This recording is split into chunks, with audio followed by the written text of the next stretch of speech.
Oh, well, hello. DGG.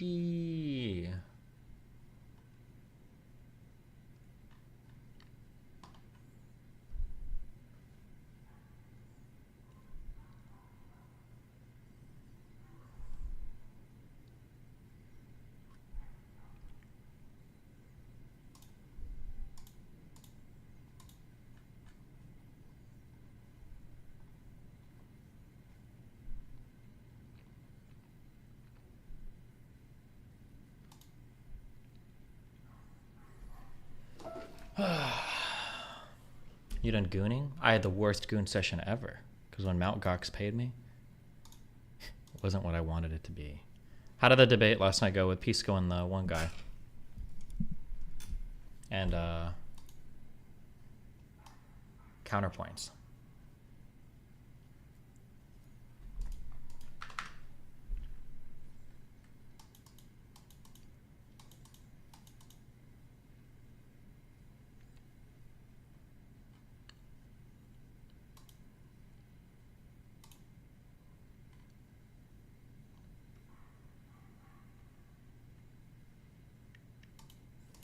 The fuck is this?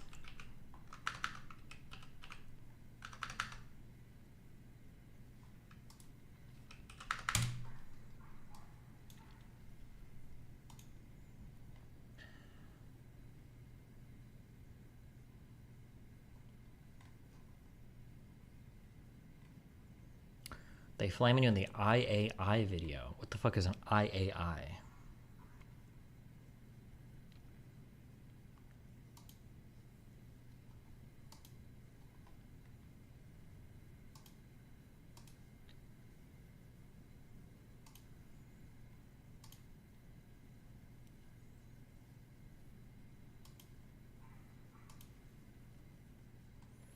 Someone said you returned to the Rift. No.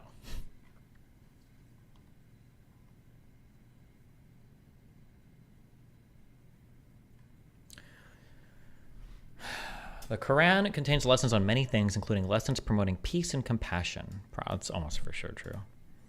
Non-Muslims critical of fundamentalist Islam is mostly just a front for racism and xenophobia. That's probably not true. Works by famous Muslim poets and authors should be required reading in schools all over the world. I mean, I'm sure there are some Muslim poets and shit. Sure. I mean, we should probably read a variety of shit. Hostility towards Muslims simply on account of them being Muslims is an intolerable form of discrimination. In the United States, that's certainly true. Muslims living in the West are just as compatible with the Western way of life as other non-Western people. Well, I mean, I'm sure there's going to be variances based on types of beliefs. That's almost certainly not true. Muslims are regressive and unresponsive to new realities. That's obviously not true. Muslims are aggressive and predisposed to violence, more so than any other group of crazy. I don't know. Fundamentalist Islam is a threat to human flourishing. That's probably true. Muslims should oppose the segregation of the genders in mainstream public settings. Ugh.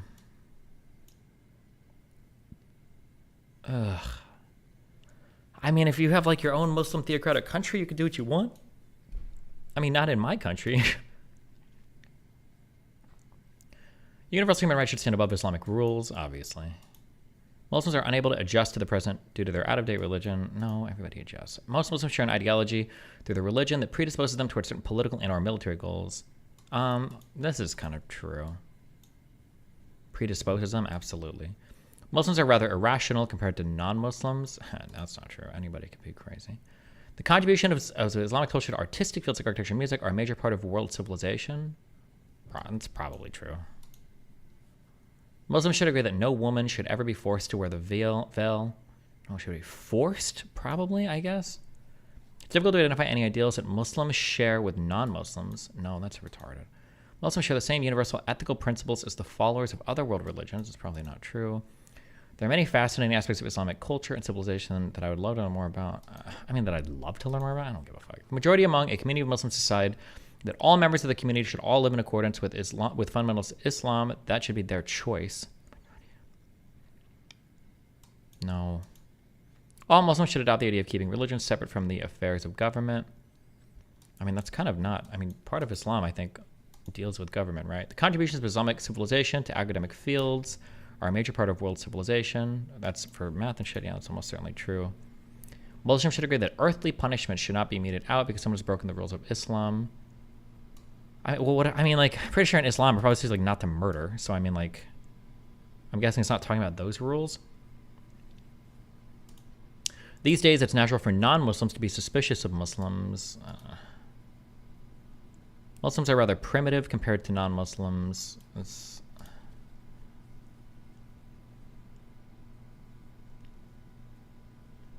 I'm 32% Islamophobic.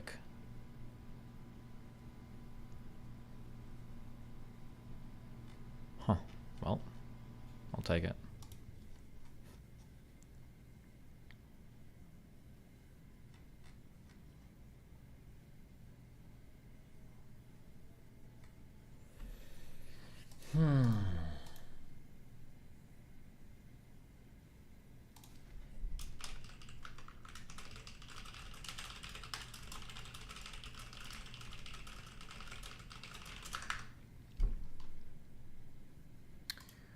Let's see. How was the ice cream? It was good. I don't think there should be ice cream sampling. I'm sorry. Or, at the very least, I think stores should say you can sample ice cream, but only when there's no line. Bro, the idea that there's a line of like 15 people, and then you reach the front, and you're like, can I have a sample of the mint chocolate chip? Motherfucker, it's mint chocolate chip. What do you think it's... Do you think they changed the recipe?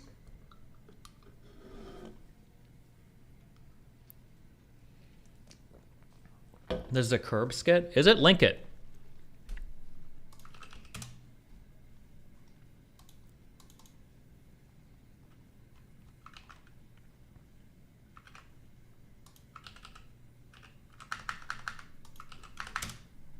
I think I'll get Cheryl an ice cream. Very nice. Yeah, well, on the days I want sex, I'm a lot nicer.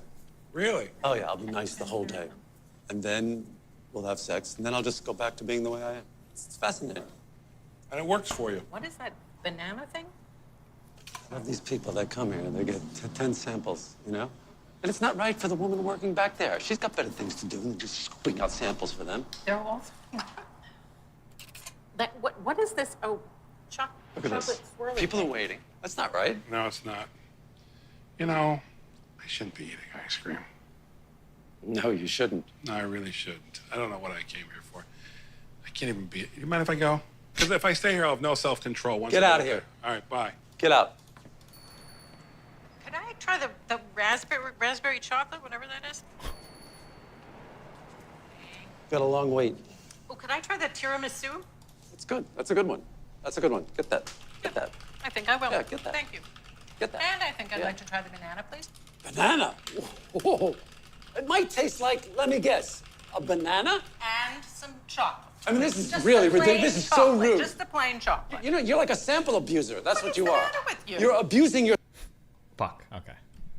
Now that I've nuked my VOD. Okay, copyright. True, though. True and based.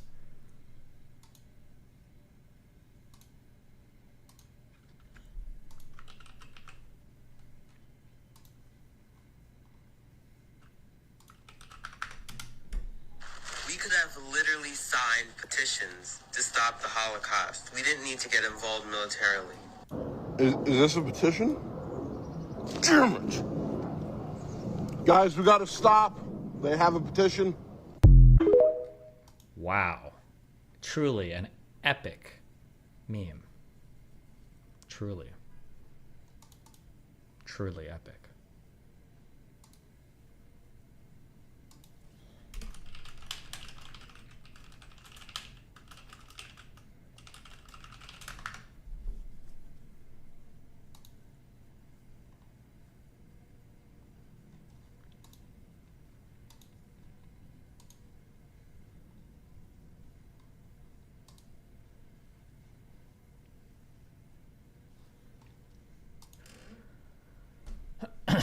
All right.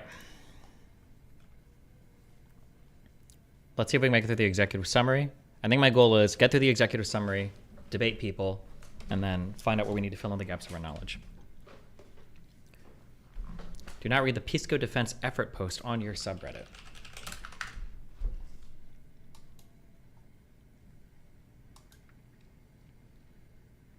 A defense of Pisco Effort post. On Christmas Eve, Destiny Pisco had a heated argument. Genesis to believe Destiny should have been far more conciliatory, especially after reading the report that proved everything Pisco was arguing for. I hate to ban people because I don't want to like ban like everybody that defends an orbiter because then it feels like I'm legitimately like shitting on everybody. I don't understand how I can make people like I went back and I had people link me because I thought I was going crazy. Like I don't understand it. If I just say like, listen, I'll change my mind if you just link me a piece of evidence supporting this. That's all I want to see. All I want to see is just like link me the piece of evidence support it, and then I'll believe you. I said that like a million times. And then when I read it, and I was like, oh, here it is laid out in here, not just as an executive summary part, but a whole section dealing it. Oh, okay, I think I believe you. And then it's like, why can't Destiny just take the L and realize he was wrong the whole time? That's not what we're talking about. I just wanted evidence for it. That's it.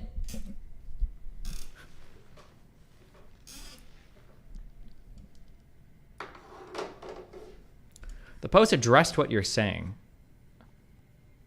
What part of it?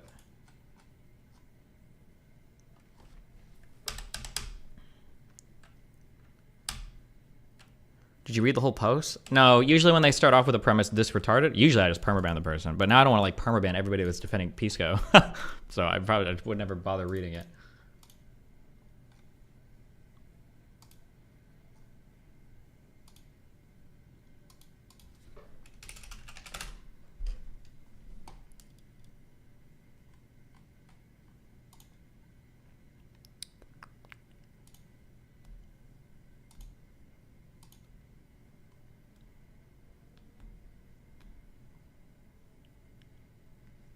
Oh, oh, thank you. Jesus Christ. Why do you have to permaban? Because usually if somebody has like a certain type of mind or a certain type of, I just don't ever want to read anything. I don't want them like poisoning my community with their like brain rot. I just want it removed so that like nobody even can ever get persuaded that like anything this person said is of substance. I would just rather them not being able to contribute to my community at all. My read is his annoyance was more about, about Pisco making a claim, not having the evidence of the report, because I don't think he pointed to that section of the report, Ruminate did, but still making the claim. That was my issue. Yes. Yes, Pisco is correct in the eyes of an extremely political/partisan report, a report which may be 100% accurate, but still something to consider. That's kind of weird. It's like they're arguing over Schrodinger's cat. Pisco says there's obviously no cat there. D asks for examples of other boxes where cats haven't been there. Pisco says this one time at Petco, he found a random box, picked it up, blah, blah, blah. D rages and Ruminate comes in, shows a report from a group of people who lifted the box up and said there's no cat. Pisco says he knew it the whole time. D points out that if Pisco knew, he would have just pointed to the report in the first place rather than go on tangents about not finding dogs under boxes in Petco. So even though Petco was correct, he was kind of correct for the wrong reasons. Sure, kind of, a little bit. This is as close as, yeah.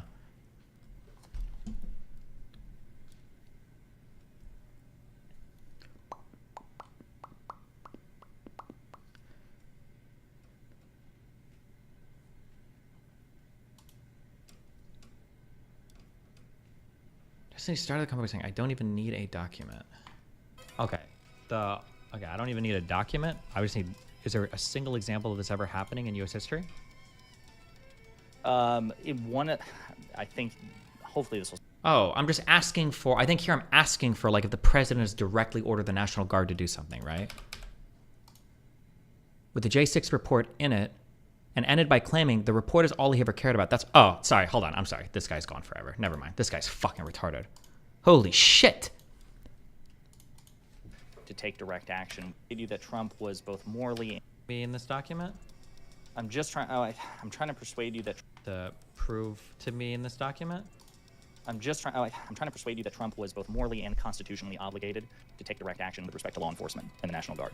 Okay. I don't even need a document. I just need, is there a single example of this ever? Yeah, when I say I don't even need a document, I'm trying to lower the threshold of evidence. I'm not saying like, give me a document that shows the explicit like rules of when a president is, I'm just saying like, I don't even need a document. Just like show me a time where it's happened. That's all I'm asking. Him trying to act like I didn't care about documents when I made that statement. Yeah, okay. I should have gone, oh my God, I should have just banned him as soon as I read the OP.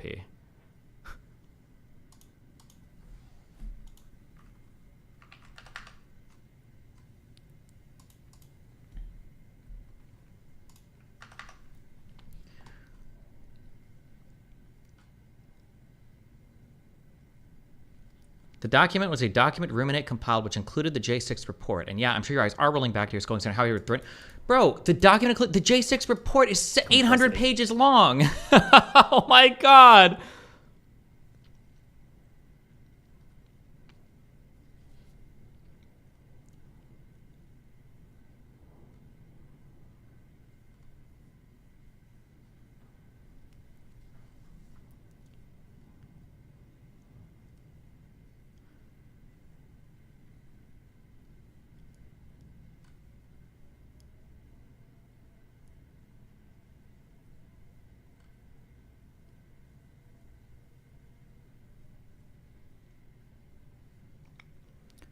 Okay. Jesus Christ.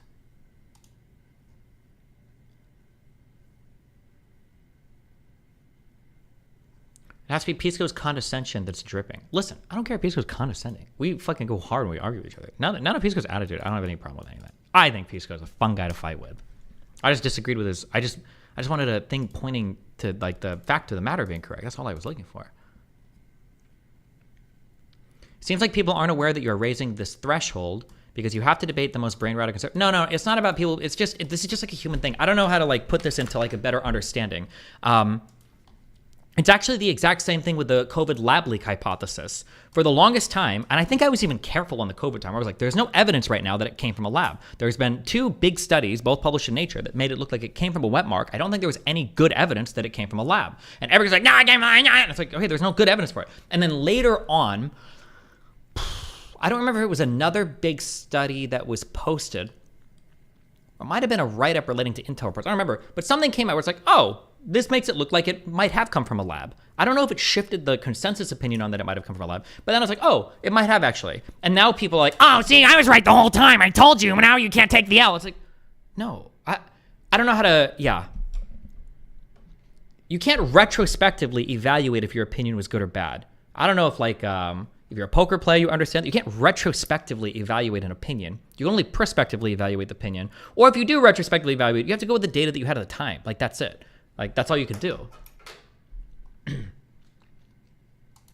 Destiny, I was right the whole time. I wasn't retrospective at all. You're unhinged. Pisco, all I ever wanted was a single factual point of evidence, but you didn't have it because you haven't read any part of the report, which is fine. But what I had said, a little bit unhingedly or a little bit smugly, what I had said is it seems like you've read news stories that mention the report, but you haven't read any of it yourself, which now, retrospectively, was true. That is true. That is what happened. You haven't read the report or any part of the report, or maybe at the end you admitted that you read like the conclusion or something, but that was it. You're just lying about the convo. Haha. Okay. Whatever you say.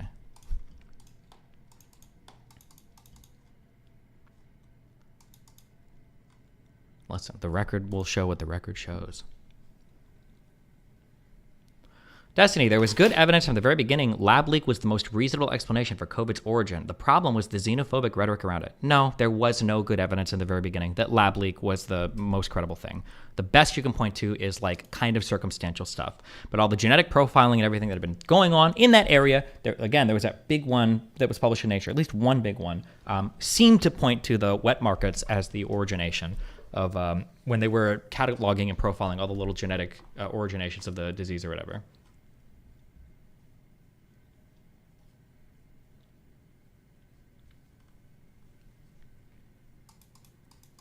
Destiny, will you accept that I specifically cited the report hours before and you poo-pooed it? Yes, Pisco, because you cited something you hadn't read. This would be a case that would actually qualify as like bad appeal to authority.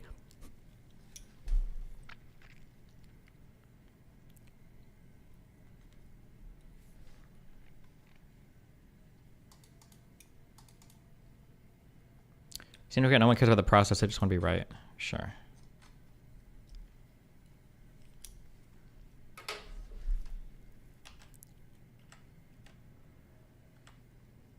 We found new viruses in the wild with more genetic similarity than previously published genomes. Sure, maybe.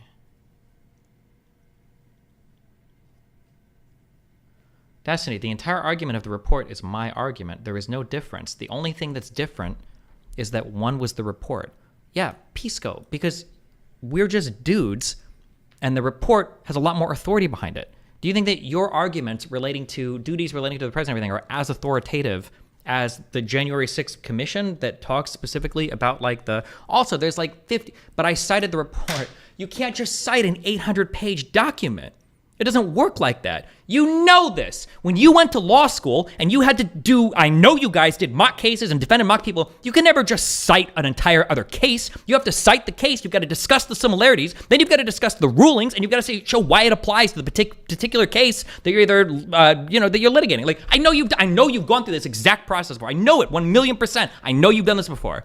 I know you've never in your life, in any fucking assignment or whatever, where it was like, make an argument for this. I cite this case. That's never happened. You have to talk about the particulars of the case and why they match. It's the same thing here. Just saying like, I'm citing this 800-page thing. Wait, holy shit. I'm not getting yoinked on this. I'm not getting yoinked on this again. We moved past this. Okay.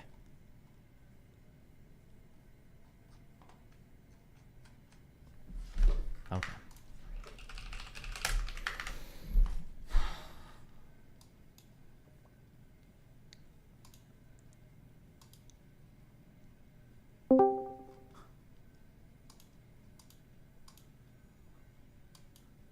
My brother in Christ, you there? Oh boy.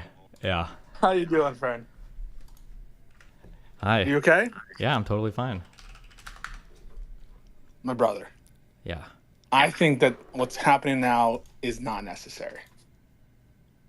But if you're going to say certain things that I think are verifiably wrong, Okay. I think I have the right to defend myself. Always. Is that fair? Guaranteed by the Okay. Fifth Amendment or whatever the fuck. Okay. Yeah.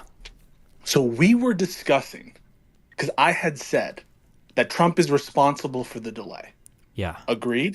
Mm-hmm. And my argument was that the president had a duty, enough high-level duty, to have at least inform himself, make calls, and to take an active role in the defense of the Capitol.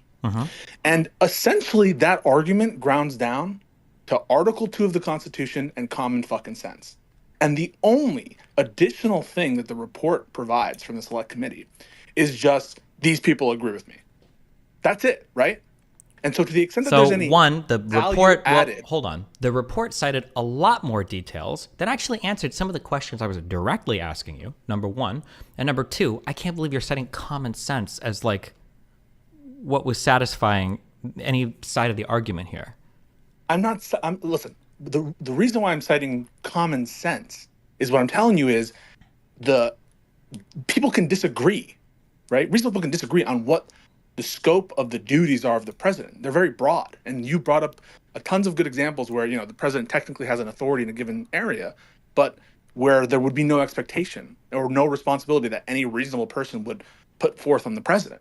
And so the argument about whether or not the president has to, has a duty or responsibility to be like operationally involved in the defense of the Capitol has to do with values. It's a value judgment, right? There's no authoritative absolute source of law controlling precedent on that specific question that's like, in this specific situation, the president has a responsibility to do X. Sure, but isn't that exact? But that's why there are two ways that can help remedy this or address this. One is we can look at prior situations where what is the expectation and how people followed through. That can give us some guiding light. Or two is we can see what does an authoritative body say about this particular thing. I would never just appeal to common sense. Right. So like if I had said, by the way, Stephen, the Supreme Court agrees with me that the president had a duty to have an operational role in the defense of the Capitol. First of all, the Supreme Court would never, I don't think they would ever make a statement like that because a lot of that is up to the discretion of the political branches and what they determine to be, appropriate. A lot of that is going to be, if there were an impeachment proceeding about the president's like negligence or something, that in some sense might be a political question. And reasonable minds might disagree about whether the president was negligent or he had a duty in that specific instance. And so like, what can I cite? I can cite a committee full of lame duck Republicans and Democrats who agree with me, which I did. I said, these people agree with me. But the additional value add, what additional value add is it in that committee that I did not also provide? One was the explicit details of tons of people providing Trump with exactly what was happening as the situation was going on. That was one thing that I was not aware of. I had said prior that there were aides informing him, right? You took that to mean random aides, like miscellaneous aides. When I say aides does not mean that they're low-ranking officials. I cited specifically the chief of staff, and I cited specifically the minority leader of the House of Representatives, and I cited testimony from one Cassidy Hutchinson, who was in the room and talking to others, including Cipollone and others. If you want to go back and watch the VOD, because you're rewriting the record. So first of all, one, you did cite the minority leader. I looked up the call and you weren't familiar with it. You also half cited Cassidy, but that came after you said, I think that came after you said McCarthy. But after I challenged you on the McCarthy call and you realized that you didn't have the full context of that, you dropped the Cassidy thing and you didn't pick that up either. So you weren't familiar with any of these people. We can, if you want, somebody can find the exact. With those. What? So the call with McCarthy, which ended with him saying, well, I guess they're more pissed about the election than you, that's a call that I'm familiar with. How can you say I'm not familiar with it? Because when I challenged you on that, and I said, it doesn't sound like McCarthy is asking for help here. It sounds like he was just calling to cuss out the president. You dropped that. So I was providing that as evidence that help was needed. Yeah, I know, but then I challenged you on the idea that help was needed because it doesn't seem like McCarthy was asking for help there, and then you dropped it. And then you didn't bring up the Cassidy thing afterwards. You dropped that as well. That portion, the fact that he's communicating to Trump what is happening in the Capitol and the dire situation, that was not me trying to cite that as a formal request for assistance. That was me showing that the president was well informed by watching TV, by talking to aides about what was happening and the dire situation at the Capitol. That's what that was used to provide for. And everything about we can, if somebody has the link to the VOD on this, we can look at it. You cited the McCarthy call, and you said this is an example of him being a request for help being made. I just gone over that call because Josiah had cited it. And then when I Googled and went over the call, it didn't sound at all like he was requesting it. It sounds like he was calling Trump to like cuss him out and they got into a disagreement over this or whatever. It doesn't sound like he was asking for help at all. And then when I brought that up to you, not only did you drop that line of evidence, I'm pretty sure you did, you had also half said the Cassidy name, but then you didn't even go back to that because I asked you, well, we can go through all the calls, but then either you or Josiah went off into a different area. So it sounds like you weren't familiar with those calls. You tried to cite them. And then when I was familiar with them, you were like, okay, never mind. And you moved to something else. That's what I remember. Now, maybe my brain is rotted on that part. No. You don't think that happened? Okay, we should just find that timestamp. We should listen. No, I don't think that happened because this is all, in your point, in your perspective at that moment, irrelevant. Because you said, essentially, he had already delegated that to Christopher Miller. And so whether or not the request is, like, who cares if the request is coming from yeah, but what were some of the reasons? What was one of the big, what was one of the argument? Wait, let me finish this. Your argument was that Trump had delegated. He had delegated, end of story. That was your argument. What were one of the big reasons why I said that delegation? Do you remember when we had the whole talk about how like a higher manager wouldn't call and intervene in like a lower process or whatever? What was one of my big supporting pieces of evidence for that? For why a middle yeah, for why Trump probably shouldn't like go below Miller and try to make it if he didn't have the facts on the ground. Exactly. Yes. Okay. Yeah. One of the things, though, but your call from McCarthy didn't establish that at all. And you didn't talk about any other piece of information. When I read the dereliction of duty section of the J6 report, there's like 50 different times where people are informing exactly what's going on to either Trump, to Meadows, to Ivanka, where people are trying to pull him in. So it seems like Trump actually had an incredibly clear idea of how fucked the situation was and that no help was coming. That would have been a piece of evidence where if you cited that, I would have been like, oh shit, let's look for that in the report. If that happened, then yeah, I believe you 100%. That was one of the biggest things that changed my mind because one of the big things I could bring up was like, he didn't know the situation. He wasn't in the situation room. It sounded like a clusterfuck, but there were all these different people going to him. You think it was plausible? The start of that call, you thought it was plausible that Trump was like totally unaware about what was happening on January 6th and not intimately invested in what was going on and following it closely? Yes, so, you think that was a possible situation? Yeah, of course it's a possible situation. Because usually the reports are usually what's just said like briefly about Trump is that when January 6th was happening, Trump was stewing in his fucking room with a Diet Coke just watching TV. And then I've also read the quote of Mark Meadows where people went up to him and was like, hey, are you going to say anything to Trump? And Mark is like, you know, it's fucked. He doesn't care. I've read like those quotes before. So no, I had no idea the extent to which he was informed. I also reject the notion that the Do you acknowledge what I just said, or are you going to skip the next point? Yeah. So you're saying that based on what you've been reading, that it's conceivable to you that the president wasn't informed about what was happening on January 6th sufficient enough to place a call to the Defense Department to get in touch. Yes. That is so. Do you acknowledge believe that position right? is like a reasonable mind based on like? It is not reasonable. No, and I'll explain why it's not reasonable. It is just based on watching TV, and we're going to agree on this or disagree with this, and this is bedrock. Do you agree that just watching TV and seeing what's happened in the Capitol is sufficient information for Trump to have a duty to call the Defense Department? I don't think it's sufficient based on what's on TV. No.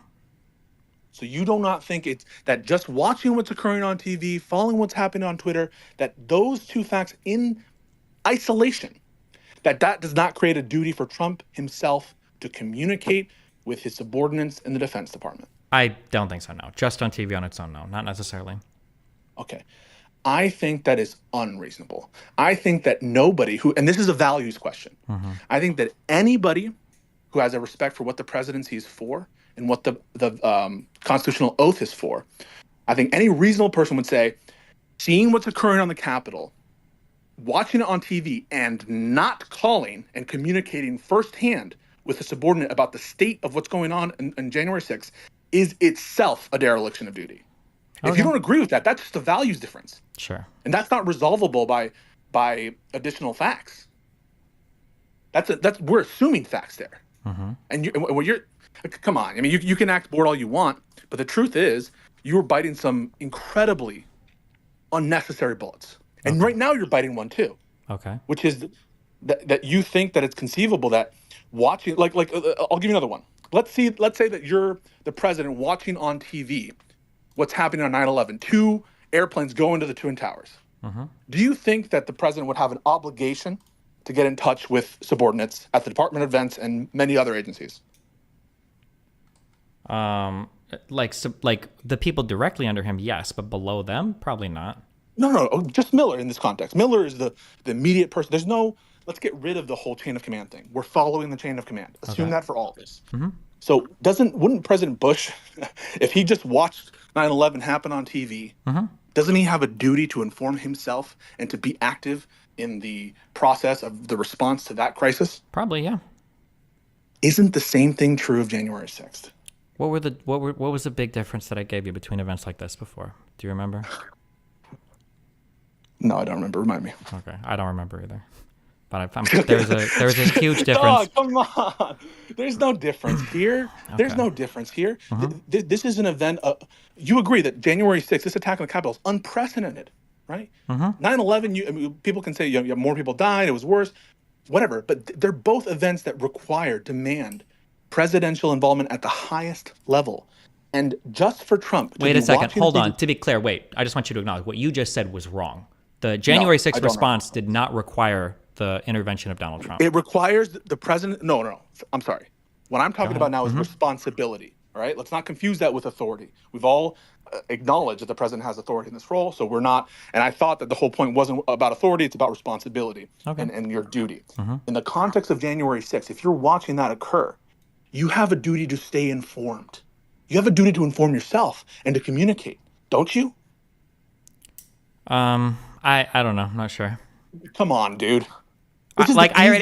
gonna run down all. I already gave you like the differentiators on all of these things before. I don't feel like running down every single possible. You don't even need to. So the answer is no. He doesn't have a responsibility to inform himself on January 6th. He's watching it happen, and he's just saying, "Oh, they'll figure it out. I don't need to inform myself what's going on. I don't need a status report." Is it reasonable? Yeah, I'm not. I don't know. We're just gonna end up like re-rolling through like every single argument we already. Is the did. answer no or I don't know? The answer is I don't want to run. We're re-rolling everything. You don't even remember any of the things I told you yesterday. So I don't know. I mean, you can answer yes, no, or I don't know, or I don't want to do it, or I don't even want to talk about it. I don't want to give an answer. That's fine if you don't want to give an answer.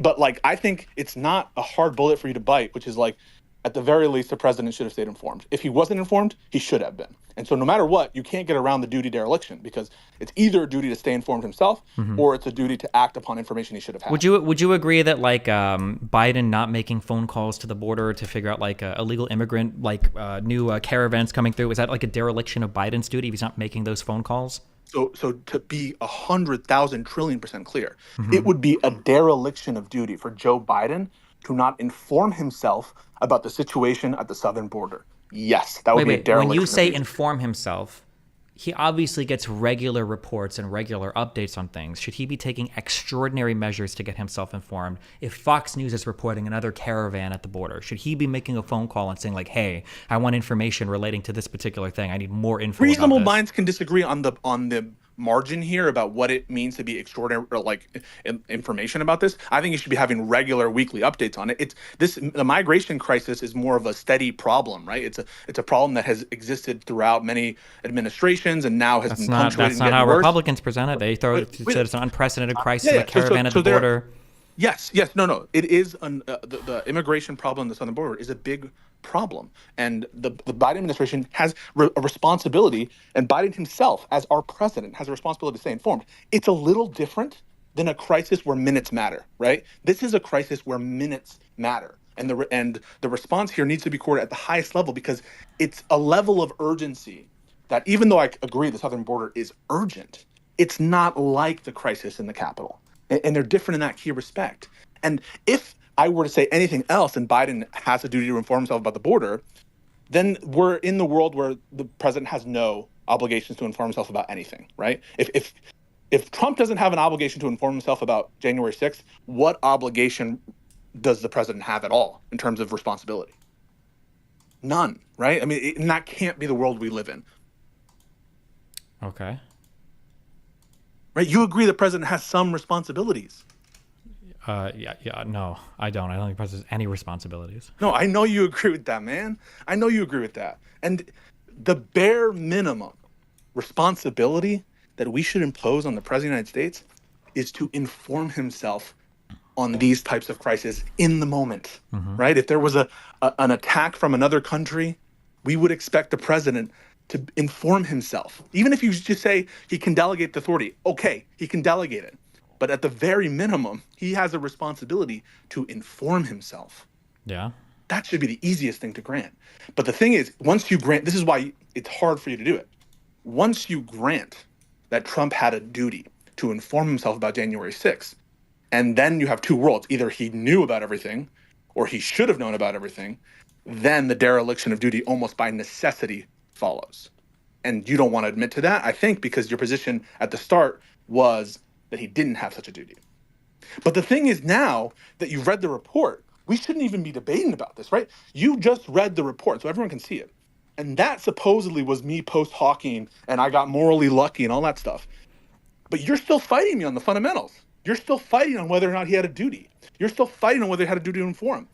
Didn't the report clear everything up? And of course, it didn't clear That's not everything even up. what this argument is about. I don't think you know what we're arguing about right now. We're not arguing about whether he had a duty to do anything. That's not at all what this conversation was about. That's been my point since the start. That's fine, but And I that's can not only- what this conversation was about. This conversation was about whether or not I should have agreed with you without you being able to cite anything authoritative that demonstrated your position. That's what this conversation was about.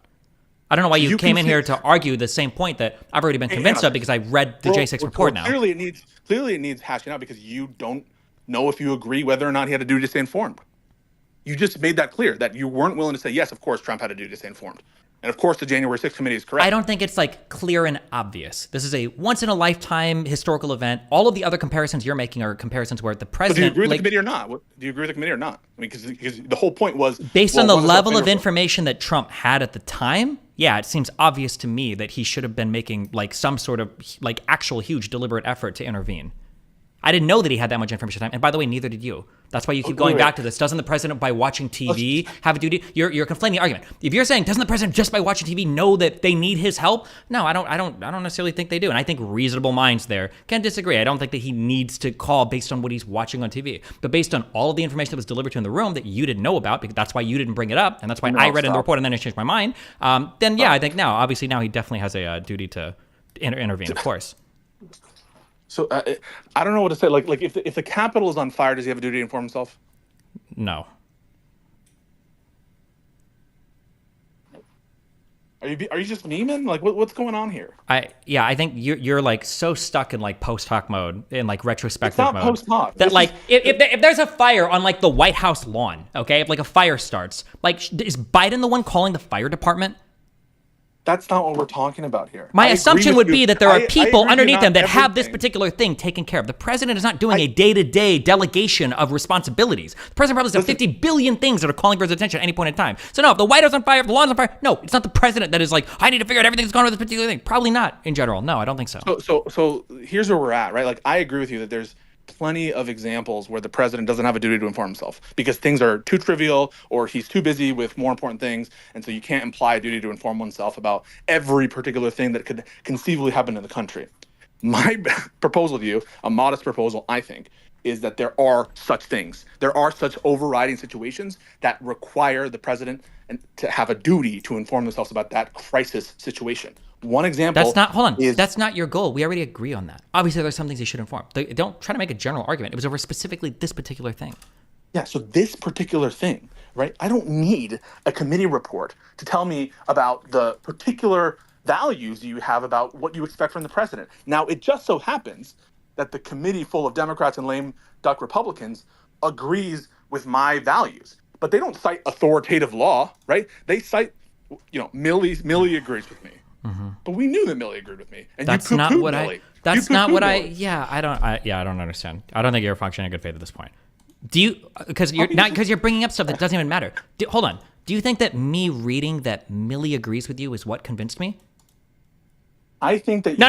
Don't answer with a question or a statement. I'm asking. Do you think that, because that's what you just cited. You said, I have no idea. I don't even know if you're convinced. No. Hold on. Okay, let me ask again. Do you think that saying that Millie agrees with you, do you think that that's convincing to me? I don't know. Okay, did you not bring up exactly that thing? Didn't I read a news article that said exactly the thing, that Millie agrees with you? Yeah, so okay, wait, so you do know. So then you do know. I don't know why you said you didn't know. So you do know that. Hold on, no. So then the next question is, wait. So the next question, hold on, no, we have to be sure we're in the same world. The next question is, do you remember the things that I said that convinced me?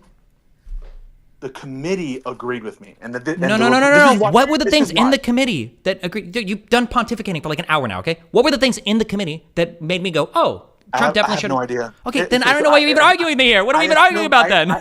So that's my argument. My argument is there is nothing of substance in the committee report other than the fact of the committee agreeing with me. Okay, you're saying that because you're not familiar with any of the committee report. All you read are media headlines, then. That's fine. Yeah. That's your position, but that's where you're at. That's not a good enough standard of evidence for me. Maybe it is for you because you hate Trump or whatever. That's fine. That's not enough for me. That was our whole disagreement was about. The underlying facts that the committee relies on, the underlying facts, are the only thing that you could possibly cite to are Trump's knowledge, which is well established at this point. Trump's knowledge was, we knew that Trump was aware about what was going on January 6th. Then why didn't you say all of that? Why did you keep relying on he was watching TV? Wait, no, hang on. We're not arguing whether or not he did. We're arguing what the evidence of that was. We cited that specific aides and specific people who informed him about the crisis happening in the You didn't, not really, because if you did, you would have leaned in on that every single time I said, what about the Situation Room? Trump didn't have all the information. Trump didn't care. You didn't care because your argument was about delegation. Wait, if I didn't care, then why would me reading those exact things in the J6 report change my mind? That's my point. I don't think there is a basis. I don't think there is a basis for you to change your mind other than the fact that it's cited for authority. But it's cited for authority, not on any substantive factual divergence with what we were saying. I mean, the committee report is making our argument that he had a duty to react and he didn't. And he had a duty to make calls. That's our point the whole time. That he had a duty to make calls. That's what the committee report said. You don't even accept that finding from the committee that he had a duty to make calls. Yeah, because I don't accept that without more information, which is what's provided in this document. That was the whole point of getting the information. How much did Trump know at the time? That's why we talked for an hour about the Situation Room and what was going on in there. So the difference is the committee gives more information about Trump's knowledge and awareness at the time. Yeah. And you think that was relevant? I think it was super relevant, yes. Okay. And you think independent of the information Trump had, you're not sure whether he had a duty to inform himself? I mean, retrospectively, we can see, yeah. But at the time, I think that people can disagree. You think reasonable people can disagree about whether Trump had a duty to call people independent of any aide talking to him? The mere knowledge of what's happening in January 6th that's obtained from TV, you're not sure if he had a duty. Also, stop saying just the aide talking to him. There were a lot of really important people, including, I think, his son, including his daughter-in-law, including Mark Meadows multiple times, including... Independent of all that. Okay. Independent of all that, and assume that those never happened. Those calls never took place, and all we have is Trump watching on Fox News. You're telling us right now that you're not sure if Trump has a responsibility to coordinate with the federal government on that issue. No, I don't think so. I don't think it's like so clearly obvious, but I understand retrospectively. Yeah, you can say obviously, yeah, that is the case, but no, I don't think that is so clearly obvious. No, Much the same that on anytime there's a on BLM protest or going protesters going to the Capitol, I don't think the police or the president has to call every single time on the phone to figure out what's going on. I don't So necessarily. if this happens again in the next election, on like at the moment the Capitol is breached, would you say, I'm not sure if Biden has the obligation to stay informed about what's going on in the Capitol? You would say that? I think there are going to be so many things that change that I don't think that you could ever draw an analog to this situation All else again. equal. It's a hypothetical. All else equal, Biden has incited a crowd to go to the Capitol after saying that he wants the vice president to not certify the election. Like that, all else equal? Or all else equal, Biden is presiding at the time that there's an attack on the Capitol.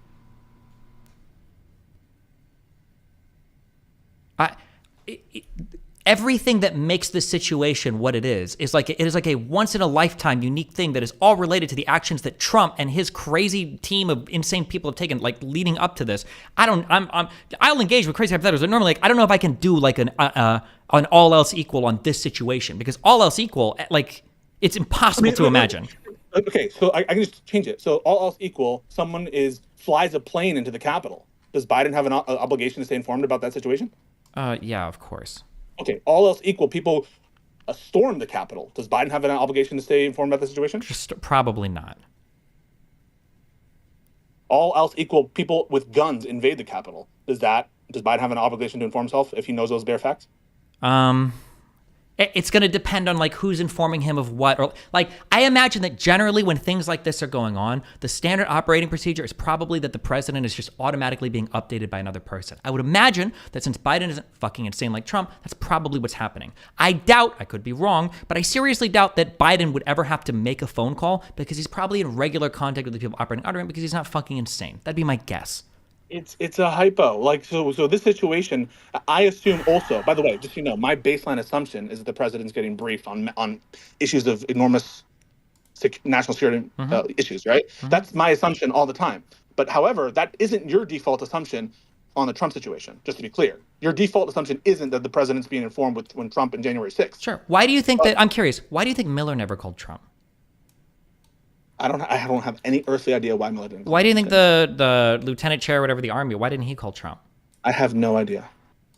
Okay, well, like, if it's so obvious, We're not talking about if them. it's We're so talking about obvious, Trump. if it's so obvious that the president needs to be informed on these issues, that the president, blah blah blah, why wouldn't any of these people call the president to inform him, or call the president for any part of this? I think it was a big problem. I think that now you don't. It's not necessarily malicious from the perspective of the DoD. Yeah, but it's so obvious, Pisco. It's so hold on, Pisco. You said it was common sense obvious.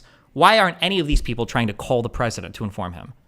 So Miller and the rest of the chain of command, I have no idea. No. I said it's obvious the president's getting informed, not that the principals are calling the president directly. Do you understand the difference there? Yeah, but you're not just saying that the president needs to be informed. You're saying the president needs to take action. So the president, we're not talking about the duties of subordinates. We're talking about the duties of the president as president, okay? Yeah, but you're saying that he had a duty to make phone calls, and not just be informed, right? Yes, Trump had a duty to make phone calls. I'm not talking about Miller. I'm saying Trump. Okay. Trump had a duty. Don't you agree that he has to make those calls if that's happening? You just said, right? If the plane crashed into the Capitol, Biden would have a duty to inform himself on that situation. And guess what? If it later comes out that Biden heard about that and made zero calls, what would your reaction to that be? I probably would have zero reaction, because I imagine Biden would probably be getting called and updated. But assume we know that no one called him and he didn't try to make any calls. Would your reaction be like, oh, well, he didn't have a duty? If a plane crashed into the Capitol and Biden had no idea, and I would say that's probably pretty weird. Yeah. Okay. All I'm asking you is to extend it to January 6th. That January 6th is a crisis of significant magnitude, such that if the president's watching it unfold on live TV and he is not trying to inform himself, get a situation report, then he should be. That doesn't seem like a big bullet to bite. You should bite it. No, I'm good. Because I don't want to look like a fucking lunatic when I debate conservatives. If you want to bite that bullet, you can go do your shit. But I'm not going to walk into the 50 million pitfalls of like, should Biden be phone calling and this and that and that and that and that, and should everybody make blah blah blah. I'm not going to walk into that retarded trap because there's a million other points to argue that are so much more solid than this retarded point of like, should Trump have been proactively making phone calls based on what he saw on TV? It's just such a worthless point. I would never waste my time arguing Trump this. has no duties. I mean, presidents have no duties to inform themselves about anything. Yeah, that's what I said. That was my argument, right? Presidents have absolutely no duty to inform themselves about anything. I think that was my argument. Yes. When does the president have a duty to inform themselves? And except for when common sense dictates. I mean, really think about it. When do you think that the president should inform themselves on a matter, or they have a duty to? I think when it's obvious, when there's a clear and obvious breakdown in chain of command. But okay, so my situations when a plane hits into the side of the Capitol, that does not involve a clear and obvious breakdown in the chain of command. Yeah, but I also imagine the president probably wouldn't be directly issuing orders there. He would just be getting informed by his staff.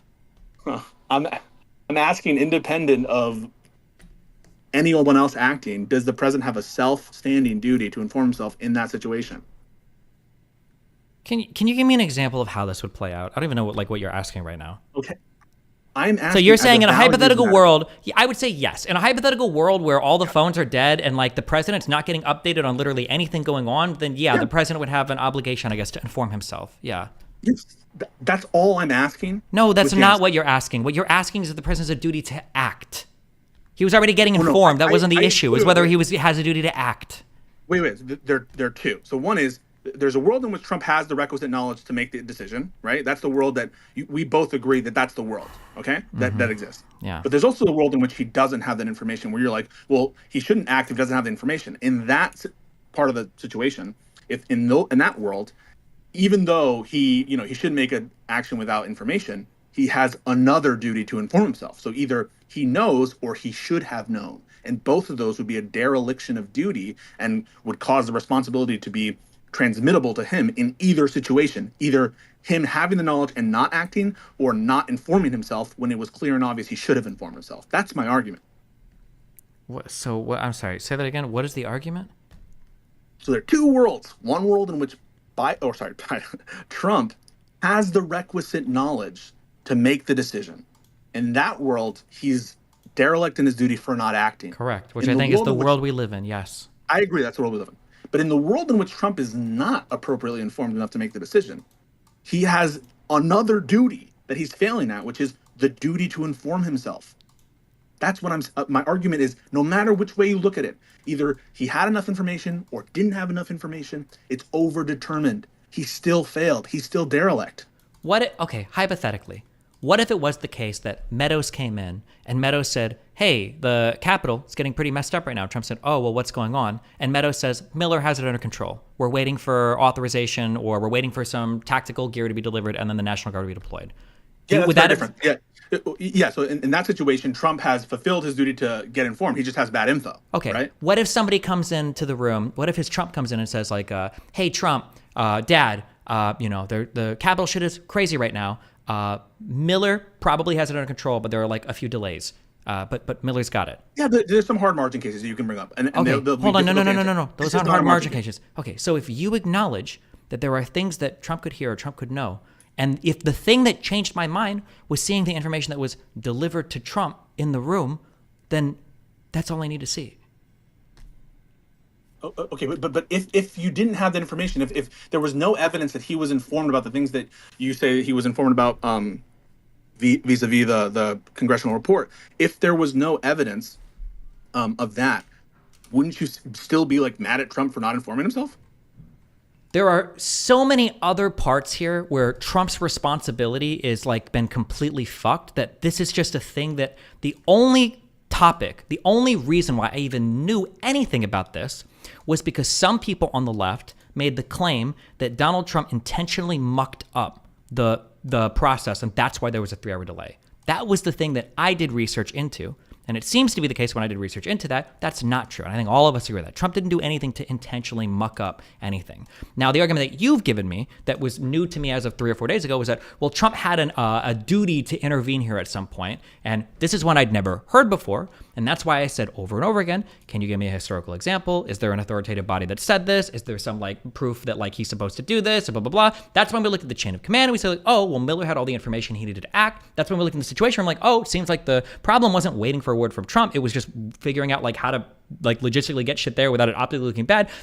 At every stage here, I said, listen, if you got a document, if you can link me a thing, if you can show me something, blah, blah, blah, then I'd be like, oh, I changed my mind. And the thing that I finally read when I went digging through the report or got linked to the part of the dereliction of duty part and I read it, oh, Donald Trump was being informed over and over and over again that there was a breakdown in the chain of command, that the situation at the Capitol was worsening, that all of this was going to worsen. And at that point, it's like, oh, well, Donald Trump not only knew then that his chain of command was not working, something was fucked, he also knew that the situation was growing increasingly dire. At that point, he absolutely had a duty to intervene, if for no other reason, because he's the one that's in charge of the deployment of the National Guard in D.C. Those are the only facts that I needed. Okay, I mean, I think you should consider the situation when Trump was not informed, and in that world, he's also responsible, because in that world, he had a duty to inform himself. And that's where I'll rest. I encourage you to think about it from that perspective, maybe. And listen, I totally respect that people can disagree with me, people can have different opinions. I don't hold it against you. I just think that like the substance of what we're arguing about here is values, the values you have and the duties you expect of a president. And I'm not really sort of I don't need, right? Like, and you shouldn't need a congressional report to tell you, even though it's authority because it's congressional people who have high-ranking jobs and all that were voted on by the people. You shouldn't need a report to come out and tell you that the president has a duty here. And unfortunately, yeah, like, but none again. You're like everything you just said was a waste of oxygen. Question. It's not a I'm sorry values to interrupt, question. but- Hold on, real quick. None is a values question. All of this from the start, I feel like I said this a billion times, it was an operational question. Does the president have the expectation here operationally to intervene in matters like this? Again, that's why I said, is there an example historically this happened? That was the only question. If you ask me broadly, and I think I've agreed with this a million times, does the president have a duty? Absolutely, of course. Obviously, he has a duty. The question is, did he fulfill the duty by delegating the power? It seemed to me, I would say, obviously, yes, he did. That the power was delegated, which is why I said a million times, Miller made the call. It just took him 3 hours too long to do it. But then there's an intervening factor there that would make me change my mind and say, well, Trump had an additional duty to do even more. And that would be if he found out there was a breakdown in the situation where for some reason his people under him weren't moving as quickly as they should have. And that, when I started to read into the report, that was being met because he was being updated continuously that the situation was devolving and nothing was happening. okay. Yeah, some stud linked you to that part, but Pisco, we got to go, buddy. Yeah, I'm going. Bye-bye. Where were you going? And Are you guys Steven, doing a debate? Yeah, Pisco and I are doing a debate about the 14th Amendment, and Wick also said that you're invited Oh. if you don't have anything going on. So luck. consider it. All right, thank you, buddy. Goodbye. Bye. Get out of here. Oh my God. Love you, buddy. Jesus Christ.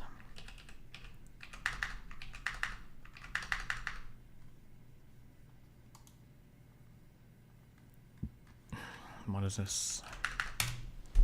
Plausible that Donald Trump was not aware of the need for assistance. Steven, can you go to page 624 of that report? It goes into Link me detail again. about Kevin McCarthy. Yeah. Also, hold on. If we're gonna play the asking question game, Pisco, do you think that it's reasonable to assume that Donald Trump knew that the entire apparatus was waiting on him to sign off on the deployment of the National Guard? I think that.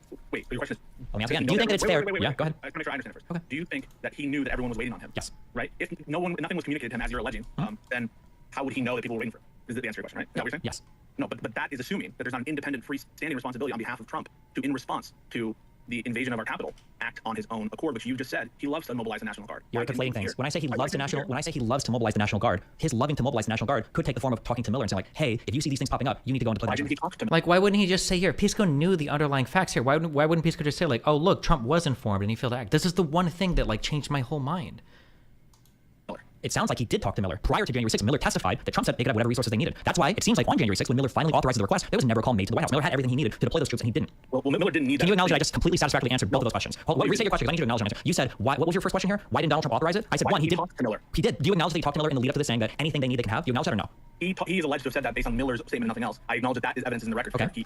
So Miller, and then number two, do you acknowledge that? Wait. I'm not referencing the statement made before January 6th. Why didn't he speak to Miller on January 6th? Because he doesn't seem like he needed to. On He January has a responsibility to get in touch with the people of the Defense Department. On January 6th, is it true that the National Guard was deployed to the Capitol without anybody ever calling Trump? We don't know whether people talk to Trump. I'm sorry. Let me state this more favorably. Wait, wait, wait. I'm not answering the question. Why can't we just tone it down? Because you're playing the word super games. aggressive. I know, because you're playing word games. You're not trying to. You asked me directly. You keep answering this vague question like, does Trump have the responsibility? I already said why this question is not. You're missing the whole point of the conversation. I'm not missing the point. You're missing the point, respectfully. Okay. You thought that I was alleging a conspiracy, and my entire argument is not based on any necessary communication between Trump and his subordinates. It does not depend on the communications between Trump and the DOD. To the extent there were zero, right? It doesn't depend on Bowser's actions or not. Sure. My question is a simple one. Did Miller deploy the National Guard to D.C.? He did. Okay. So does that imply that Miller already had authorization to do it? He had authorization. Yeah, delegated authority. Without the conversation. What your question is implying that the conversation with Trump gave him authorization to do it. Correct. He had authorization independent of the conversation with Trump. So your From Nixon or executive order. Yeah, Hold on. Is there any evidence that Trump gave any sort of contraindication for Miller deploying the National Guard? That's not my argument. I never. You keep going back. This is what I'm trying to establish. Maybe we can agree on this in the independence. Do you agree that on the day of January 6th, Miller had everything at his disposal, meaning proper delegation and prior authorization from the President of the United States, that if he got that call, he could have deployed the National Guard instantly? Yes. You agree Yes. with that or not? Okay. Yes. Then the question is, why then, if Miller had all the authorization from the President and all the delegated responsibilities, why would we expect the President of the United States to make a phone call underneath him to do that ahead of him, when he's the one who's got the delegated responsibility and he's got the authorization to do it? So the President also has authorization to do this. That's what a meaningless statement. Wait. You're being rude as hell, bro. Because you keep saying the most random things. We know that the President also has authorization. We're talking about who... Okay. We're not getting hung up on this. Jesus. My God. Quick cat vid.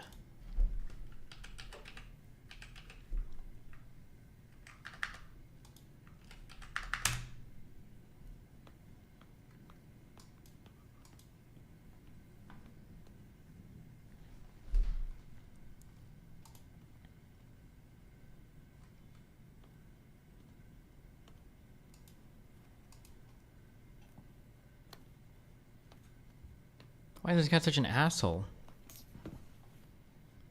What a dumb video.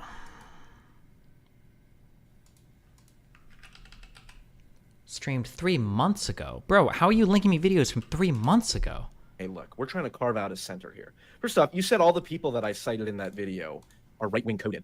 Okay, is Destiny and Destiny's Slavoj not. Žižek? Destiny's not, and I think that Destiny was a weird inclusion, and I think that Destiny would object to being included. Of course he would. But nobody else would. No, but why? Of course he would. Slavoj Žižek would deny being enlightened centrist, absolutely.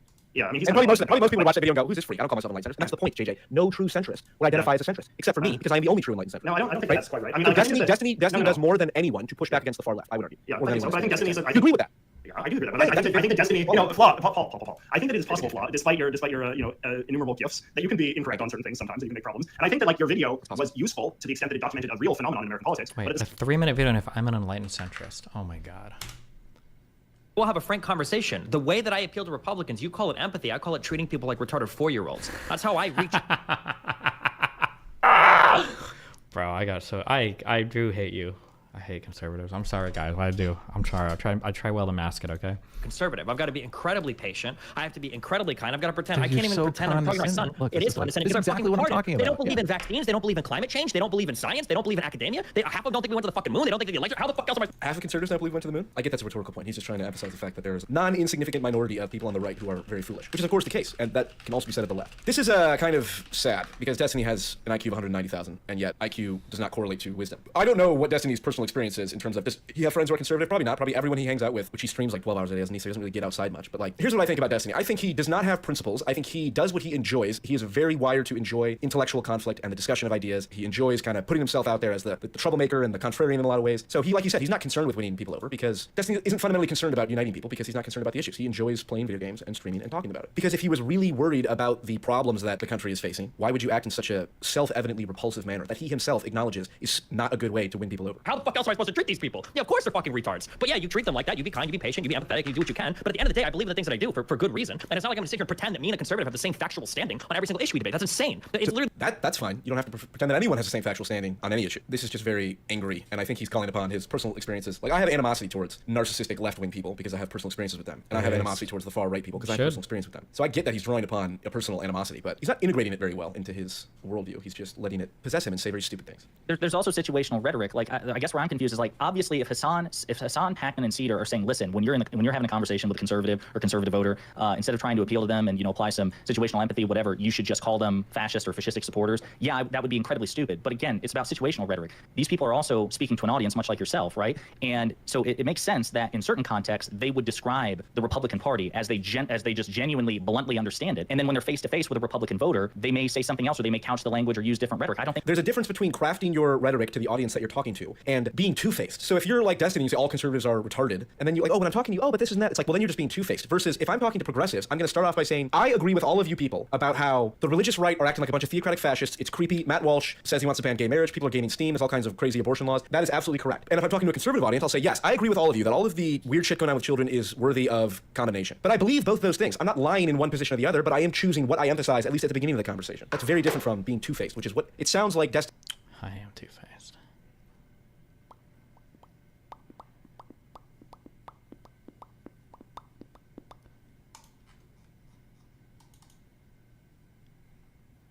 Do you really believe Pisco was acting in bad faith?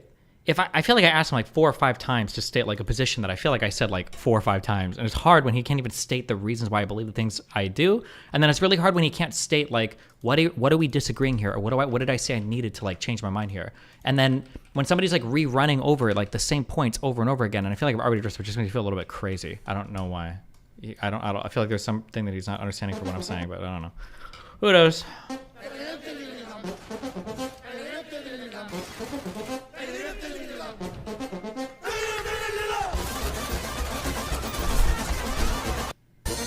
How are your teeth feeling? They're feeling great. Put in my second tray last night.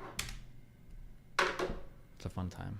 That he hired to come in here, our manager that he hired to come in here and clean this motherfucking apartment. Joe might not know who the fuck cleans this Something apartment. just hit me. Shoot. Are you mixed race? No. Or you a bunny hopper? Yes. Per your That's why you have a liberal that's perspective. Not true. That's not because you go home that's to a not white true. woman. Yes, but that's not true. I felt this way before I met my white girlfriend. So help me understand how you could be so passionate about the black. I'm passionate. I'm an objective thinker. I don't. If something makes sense. So you have no loyalty to the black community. No, I do have. I probably employ more blacks than you. Okay. So help me understand that you employ more blacks than me, but you go home to a white woman. Why you don't have a black woman? Because I fell in love with a white woman, not a black. Why did the black? I did. I fell in love with a black woman. We broke up. Okay. And why didn't you fall in love with another black woman? I did that too. We broke up. Okay. And why didn't you get another one and another one and another one until you found the right one? Because I met a white woman that I fell in love with, and that's the person that and I you're went being to disingenuous about That's not something. true. And let me tell you what you're being disingenuous about. True. Romance is a function of focus and opportunity. Oh, God, cringe. If I want to date an Asian, I'm going to put myself around Asian women so I can find one. If I want to date a Latino, I'm going to put myself around Latino women so I can date one. If you wanted to marry a black woman, you would have put yourself around black women so you can find one. So how did you end up with the Caucasian? No disrespect to her. No, not at all. What I'm telling you is the places that I go socially are not just monolithic. So what? I went to a white college, white job. I never bunny hopped. Listen to my question. Let me answer you. That wasn't my priority. My priority wasn't, I'm not closed off to dating Latino women. I'm not closed off to dating Asian women. I'm not closed off to dating white women. So again, in my search for romance, all of those things were on the table. But you do understand that by not being with a black woman, you undermine the success of the black community. That's your opinion. That's my opinion. Then tell me how the black community benefits from you having a white woman. If I lend to the financial uplifting of that community, one. That's one thing. Two, if I'm helping to educate the people in that particular community, that's a benefit. Does not your white woman benefit more from your economics than any black person? Yeah, probably. Exactly. So why can't they both be mutually beneficial? You want to know why? Because she belongs to the group that is responsible for the historical oppression of your race. So why would you voluntarily go over and marry into that? Because when you marry the woman, you don't just marry the woman or date the woman. You're dating her community and her culture. And given the history of us and them, why would you dare align yourself with that if you care about us? Let me ask you a question. I want you to let me get my answers out. Go ahead. So hypothetically. Cool. Better than most, but I've seen him like talk to like smart people. I'm not gonna lie, this nigga needs to talk to Destiny, but Destiny be defending black people a lot when it comes to shit like this. So I don't know if he 97-year-old NYC dime still serves their coke the old-fashioned way. Myron? Oh, Myron is actually smart as fuck. Destiny's smart. Better than most. Okay, cute. All right. The continuation of that clip. You know what? I don't care. Don't care. I don't care about black people that have this weird fucking, what is the imprint? It's like it's like racist white people hate black people, and then progressives love black people so much that they get into the savior complex. And then there are racist black people like Dr. Umar who think that every black human should be a black savior and represent the black community and maximize your life for the black community at all points in time. Fuck that shit. That's just a flip side of the other coin to where every time a black person does something bad, you blame all black people. That's what racist white people do. Racist black people say that every time a black person does something good, it needs to benefit the entire black community. That's bullshit. Fuck that. Like, let people live. Obviously, in some circumstances, maybe you have some obligation to your community depending on whatever. But like, the idea that as a black person, you need to maximize every single fucking facet of your existence to uplift the black community, that shit sounds fucking exhausting. I would fucking kill myself. Okay? I'd rather be fucking killed by a million fucking Blue Lives Matter, conservative cop, whatever the fuck, than have to maximize my existence as a black man in the United States to make sure that every single point in time I'm appeasing other Nation of Islam lunatic fucking black losers that are saying that my whole life needs to be dedicated to uplifting my fucking community. Fuck that shit. That sounds like AIDS. Okay. For example, courts describe the argument as an amalgamation of theories, conjecture, and speculation, allegations sorely wanting of relevant or reliable evidence, strained legal arguments without merit, assertions that did not prove by any standard of proof that any legal votes were cast, and even a fundamental and obvious misreading of the Constitution. Okay.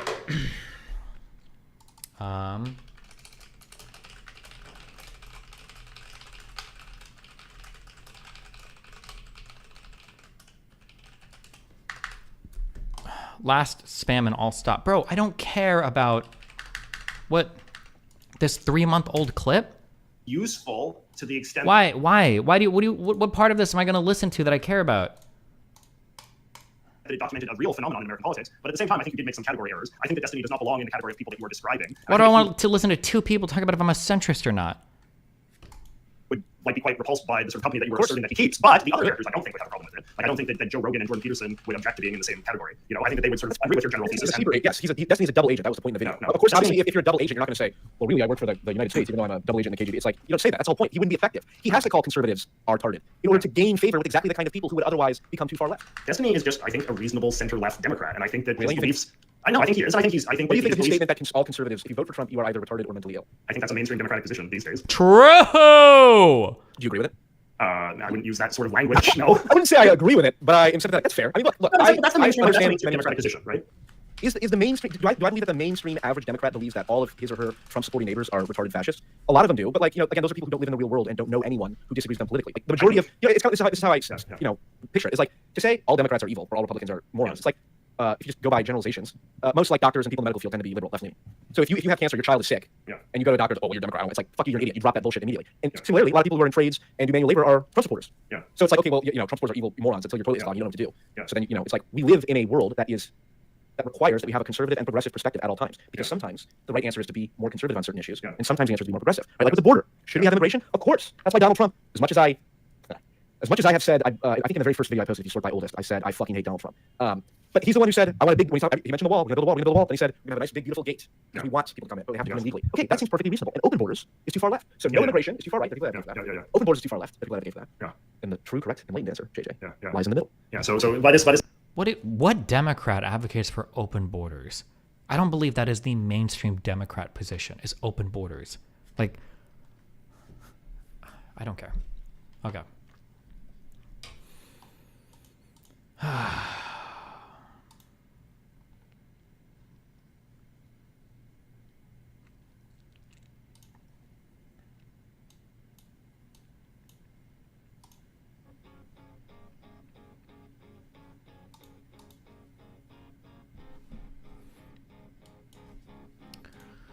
Reflecting back on this period, Trump campaign communications director Tim Murtaugh texted colleagues in January 2021 about a news report that the New York State Bar was considering expelling Rudolph Giuliani over the Ellipse rally. Why wouldn't they expel him based solely on the outrageous lies he told for the 2.5 months? Okay, this is, we read this. I don't know, we'll just keep reading. I don't know where we stopped or whatever, yeah. This is exactly what ultimately came to pass. When suspending his license, a New York court said that Giuliani communicated demonstrably false and misleading statements to courts. Lawmakers, we read on this. Other Trump lawyers were sanctioned for making outlandish claims of election fraud without the evidence to back them up, including Sidney Powell, Lynn Wood, and 7 other pro-Trump lawyers in a case that a federal judge described as a historic and profound abuse of the judicial process. It's one thing to take on the charge of vindicating rights associated with an allegedly fraudulent election. It's another to take on the charge of deceiving a federal court and the American people into believing that rights were infringed, without regard to whether any laws or rights were in fact violated. This is what happened here. A group of prominent Republicans, hold on, too loud, it's distracting me. I can't think and hear lyrics at the same time.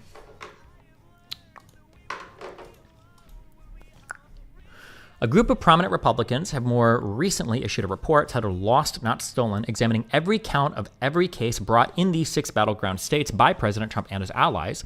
The report concludes that Donald Trump and his supporters had their day in court and failed to produce substantive evidence to make their case.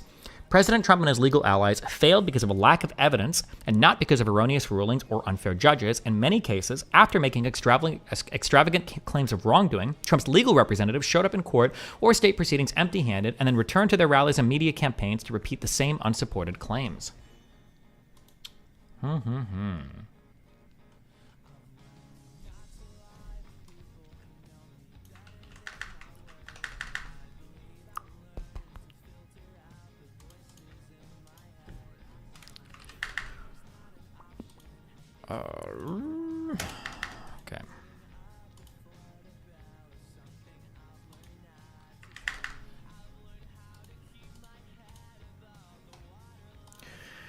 There is no reasonable basis for the allegations that these dozens of rulings by state and federal courts were somehow politically motivated. The outcome of these suits were uniform, regardless of who appointed the judges. One of the authors of Lost, Not Stolen, longtime Republican election lawyer Benjamin Ginsburg, testified before the Select Committee that in no instance did a court find that the charges of fraud were real, without variation based on the judges involved. Indeed, 11 of the judges who ruled against Donald Trump and his supporters were appointed by Donald Trump himself.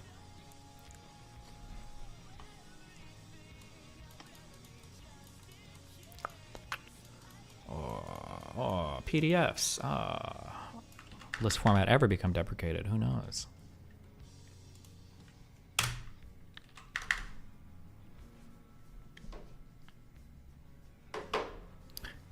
I told my psychiatrist I wanted to try Elvanse if Concerta fails, and he was hesitant to give it a try. How do I convince him to prescribe me Elvanse?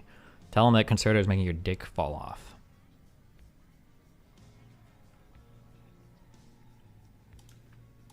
One of those Trump nominees, Judge Stefanos Bibas of the U.S. Court of Appeals for the Third Circuit, rejected an appeal by the Trump campaign, claiming that Pennsylvania officials did not undertake any meaningful effort to fight illegal absentee ballots and uneven treatment of voters across counties. Wait, hold on.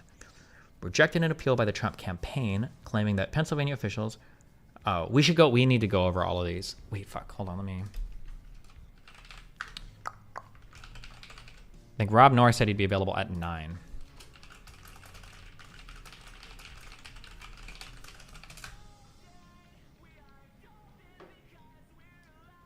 Hey, Destiny, you said the other day that most Republicans don't believe that the election was stolen. I see the opposite IRL. Wait, when have I ever said that? I'm pretty sure a big majority of Republicans believe the election was stolen. Isn't it like 70% or something? Percentage of Republicans who believe election rigged. I think it's actually grown over time, hasn't it? This is from August 3rd. Percentage of Republicans who think Biden's 2021 was illegitimate ticks back up near 70%. 69% of Republicans said Arizona, up from 63% earlier this year.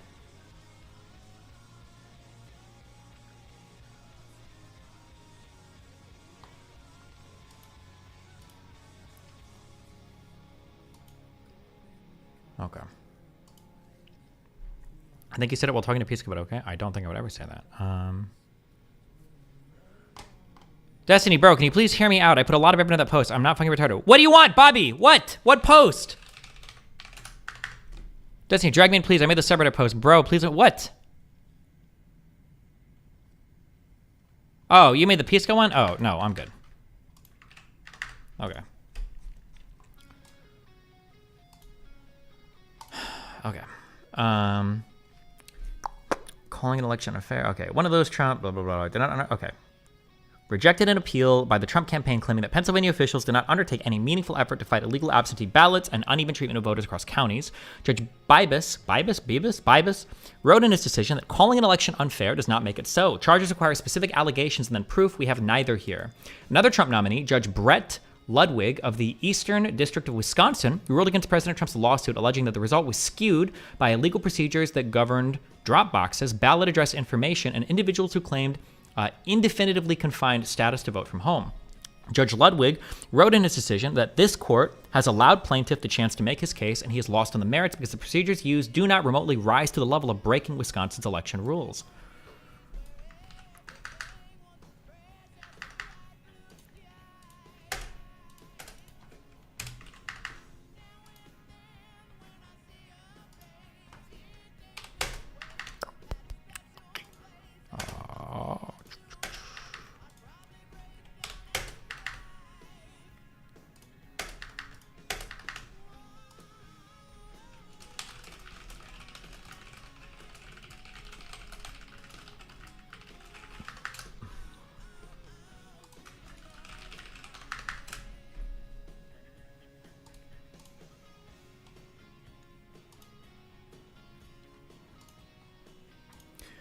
Nor is it true that these rulings focus solely on standing or procedural issues. Oh shit, I've repeated this one a lot, that a lot of these were thrown out on standing. This is why we need to look into them, I guess, huh? As Ginsburg confirmed in his testimony to the Select Committee, President Trump's team did have their day in court. Indeed, he and his co-authors determined in their report that 30 of these post-election cases were dismissed by a judge after an evidentiary hearing had been held, and many of these judges explicitly indicated in their decisions that the evidence presented by the plaintiffs was wholly insufficient on their merits.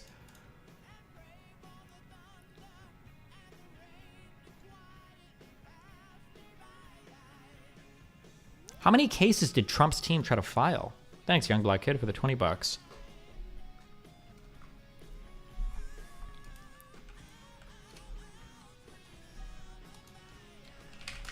Lawsuits for election things from Rudolph Giuliani. How many of these did Trump's campaign file? Question.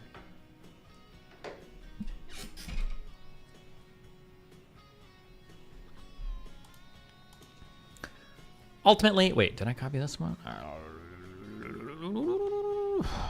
This is after the election. 62, according to Chapter 1. Holy shit, why did I think it was only like 7 or 8? What the fuck?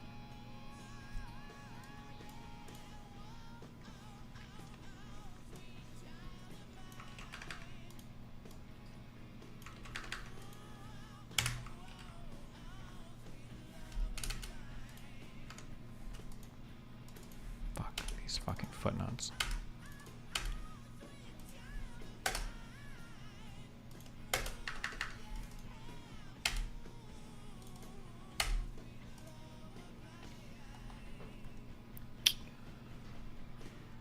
Ultimately, even Rudolph Giuliani and his legal team acknowledged that they had no definitive evidence of election fraud sufficient to change the election outcome. For example, although Giuliani repeatedly had claimed in public that Dominion voting machine stole the election, he admitted during his Select Committee deposition that, "I do not think the machine stole the election."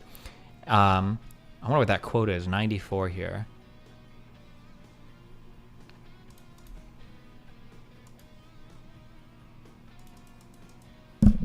Jeez.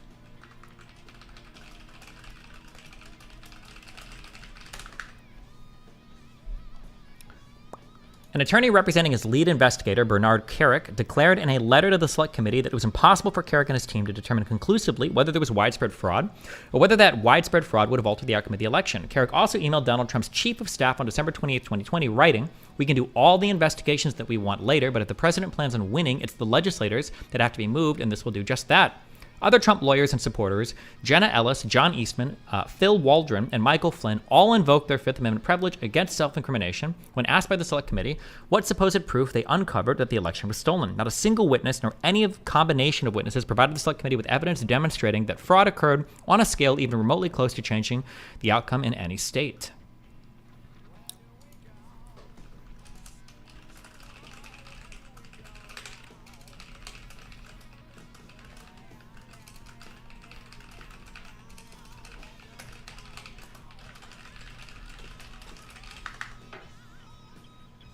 Jeez.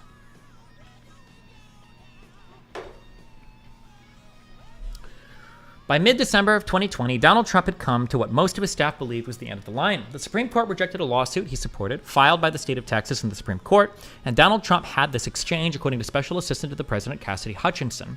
The president was fired up about the Supreme Court decision, and so I was standing next to Chief of Staff Mark Meadows, but I had stepped back, The president was just raging about the decision and how it's wrong, and why didn't we make more calls, and just this typical anger outburst at his decision, or at this decision.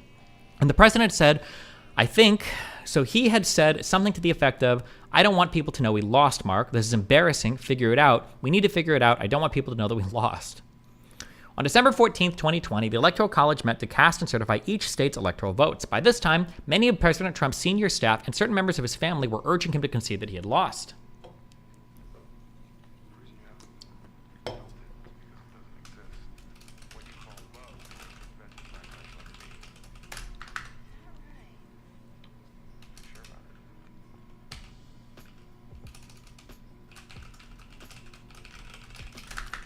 File page 237 for the breakdown of statuses of the 62 cases. Page 237 for a case breakdown. Okay.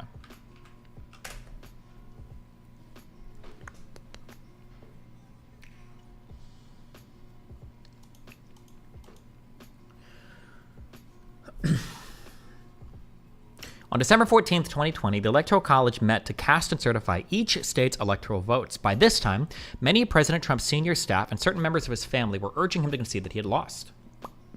Labor Secretary Jean Scalia told the committee that he called President Trump around this time and gave him such feedback quite directly.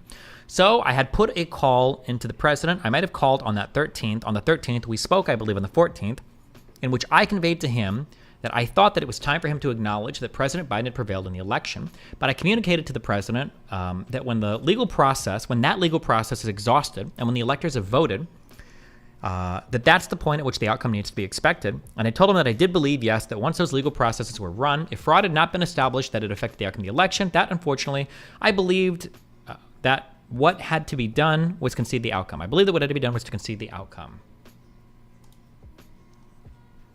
Deputy White House Press Secretary Judd Deere also told President Donald Trump that he should concede.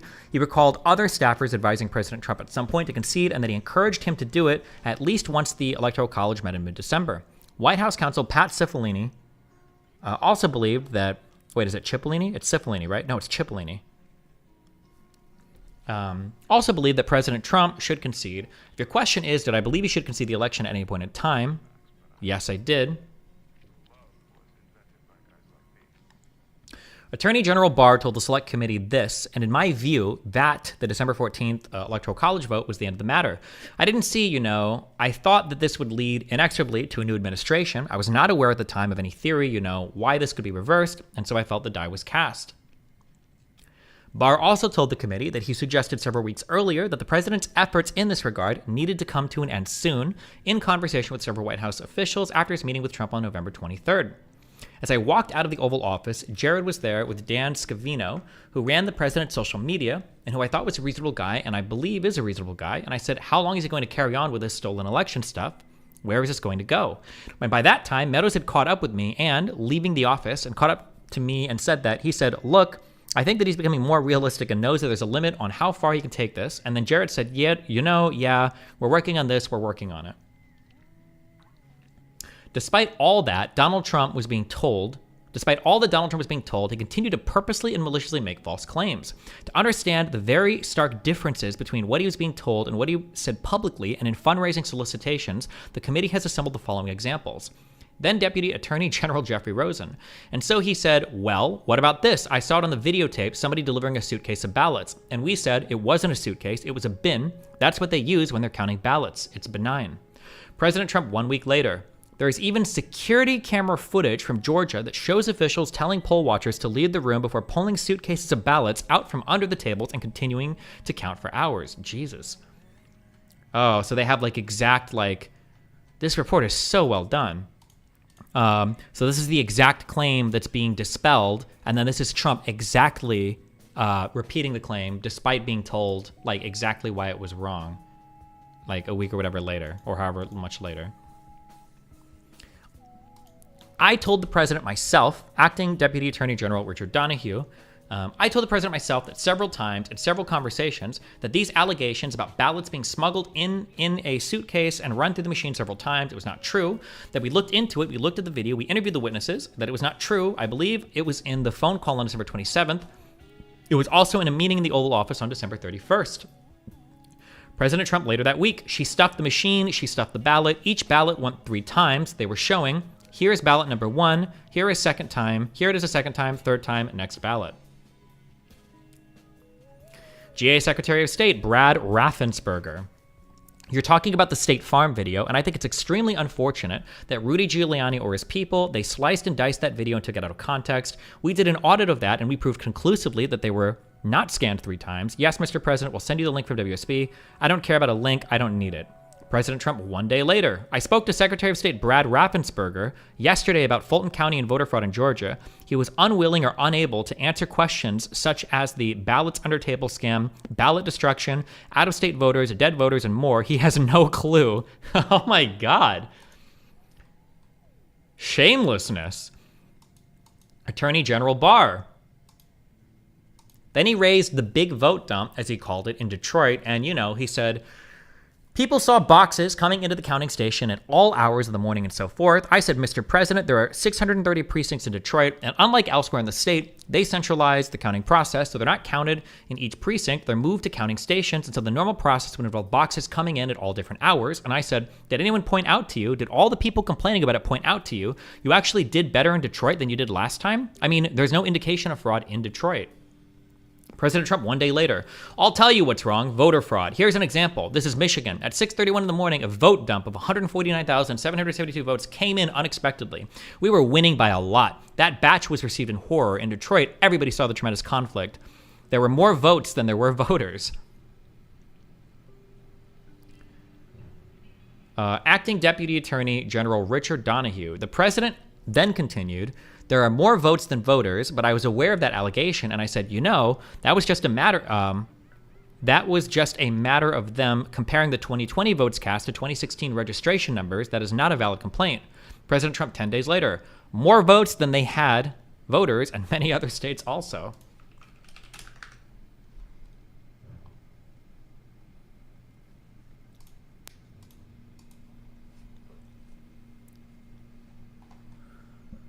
Acting Deputy Attorney General Richard Donahue. We would say to him, we checked that out and there's nothing to it, and we would cite to certain allegations, and so, like such as Pennsylvania, right? No, there were not 250,000 more votes reported than were actually cast. That's not true. So we would say things like that. President Trump 3 days later. In Pennsylvania, you had 205,000 more votes than you had voters, and the number is actually much greater than that now. That was as of a week ago, and this is a mathematical impossibility unless you want to say it's a total fraud. General Secretary of State Brad Raffensperger, GA Secretary of State. It's 4,502 who voted, but they weren't on the voter registration roll, which they had to be. You had 18,325 vacant address voters. The address was vacant, and they're not allowed to be counted. That's 18,325. Well, Mr. President, the challenge that you have is the data you have is wrong. 4,005, and then President Trump 2 days later, 4,502 illegal ballots were cast by individuals who do not appear on the state's voter rolls. Well, that's sort of strange. 18,325 illegal ballots were cast by individuals who registered to vote using an address listed as vacant according to the Postal Service.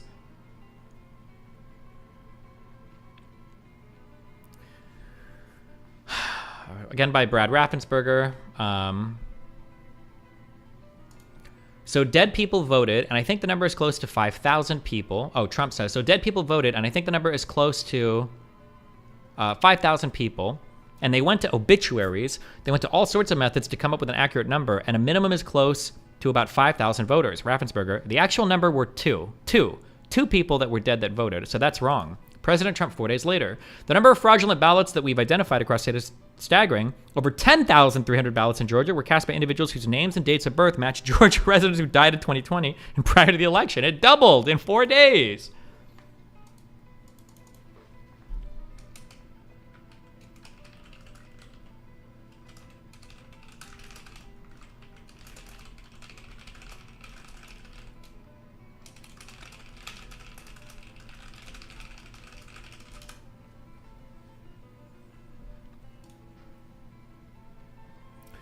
Georgia Secretary of State, General Counsel Ryan, Germany. Trump, you had out-of-state voters. They voted in Georgia, but they were from out-of-state of 4,125. Germany, everyone we've been through are people that lived in Georgia, moved to a different state, but then moved back to Georgia legitimately. They moved back in years ago. This was not like something that just before the election. So there's something about that data that data that it's just not accurate. President Trump 4 days later, and at least 15,000 ballots were cast by individuals who moved out of the state prior to November 3rd election. They say they moved right back. I don't know. Do I need to go over all of these? Like, holy shit. The one specific I remember referencing was, I don't agree with the Dominion track. I specifically referenced waving him off the Dominion theory earlier in my testimony. Question, are you saying that you think he still continued to tweet that after you waved him off it? Yeah. President Trump, between mid-November and January 5th, 2021, President Trump tweeted or retweeted conspiracy theories about Dominion nearly 36 times. Every single one of them is a fucking meme on its own. Yeah. Trump campaign senior advisor Jason Miller. The international allegations for Dominion were not valid. Okay, did anybody communicate to the president? I know that was communicated. I know I communicated it. President Trump, you have Dominion, which is very, very suspect to start off with. Nobody knows the ownership. People say the votes are counted in foreign countries and much worse. Jesus. Attorney General Barr. I specifically raised the Dominion voting machines, which I found to be one of the most disturbing allegations. Disturbing in the sense that I saw absolutely zero basis for the allegations. I told him that it was crazy stuff and that they were wasting their time on that and it was doing a great, great disservice to the country. President Trump 3 days later. Those machines are fixed. They're rigged. You can press Trump and the vote goes to Biden. All you have to do is play with a chip, and they played with a chip, especially in Wayne County and Detroit. Attorney General Barr. I said, look, if you have a machine and it counts 500 votes for Biden and 500 votes for Trump, and then you go back later and you will have the 1,000 pieces of paper you put through the machine, and you can see if there's any discrepancy. There's been no discrepancy. President Trump 1 day later. In one Michigan county, as an example, they used Dominion systems. They found that nearly 6,000 votes had been wrongly switched from Trump to Biden, and this is just the tip of the iceberg. This is what we caught. How many didn't we catch? Attorney General Barr. I will, Mr. President, but there are a couple things I responded. My understanding is that our experts have looked at the Antrim situation and are sure it was human error that did not occur anywhere else. And in any event, Antrim is doing a hand recount of the paper ballots, so we should know in a couple days whether there is any real problems with the machines. President Trump 1 day later. This is big news. Dominion voting machines are a disaster all over the country. Change the result of a landslide election. Can't let that happen. Then Deputy Attorney, I don't know if we need to read all these. Hold on. So we're on page 52. How many of there are these? Oh, fuck, you might as well finish the rest.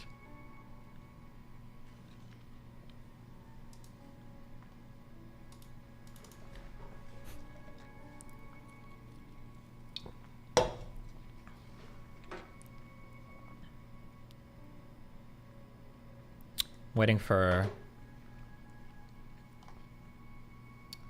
Wait, Rob said after 9. Counterpoints hasn't responded yet. Maybe he's busy doing stuff. Other people were telling him there was fraud, corruption in the election. The voting machines were no good. And we were telling him that is inconsistent. By we, I mean Richard Donahue and myself. That was just not what we were seeing. There was this open issue as to the Michigan report. And I think it was Mr. Cuccinelli. Not certain, but it indicated that there was a hand recount, and I think he said that's the gold standard. President Trump 1 day later. Study. Dominion machine shifted 2 to 3% of Trump votes to Biden. Far more votes than needed to sway election. Florida, Ohio, Texas, and many other states were won by even greater margins than projected. Did just as well with swing states, but bad things happened. At OANN. National Security Advisor Robert O'Brien. I got a call from, I think, Molly Michael in Outer Oval, the president's assistant, and she said, I'm connecting you to the Oval. Somebody asked me, did I have any evidence of election fraud in the voting machines or foreign interference in our voting machines? And I said, no, we've looked into that. There's no evidence of it. President Trump 1 day later. There could have been a hit on our ridiculous voting machines during the election, which is now obvious that I won big, making it an even more corrupted embarrassment for the USA. Jesus.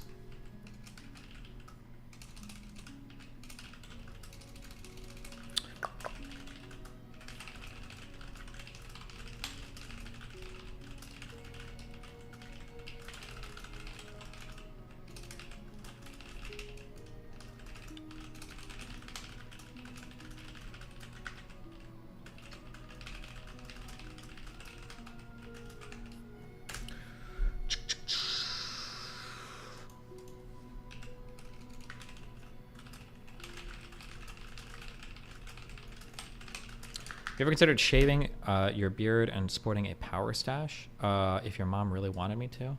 Yes.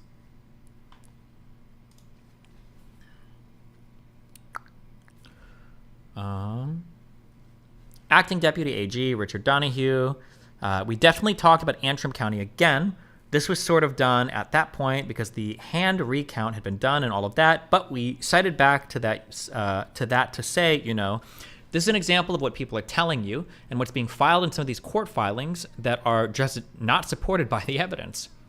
President Trump 2 days later. Well, Brad, not that there's not an issue, because we have a big issue with Dominion in other states, perhaps in yours. In other states, we think we found tremendous corruption with Dominion machines. But we'll have to see. I won't give Dominion a pass because we found too many bad things. Georgia Secretary of State Brad Raffensperger. I don't believe that you're really questioning the Dominion machines because we did a hand retally, 100% retally of all the ballots and compared them to what the machine said and came up with virtually the same result. Then we did the recount and we got virtually the same result. President Trump 4 days later. In addition, there is the highly troubling matter of Dominion voting systems. In one Michigan county alone, 6,000 votes were switched from Trump to Biden, and the same systems are used in the majority of states in our country. There's clear evidence that tens of thousands of votes were switched from President Trump to former Vice President Biden in several counties in Georgia. One of the reasons why I'm reading this too is because I have a feeling that, let's see. I'm trying to think of what the biggest case Trump is facing is right now. It's not the New York one, and it's probably not the documents one, the federal documents one. It might be the Georgia one, but I think the big one is going to be the federal case against Trump defraud. I think it's going to be this one. What's the...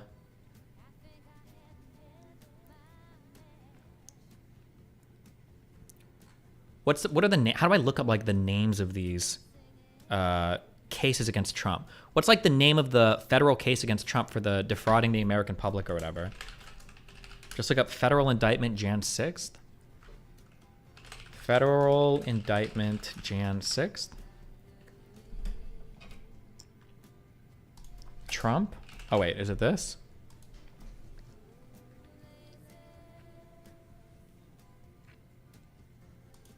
Or I guess I'm saying this is the big one, but I guess I don't actually know what the criminal charges are for.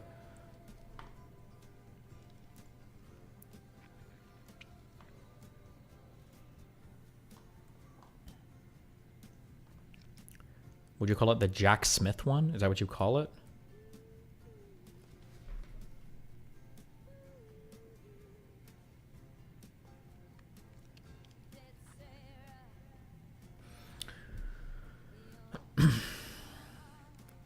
I think that a lot of what we're reading now, I think it's going to be pretty relevant. I think it's going to be pretty relevant to this stuff.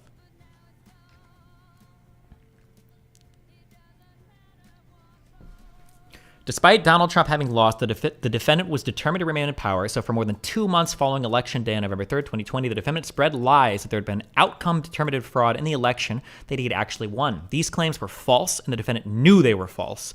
But the defendant repeated and widely disseminated them anyway to make his knowingly false claims appear legitimate, created an intense national atmosphere of mistrust and anger, and erode public faith in the administration of the election. I think this is the... yeah. I think, even if this seems kind of boring or not relevant, I think this is going to come up again when this court case rolls around, because a grand jury are the ones who return this indictment, so. There's a D.C. indictment and a Southern Florida indictment. They would likely be the best way to differentiate. Gotcha. So it would be this is the D.C. indictment, I think, because this is a grand jury from D.C.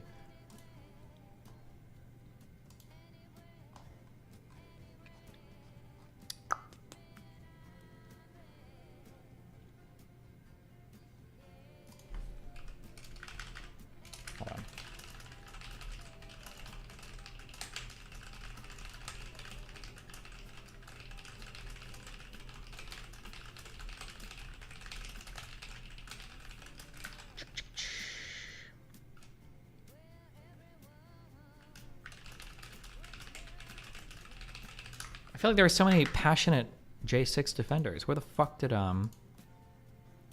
they go?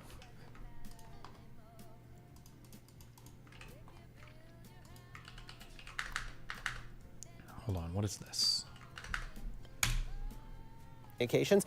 These are the kind of documents that we requested and were entitled to, so now we have them and now we're going to use them, and it looks like the judge sided with the plaintiffs here. Harry, I'm surprised to hear Ellie say that this happens from time to time. I thought that this was gross negligence. I mean, sending to the victim's attorney the texts of Alex Jones. I didn't know if it was that they're sabotaging their own client or what that is. How do you explain it? Yeah, it's stunning. It does happen sometimes, but it's always followed with this privilege motion, as Ellie says, and then they're returned. In this case, for some reason... Bro, what was, I just caught some random shit on fucking Legal Eagle. What the fuck is that case with the lady lawyer that had gone on to do work for Trump that had told that other girl that was working at some Trump property to ditch her lawyer and take some $15,000 settlement against like a sexual harassment? Does anybody know what I'm talking about? Bro, how can the people that Trump surrounds himself with, no, I don't think it's Sidney Powell. I don't think it was Sidney Powell. It's another lawyer. This is like the dumbest shit I've ever seen in my entire fucking life. I caught like 2 minutes of this on like a fucking Legal Eagle channel. Hey, Legal Eagles,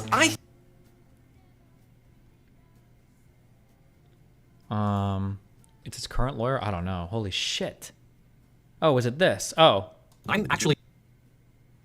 This is like... unbelievable. The most unbelievable part is the fact that the lawyer was literally texting the girl from her own phone. Why the fuck would you incriminate yourself like this? Fuck, now that I brought it up, I feel like you have to read it. Or listen to it, I'm sorry. Fuck it. Yeah, here, have it. Fuck it. I'm actually at a loss for words. If these allegations are true, Trump's worst lawyer, Alina Habba, engaged in some of the most unethical behavior I've ever seen by a lawyer. It makes Michael Avenatti look like a saint. If the recent civil lawsuit is accurate, Alina Habba convinced a Bedminster waitress who was suing the Trump golf course for sexual harassment to leave her lawyer, then sign one of the worst settlement agreements I've ever seen, which was drafted by Alina Habba, who claimed to be a neutral third party. If she wasn't already working for Trump as a lawyer, she appears to have used this unethical freebie as an audition to become Trump's top, in quotes, lawyer. This is insane. Now, you might remember Alina Habba as the 39-year-old attorney leading Donald Trump's New York civil fraud case and the new powerhouse contender shoving Rudy out of the way for the bad Trump lawyer crown. She received an F-tier ranking from us. In 2021, surprising many people, Habba replaced Trump's longtime lawyer, Mark Kasowitz, on the E. Jean Carroll defamation case, as well as a similar suit brought Would you by... chat with Rekieta Law soon? If he wanted to chat about J6, I absolutely would. But I feel like we try to set up talks and then he just, like, never, like, follows through. Now that he's, like, we just, like, would try to set up a date and he's like, oh, yeah, we should talk. But then when I try to, like, figure out a date, it feels like it just never happens. A former apprentice contestant named Summer Zervos. Though, surprising no one, the results of that replacement were easy to guess. Now, Kasowitz, the founder of the 350 lawyer firm Kasowitz, Benson & Torres, is a high-powered lawyer with clients like former Fox host Bill O'Reilly and the cigarette company Leggett. And as a plaintiff's attorney, he secured $300 million for Alabama residents poisoned by seepage from a Monsanto. Why is Trump's fraud case civil and not criminal, or is it both? Wait, the DC case? DC Jan 6 Trump case. Wait, if you've got like a grand jury involved in everything, isn't that by definition like can you have grand juries in civil cases? I have no idea.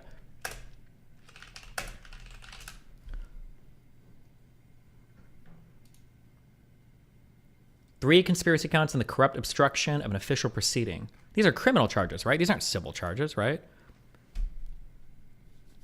The civil fraud, it might be the New York case. Oh, maybe, yeah.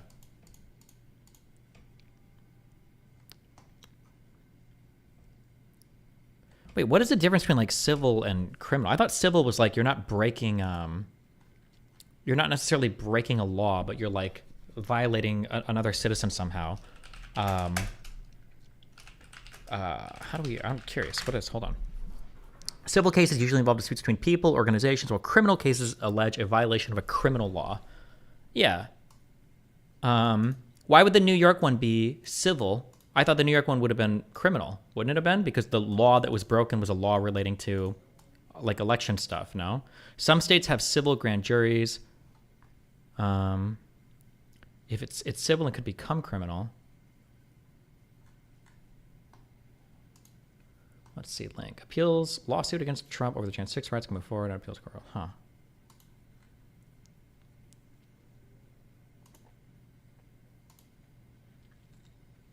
Trump org case is what people are referring to. Oh, yeah, I don't know about that.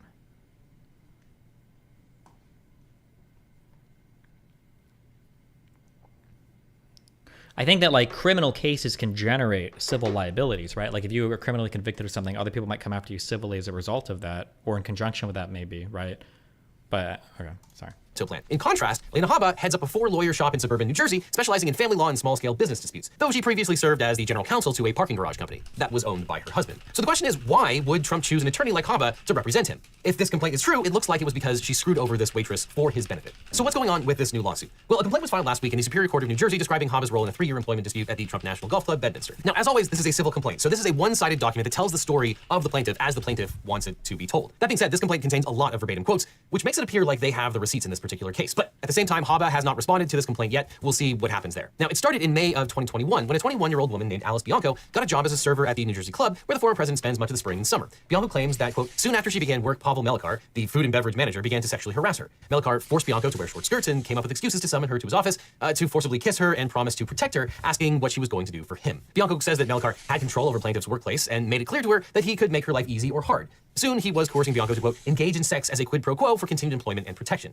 allegedly claiming that, quote, he could do what he wanted because he runs the place. As proof, he showed Bianco, quote, videos of Donald Trump praising him, indicating his closeness to Donald Trump so that she knew he was powerful. Jesus. In July, Bianco says that she refused to put up with Melikar's advances anymore, telling him, quote, I don't want you, I never wanted you, get away from me. After this, she says Melikar retaliated by, quote, giving her unfair job assignments and allowing his henchmen to abuse her and steal her tips. Now, if true, this would be a textbook example of sexual harassment under federal and state anti-discrimination laws. The New Jersey Attorney General's Division of Civil Rights defines quid pro quo harassment as, quote, when a benefit like a promotion is conditioned on sexual favors, or when an adverse action like being fired is threatened if you refuse a sexual advance. It also notes that, quote, the New Jersey law against discrimination prohibits an employer from retaliating against you for objecting to sexual harassment, filing a sexual harassment complaint, or for exercising or attempting to exercise any rights under the law. Now, allegedly that same month, another female coworker who claimed to have been harassed by Melikar delivered a letter to, quote, a member of Donald Trump's personal staff, describing a, quote, toxic and sexist work environment as a result of poor managing from higher management. The letter alleged multiple occurrences of sexual harassment and specifically stated that Melikar had, quote, forced a female server to perform sexual actions with him and covered it up by stating that he was protecting her while paying her and giving her gifts to remain silent. The letter writer said she had told the club's general manager, Dave Schutzenhofer, about Melikar's behavior, but, quote, little to no action has been taken. Now, after receiving this letter, the club's human resources officer allegedly finally contacted Bianco, who hired an experienced employment lawyer. But on July 28th, as Bianco was working breakfast shift, she was approached by club member Elena Haba, who said that, quote, she had heard about what was going on and wanted to help her. Haba, quote, acted as if Bianco was her friend and that she was very concerned about her. Bianco was familiar with Haba and her husband, regular patrons of the club, who often socialized with the former president. Now, Bianco told Haba that she already had a lawyer, and this is where things really start to go sideways, because the first rule of attorney ethics is that you do not communicate directly with a party who has legal representation. You talk to their lawyer. This is not one of those things where there's a lot of wiggle room. This is a hard and fast rule. But Haba continued to communicate with Bianco a lot. Now, according to the complaint, she started by telling the younger woman, you know you can fire your current lawyer, right? She followed it up with a text a few hours later saying, hi, love, it's Alina. Wanted to check on you. She included a link to a negative review of Bianco's lawyer saying, I can't believe, why would you put this in text? Why the fuck would you do? Also, I'm sorry, your lawyer, you should be like relatively smart and a litigator, isn't she? Why wouldn't you like get a friend to do this? Like, hey, can you go talk to this chick so that I have like plausible deniability so that like, you know, it's not directly linked to me? Like, why would you do this? Is this the guy? Be careful. On August 1st, Bianco sent Haba a long apologetic message saying that she didn't feel comfortable firing her lawyer, but inviting Haba to consult since Trump has multiple... Dominion sued Fox for defamation. Couldn't they sue Trump as well? Or is the president immune from being sued?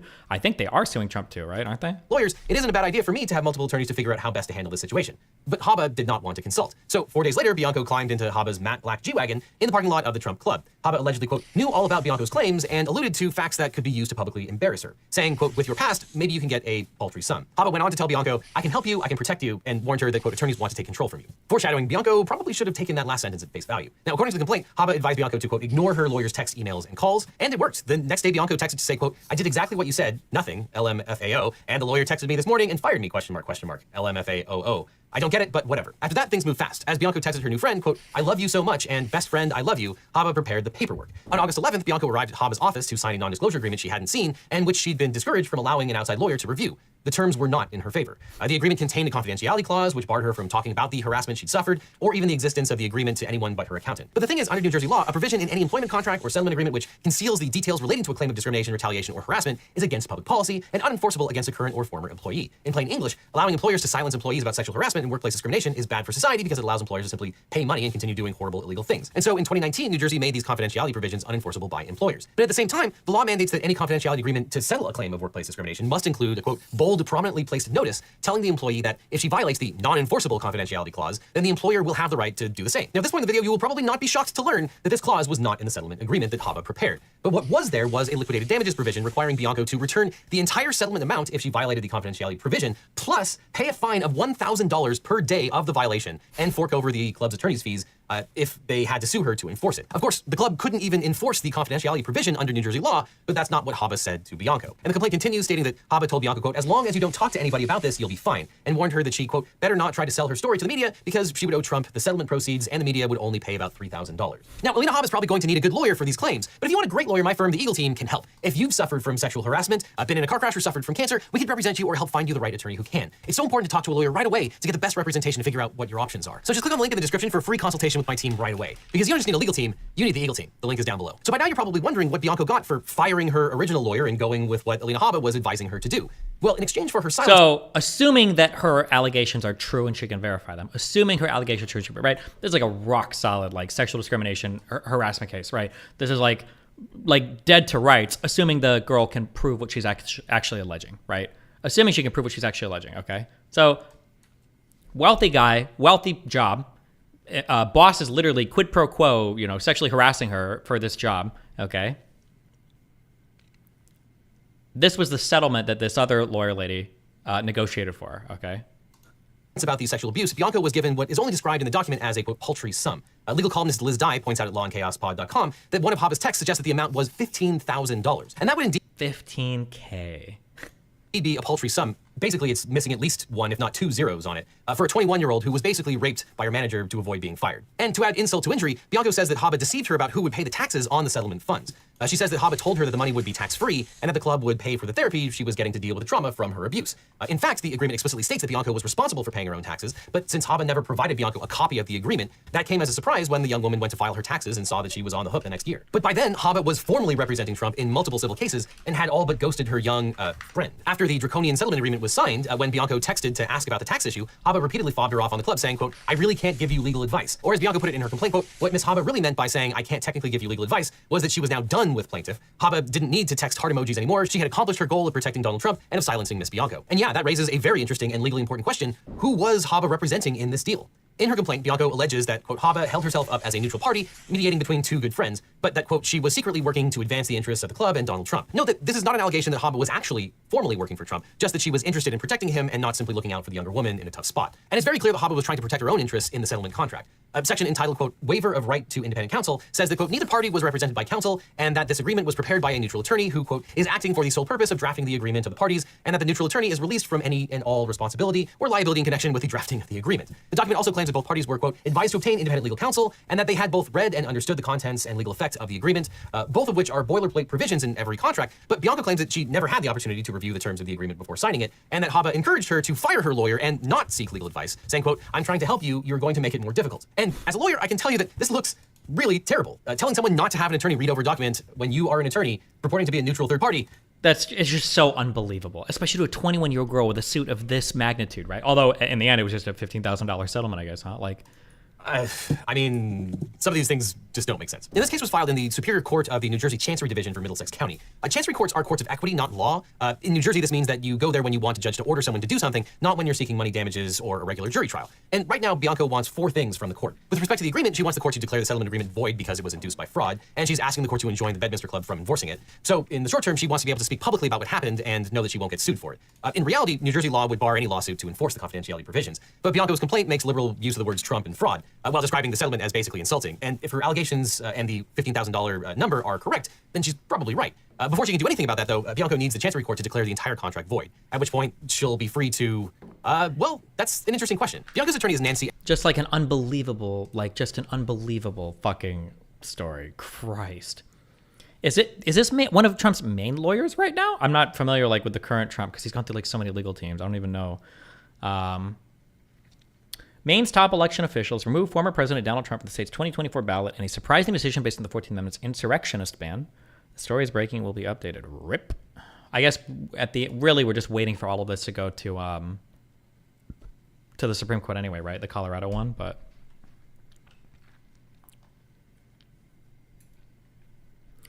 Destiny's leftover TDS is tiring. Listen, Trump derangement syndrome has never been as bad as Trump dick suck syndrome, okay? TDS is not a defense for all of the retarded fucking shit that Trump does. I'm sorry. One day when you get older, you might realize that, okay?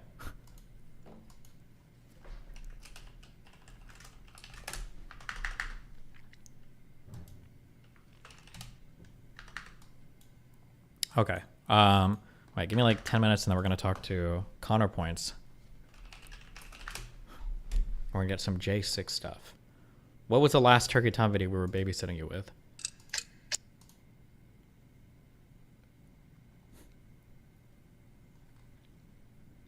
The dark side of Airsoft Fatty. Oh, fuck it. Yeah, why not?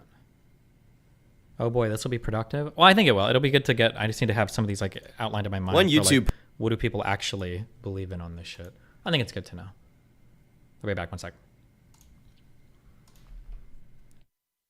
Personality who not only defies the norm, but also thrives on it is Airsoft Fatty. Airsoft Fatty's YouTube channel is essentially a window into his world, and his authenticity resonates with many. Anger is not the way of the jet.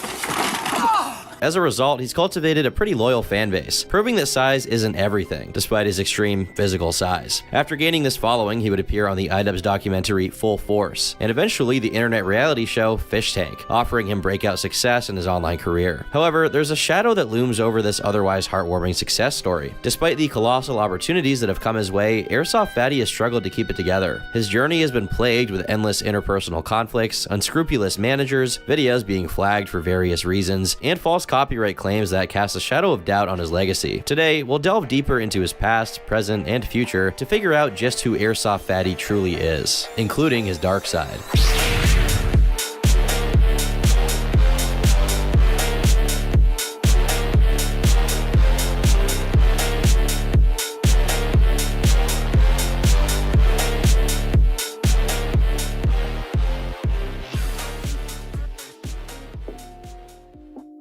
Chris LaFawn was born on April 3rd, 1997 in Michigan. He hails from Battle Creek, an area that doesn't exactly rank as the most affluent or privileged, with Chris himself growing up relatively poor. In the midst of these early life challenges, Chris's mother emerges as a remarkable figure. From the glimpses that viewers have seen of her, she appeared to be a kind and caring individual who played an instrumental role in guiding Chris through the ups and downs of his early life. It's no secret that being overweight can often invite cruel remarks and ridicule, making school environments particularly tough for Chris. Yeah, just a lot of things been happening at school.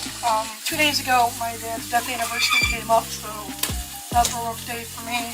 Everything's been going kind of crazy. However, he found solace and an escape from his real-life problems on the internet and started posting short YouTube videos. As he gradually shared his life experiences, he started building a devoted online following that became a source of emotional support and camaraderie. Upon graduating in 2015, Airsoft Fatty made a significant decision. He chose not to pursue a college degree and instead concentrated on making as many YouTube videos as possible. His YouTube channel became a canvas for him to express his everyday life in a humorous and entertaining manner. One standout is Why I Am Trying to Fix This Thing, which has accumulated over 9.5 million views since its upload. I want to see how this looks on screen. One important aspect of Chris's personality is his deep-rooted passion for all things Star Wars. He often expresses his profound love for this iconic franchise, saying, "I can easily slip into the lore of it." This statement hits at the therapeutic and hobby-like role Star Wars plays in his life. For him, immersing himself in the expansive Star Wars universe appears to be a way of escaping the stresses and challenges of the real world. And thankfully, Star Wars, as popular as it is, would serve as a perfect springboard for his own content. These videos featured Chris enthusiastically wielding toy lightsabers, often engaging in playful duels with friends, or recreating iconic Star Wars scenes. His genuine passion for the franchise shone through, endearing him to fellow Star Wars enthusiasts and viewers in general. While lightsabers were an integral part of Chris's content, the Chug Jug video was equally instrumental in catapulting him into the limelight. This is about the equivalent of a medium shield. So let's chug this. These particular videos served as catalysts, propelling his channel into a massive growth surge and causing ripples across the vast sea of the internet, particularly within the Instagram meme community. He also loves to sing. What's in your head? In your head? Zombie, zombie, zombie. And not just that, Airsoft Fatty is a man of many talents. Chris's love for cooking is something he often shares with his fans. Amid his diverse content, he occasionally shares videos of him preparing various seasonal recipes. You throw them in with the other meat, then you stir that shit. These offer a very tasteful glimpse into his culinary endeavors, often featuring unique and unconventional recipes. While traditional cooking channels may focus on gourmet dishes or expert technique, Chris's approach is refreshingly unpretentious. This video, featuring Chris's ramen noodle preparation, is a prime example of his distinct culinary style. Rather than adhering to conventional cooking norms, he adds his own unique flair to the process. His emphasis on making the noodles nice and dry as a distinct twist to the dish, which others have failed to replicate. I use very little water. I like my noodles to be a little dry. One notable upload would feature a dish that he holds near and dear to his heart, and it's often revered for its low cost, being under $5. Chris takes a microwavable TV dinner and makes the unusual choice to dump it into a pot of ramen noodles, with the water still in it, and then mixes it all together before enjoying. Here's where the TV dinner comes into play.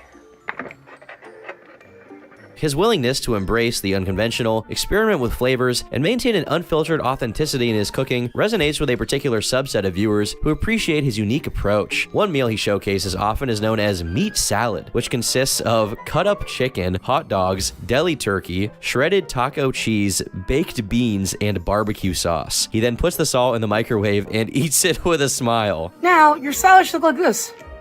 A diseased mess of meat, something a vegetarian and vegan would cry over, because so many animals died to give us this. Now obviously this meal looks super delicious, and by delicious I mean foul and not safe for human consumption by any metric. If you want to know what happens when you eat this every day for like 20 years, well, you're looking at it. But regardless, the response from his audience to these cooking videos is a testament to the power of relatability and shared experiences. Chris's approach to cooking fosters a sense of camaraderie. His audience enjoys a comfy viewing experience watching an obese man from Michigan prepare a meal that the state legally can't feed to murderers and rapists. While a lot of people watch this stuff in a tongue-in-cheek way, there were genuine fans who just wanted to see his personality thrive. He was a genuine guy sharing his passions for Star Wars, singing, funny moments from his life, and cooking, and people just liked that. The lightsaber videos were, in many ways, symbolic of Chris's entire channel. It was just a guy having fun and posting it for everyone to see. And thanks to a few of these videos going viral, Chris has gone from just another content creator to a small-time sensation, and all of his videos did relatively well for a time. It's rare to see someone get 500,000 views on a video.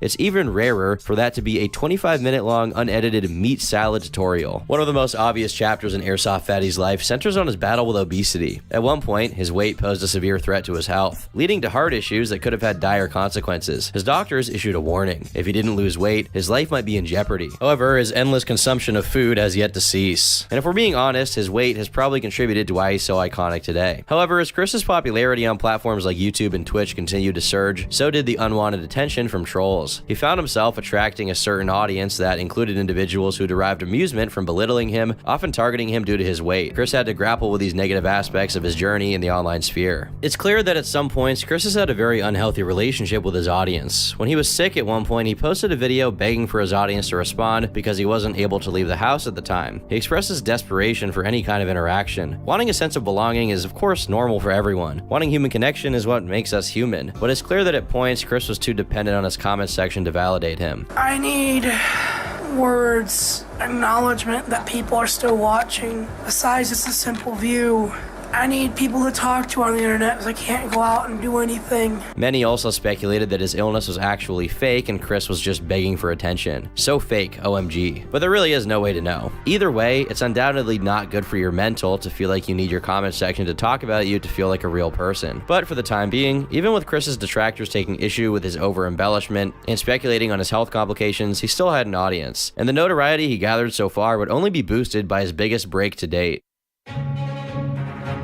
It's highly likely that you've seen Full Force, a 50-minute long documentary on the life and times of Chris LaFawn. In April 2019, Ian, or iDubbbz, made the journey to Michigan to shoot a video with Chris, an endeavor that would delve into Chris's life, his friendships, his motivations, and provide an intimate exploration of the enigmatic personality. The documentary delved into previously unseen areas of Chris's home, which had only served as background settings in his videos until that point, revealing a less than appealing sight. Much of the house appeared neglected, displaying signs of disrepair, and there was an overwhelming presence of cat feces scattered throughout. throughout. Perhaps the most notorious area was the basement, resembling less of a typical storage space and more akin to a decrepit mental institution. The excessive amount of cat excrement in this area turned it into a hazardous zone, resembling a minefield of sorts. During Ian's interview with Chris regarding the house's condition, Chris admitted that it could benefit from some form of renovation and cleaning, albeit he downplayed the urgency of the situation. Ian adopted a tongue-in-cheek approach to this acknowledgement. Consequently, the state of the house was temporarily brushed aside, leaving it as is for the time being. Just a few steps away, you can relax and soak up some rays in the sunroom. Jesus! Wish Mother would remind me to bring the vacuum down so she could use it. Damn, this is bad. What do you call this room? I used to call this my smoke room for a bit. And then it kind of got turned into a random shit room. Then it became the cat room, and every so often Mother and Grandma tend to these litter boxes, and they don't tell me when they need the vacuum. This is bad.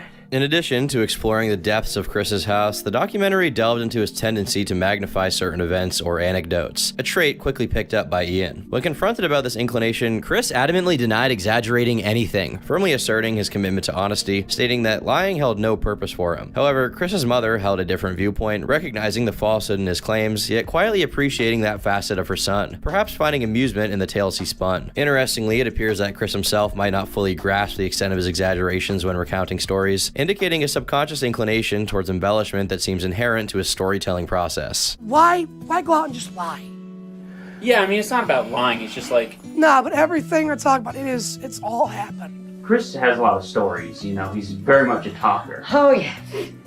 I guess for someone who's a bit skeptical, it's like... I don't blame people who are. Right. He's got a little bit of, like, flack online for some of his stories because he'll exaggerate some things. Oh, yes, he does. I feel like I've gone places, I've done a decent amount of things. Yeah. But, like, I don't have, like, nearly the amount of, like, stories that you have. Why? Oh. The documentary further highlighted Chris's daily routine, showcasing mundane activities like his trips to Meyer and his off-road adventures in his minivan, which he referred to as mudding. While Chris and his friends hyped up Meyer as if it were a mythical destination, it turned out to be just a regular grocery store, dispelling any grandeur surrounding it. Additionally, scenes depicted Chris indulging in frequent smoking sessions in his room, a detail that would later hold significance in his life, albeit at that moment it was only briefly mentioned. One of the aspects that the documentary delved into was Chris's relationships, particularly those with his friends. As the camera followed Chris through his daily life, it became evident that not all the individuals who surrounded him were necessarily genuine. Ian even made remarks in the documentary that some of these people seemed like leeches, people who were drawn to Chris's fame rather than any sense of true friendship. Thankfully though, as the documentary progressed, the curtain was pulled back, and Ian managed to reveal a different side of Chris's circle, individuals who appeared to be his true friends who really had his back. You know, I was around these guys. Autistic. So you know, if you want me to give commentary on this part, I'm just gonna tell you it from my perspective, okay? Yeah, there was this guy we met. Oh wait, are you still talking? Yeah. Oh, sorry. The day was shit. Among these individuals was Mike, a laid-back guy who simply wanted to spend time with Chris because he enjoyed his company. Their friendship had a history that extended far back, with appearances in older videos on Chris's channel. Mike's presence was a testament to the bonds of friendship, unaffected by the trappings of internet fame. A couple of videos down the line and we made the notorious one where he trips over there by the trash can. Oh, you good, bro? Ever since then, he's always hitting me up, asking for help with videos and other stuff. You were the camera guy for Oh, yeah. one? A lot of them. Okay. For a good majority of them. So you're the guy behind the camera most of the Yeah. time? Okay. Yeah. Another intriguing character in Chris's life was Robert, a figure who occupied a unique place in the documentary. Robert had openly discussed having seen demons, and his dynamic with Chris seemed to veer between friendship and rivalry. There were hints of tension and disagreement, but the exact reasons for their disputes often appeared trivial. The culmination of this friendship played out in a lightsaber battle, a moment that was both highly anticipated and somewhat anticlimactic. There was a point where you could tell that, like, no one except for Robert was having any fun at all. So it was just uncomfortable. But realistically, how exciting can two guys battling with fake lightsabers really be? The final character of the story was Chris's mom. She was portrayed as a loving, kind, and supportive presence in his life, with a genuine acceptance of her son's weirder qualities. The interview with Chris's mother revealed a deep and heartfelt connection, showcasing her unconditional love for her son. For those who had followed Chris's content from his early days, the documentary provided a chance to witness his transformation, his evolution from a bona fide internet meme, known for his iconic lightsaber videos, to a multi-dimensional figure with with a complex life story was both surprising and inspiring. The Full Force documentary not only showcased Chris's story, but also highlighted the importance of collaboration. The video was met with resounding approval. Full Force was a game changer in Fatty's life, marking a pivotal moment. With an astounding 24 million views and 1.1 million likes, the documentary garnered widespread acclaim for its impeccable production. Its impact on Fatty's online persona was profound, introducing a wave of fresh viewers to his content and effectively catapulting him into the limelight in a way he hadn't been before. He also got a substantial increase in subscribers, effectively doubling his channel size. Fatty's ascent to stardom seemed unstoppable as he basked in the newfound attention and support from millions of newly minted fans flooding into his channel. It seemed as though the tides were changing in his favor. He made a conscious decision to elevate the quality of his content, focusing on self-improvement and taking steps to enhance his production quality. It was a period marked by optimism and an apparent shift in spirits, but some would argue that this was also the beginning of a turbulent chapter in Chris's life. Soon after the release of Full Force, Chris was riding high. Tragically, this was cut short just a few months later when Chris's mother passed away. The woman who had supported him all of this time, throughout all of his endeavors and kept his head screwed on straight, was now gone. Chris's tribute to his mother in the form of covering a Green Day song was a pretty emotional moment that resonated deeply with viewers. What do you love about Chris? He's mine. Yeah. I don't know. He's a sweetheart. He really is. He's got his moments. I'm not going to say he's perfect because he is not, far from it. This poignant moment captured the essence of a mother's love, transcending all external judgments and expectations, and really just making people feel bad for the fact that she passed away. Following the passing of Fatty's mom, Chris's family rallied together, seeking ways to offer support during this challenging period. More specifically, his cousin Matt took it upon himself to uplift Fatty's spirits and steer his life towards a more positive direction, aiming to prevent him from falling deeper into the pit of depression. Matt utilized his own YouTube channel as a platform to document his efforts in aiding Chris, sharing updates and chronicling their escapades. His goal was not only to motivate him, but also to showcase his journey of resilience. On November 29th, 2019, Matt uploaded a video titled, "Fatty Invests in Himself and Tries Adulting." In the video, Chris could be seen smoking weed in the garage rather than inside Matt's house. Matt, ever conscious of the house smelling, was insistent that Chris contribute to the household. This simple act highlighted the contrast between the carefree, unedited content of Chris's videos and the real-world responsibilities that others around him faced. During the video, Matt interacted with Chris, but Chris's responses were often inaudible, emphasizing a degree of disengagement. He shared that he had worked from 9 a.m. to 2 p.m. and then took a power nap. So it is. I had to limp my way half a parking lot into the building and listen ride to on the me. cars. Nobody feels bad that you're sitting out here smoking weed in my garage. I know. Okay, It's just so don't even freezing. start with me. Well, you don't have to sit out here. No, I don't. Jesus. Just trying to use my time efficiently. Comment in the comment sections below if you think this is an efficient use of his time. The fact that Chris wasn't very fond of work is not surprising, given his established online persona. The challenge lay in balancing the demands of life with the creative and unpredictable world of YouTube. Matt then confronted Chris about his daily routine. He emphasized that Chris couldn't sleep all day and encouraged him to contribute to the house. Matt then accompanied Chris to an electronics store where they purchased equipment to enhance Chris's content production. They acquired a tripod, lighting equipment, and a microphone, emphasizing that Chris needed to step up his game. When Matt asked Chris whether he should invest in a car or his business, Chris was momentarily stumped. So here's the question. Do you invest in your business or do you invest in your car? You can only do one. Very, very good question. No, it's not. You always invest in your... By investing in your business, you're investing in yourself. You always bet on yourself. You always invest in yourself. So traditional common sense would say fix your f***ed up back window. I say that, get a tripod so you can up your production value and more people will watch your content. Okay. Right? Right. Right? Right. Right. That's what we're going to do right now. As the video drew close, Matt expressed his happiness and pride in Chris. The next chapter in Chris's life, as documented by Matt, provided a stark and unfiltered look into the aftermath of his mother's passing and the state of the house they had shared. The video in question depicted Matt and a group of friends embarking on a daunting task, a 25-hour cleaning marathon to restore the house to a semblance of order. It was a task that literally confronted the physical debris left behind, but metaphorically, the emotional weight of loss and neglect. The house was in pretty rough shape. The basement, often depicted as the darkest and most unsettling place in the house, featured urine-soaked sheets on the floor, discarded clothing, and a macabre display of dinosaur drawings adorning the walls. The scenes from upstairs were equally distressing. Broken windows allowed the elements to infiltrate the house, further worsening the conditions. Animal feces was scattered across the floor, and pieces of the ceiling had fallen in, littering the rooms. The upper floor, like the rest of the house, was in a state of disarray and disrepair. repair. While Matt and his friends worked diligently to clean and restore the house, they encountered yet another disheartening reality. Chris, who was present during this endeavor, used the bathrooms in the house without flushing. The act underscored the challenges of restoring order to a space that had been neglected for a significant period. As Matt ventured into Chris's room, he was met with a sight that painted a poignant picture of the situation. Chris's bed was a makeshift structure supported by cinder blocks and covered with a sheet or some form of covering. Garbage covered the entire floor, making it clear that this was a space that had been overlooked for far too long. Matt's emotions and frustrations were palpable, and it became very evident that he was growing weary of the situation. The cleaning process, while undoubtedly a step towards improvement, was a reminder of the immense challenge they faced. Chris's safe, once intended for valuable possessions, had been repurposed as a repository for cat shit. As the video progressed, Matt shared the aftershots of their cleaning efforts. While the transformation was evident, it was essential to acknowledge that the house was still far from ideal. In this particular video, the tension between Chris and Matt reached a breaking point with significant consequences. The central incident revolved around Chris abandoning his cat while he left to indulge in a smoke session, leaving Matt to contend with the aftermath. Matt, already dealing with cleaning the house, had to face even more cat urine and feces. One of these striking moments in the video was when Matt takes the last abandoned cat to an animal shelter. It's an instance where Matt had to make a difficult decision for the welfare of the abandoned animal, embodying all of the challenges with this disgusting house. He goes on and on and on about how much he cares about his cats and all this other shit. But then he leaves one here to fend for itself. We had no idea that it was here until last week.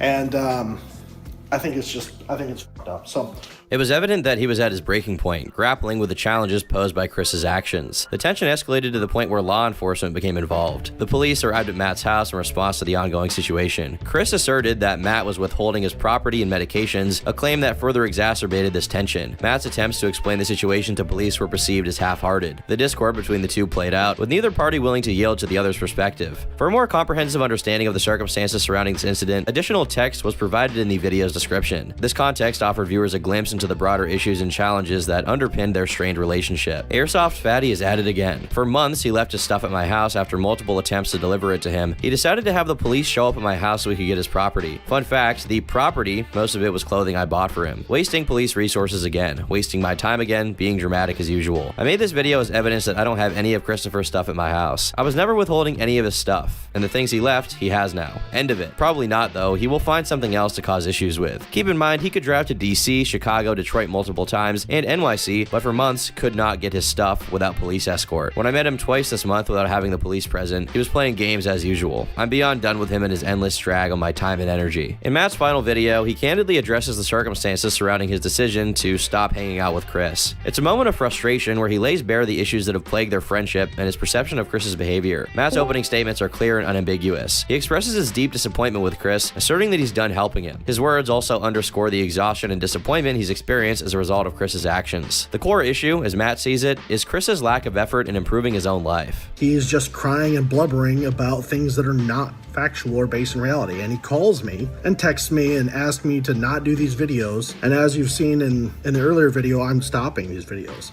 Not because he asked. I hope these videos stay up here forever. I hope you shame the out of him forever. This lack of initiative strained their familial bond and left Matt with a sense of hopelessness. The video delves into the fact that Chris's family has been attempting to provide support and assistance to him for years. Despite these efforts, Chris's behavior has left his loved ones exasperated. In Matt's view, Chris has become a source of shame for the family, and it's a reality he's not willing to tolerate. One of the central themes of the video is the accusation that Chris engages in deceit, manipulation, and falsehoods. Matt asserts that Chris employs these tactics, usually feigned sympathy, crying, and emotional displays to elicit assistance and support from others. He contends that Chris was never truly homeless, but instead portrayed himself as such to gain sympathy. According to Matt, this portrayal was a ruse to avoid basic responsibilities like washing clothes, taking showers, or doing dishes. In his view, Chris resorted to fabricating a homeless status to escape these essential life tasks, exploiting the sympathy and assistance offered by those who believed he was in dire need. He's not homeless. He's never been homeless.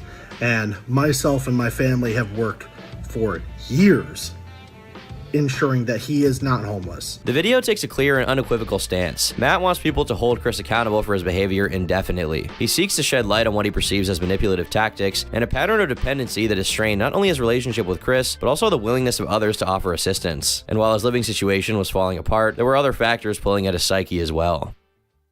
I love energy drinks, which is why I'm proud to be sponsored by the best guys in the game at it, G Fuel. They sent me a bunch of stuff, including 4 of these Dream Demon energy drinks. They sent me 4, and I only have 1 left to show you guys because I drank all the other ones because I like it so much. They taste great, they have 0 calories, and they get me personally wired as hell when I'm editing videos or playing games. I feel electrified. This stuff is like injecting adrenaline straight into your veins with a syringe, except it comes in a can and in tubs, so you don't have to drink it, and you won't look like an addict. They have a bunch of these tubs, which are an energy drink as well, but it's just powder that you pour into water, and then you can drink it whenever you want. This one right here is called Hype Sauce, and it tastes like raspberry lemonade, really good. This one is called Pog Juice for whenever you want to soy face. This one is super cool. It's called Ice Cream, and it's a collaboration with the PlayStation game Twisted Metal, and it has a sour strawberry cotton candy flavor. And they also made sure to send me this one specifically, which is called Clickbait. They were very adamant that I show you guys this one, probably because they've been watching the vids. They know what we're all about. And G Fuel is always adding new flavors to their site, so get it while supplies last. Do not wait. Very limited quantity. I love G Fuel. You know G Fuel, and you should love it if you don't already. It's good for your soul. It's good for your productivity. Listen, guys, I'm gonna let you in on a little secret. All of the Fortnite Yats will be begging you to share some when they find out that you have G Fuel. So what are you waiting for? Grab a tub, get some energy drinks, and be sure to use code TURKEY at checkout so they know that I sent you. All right, now back to the video. Thanks, guys. In February of 2020, a significant chapter in Chris's life began when he came under the management of a Discord user named Josh. This arrangement was more complex and problematic than it initially appeared, as Josh took on a role that extended beyond typical management responsibilities. During one of Fatty's streams, he would say that he was logging off before getting a notification on his phone, to which he visibly sighed and said, "Okay, I guess I'm not getting off." Chat suspected this was basically his manager screaming at him to stay on the live stream, and started to call him out for essentially forcing Fatty to stream against his will. Peace out. I hope you guys have a good day, at least, you know. Or, okay, never mind. Just keep it here. I'm just gonna finish off this oatmeal then. Like, it's cold. It's cold oatmeal now, but like, it was warm. You know, it was warm. Now it's cold.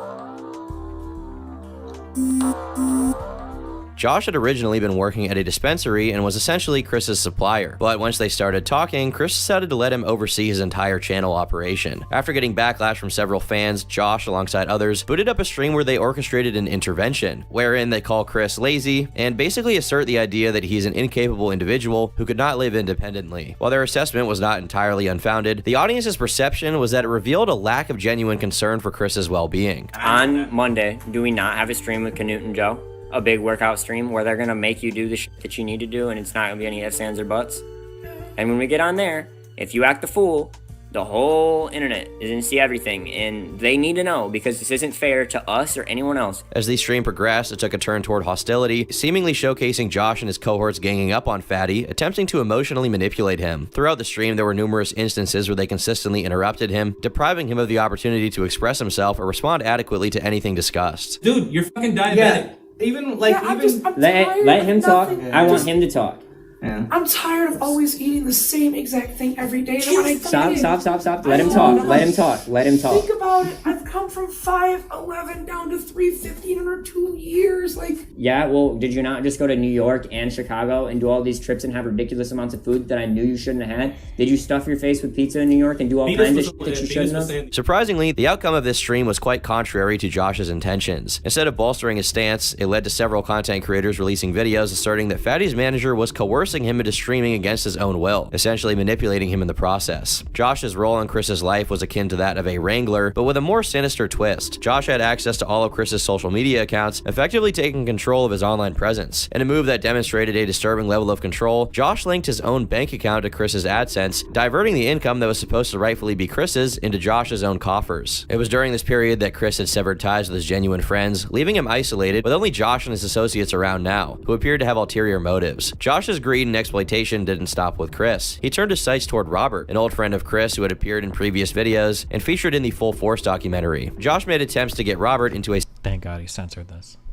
similar situation. He gained access to Robert's social media accounts and changed the AdSense settings to divert earnings into his own bank. Robert eventually discovered this manipulation and publicly exposed Josh's nefarious actions. In retaliation, Josh appeared to orchestrate a hacking of Robert's social media profiles, transforming them into pro-LGBT platforms. This incident further underscored the extent of manipulation and deception that had become prevalent in Chris's online world. By early 2021, Chris encountered yet another setback when he was banned from Twitch due to alleged hate speech. According to Josh, someone had used a racial slur via voice chat while Chris was playing a game. What was especially troubling was Chris's failure to remove the VOD or inform the appropriate parties that could have helped address the issue. It appeared to be an inadvertent mistake, exacerbated by the fact that Chris was smoking during the stream, which may have contributed to the fact that he wasn't really aware that he would get banned for that. On March 8th, 2021, Josh and Chris's association came to an end. Their parting was documented through Discord messages, marking the conclusion of the tumultuous Josh saga in Chris's life. Then counterpoints might be waiting. I DM'd him. I'm just waiting for him to respond. Oh, wait.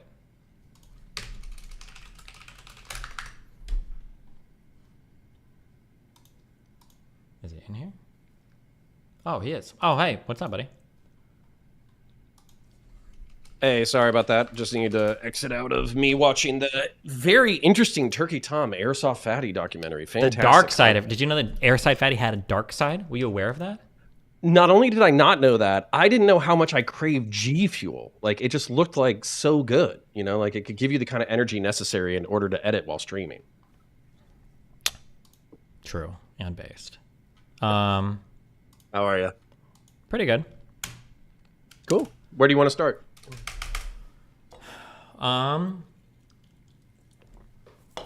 Here's my general feeling and outline. Where I'm at right now, okay? Yep. I would say that January 6th was an attempted insurrection by Donald J. Trump. That's where I'm at right now. Where do you want to start? How do you feel about that? I agree wholeheartedly. Okay, I think good chat. All right, well. Yeah, well, it might literally be a 10-minute agreement session and then we'll dip. So my issue is the word Republican has the root word republic, right? And with republics, you're supposed to have rules and norms and process and the rule of law and all that kind of shit. And I don't think Donald Trump cares about any of that kind of stuff. Okay. Yeah. And so I think that Peter Strzok and the Wine Moms were ultimately proven correct in the fact that Donald Trump doesn't give a shit about the Constitution. He doesn't care about, you know, how institutions are supposed to function. He doesn't care about the logistics issues involved in how they function. And as a result, they viewed him as a danger to the Republic. And I think they were correct in that assessment. Do you know if Rob Noor would fight against this point, or do you know any conservatives that would fight against this point, or? So what I've seen relatively consistently is that they would do a whataboutism where, well, not just that, but they would say that the rules and norms were violated in order to keep Donald Trump out of office. I think they would say the same thing about the Colorado ruling with, him being precluded from being voted for. They would see that as like Democrats ruling against him. I think they would also point to the article that basically said, hey, yeah, we did do a conservative media push to make sure Trump didn't win. Suck on that, losers. I think they would point to that as Democrats doing the same thing by a different name. Gotcha. Do you know any other any other conservatives that would fight on the J6 insurrection point itself, or no? Oh yeah, I mean, like if you were looking for somebody specifically to fight, then yeah, I mean, Endernax, I'm sure Rob Noor. Rob says he's available at 9. Yeah. Is there anybody that's free right now that wants to hop in and chat? Not that I know of. No. What was the one guy you said? You said Endermax? Endernax. He's an old friend of mine. Unfortunately, he went schizophrenic in the past year and turned into a Christian nationalist, like really hardcore. But he's probably just going to simp for Donald Trump and say that whatever laws he broke was based. Okay.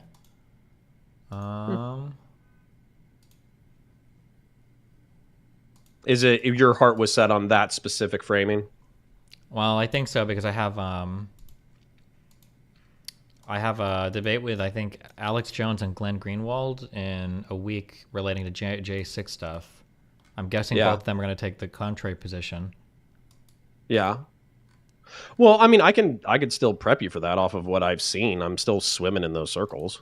Is there any possible, because I just started reading the actual J6 Commission for the first time, and holy shit. I'm so curious, like, what possible opposite side could possibly exist to any of this. I'm just so curious. That isn't a whataboutism about Trump, or I'm sorry, that isn't a whataboutism about BLM or Obama or anything else, like just in terms of this particular issue.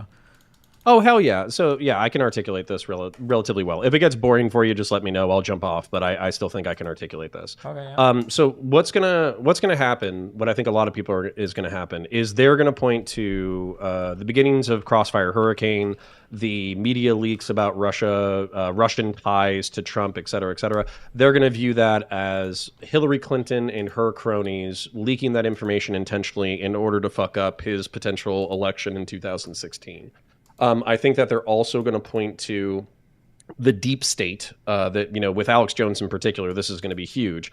The deep state no longer represents the true will of the American people. So the institution was threatened by somebody who would get us out of all these forever wars and wars on behalf of Israel, et cetera, et cetera. I don't know if Alex Jones will go for wars for Israel, but people around him would.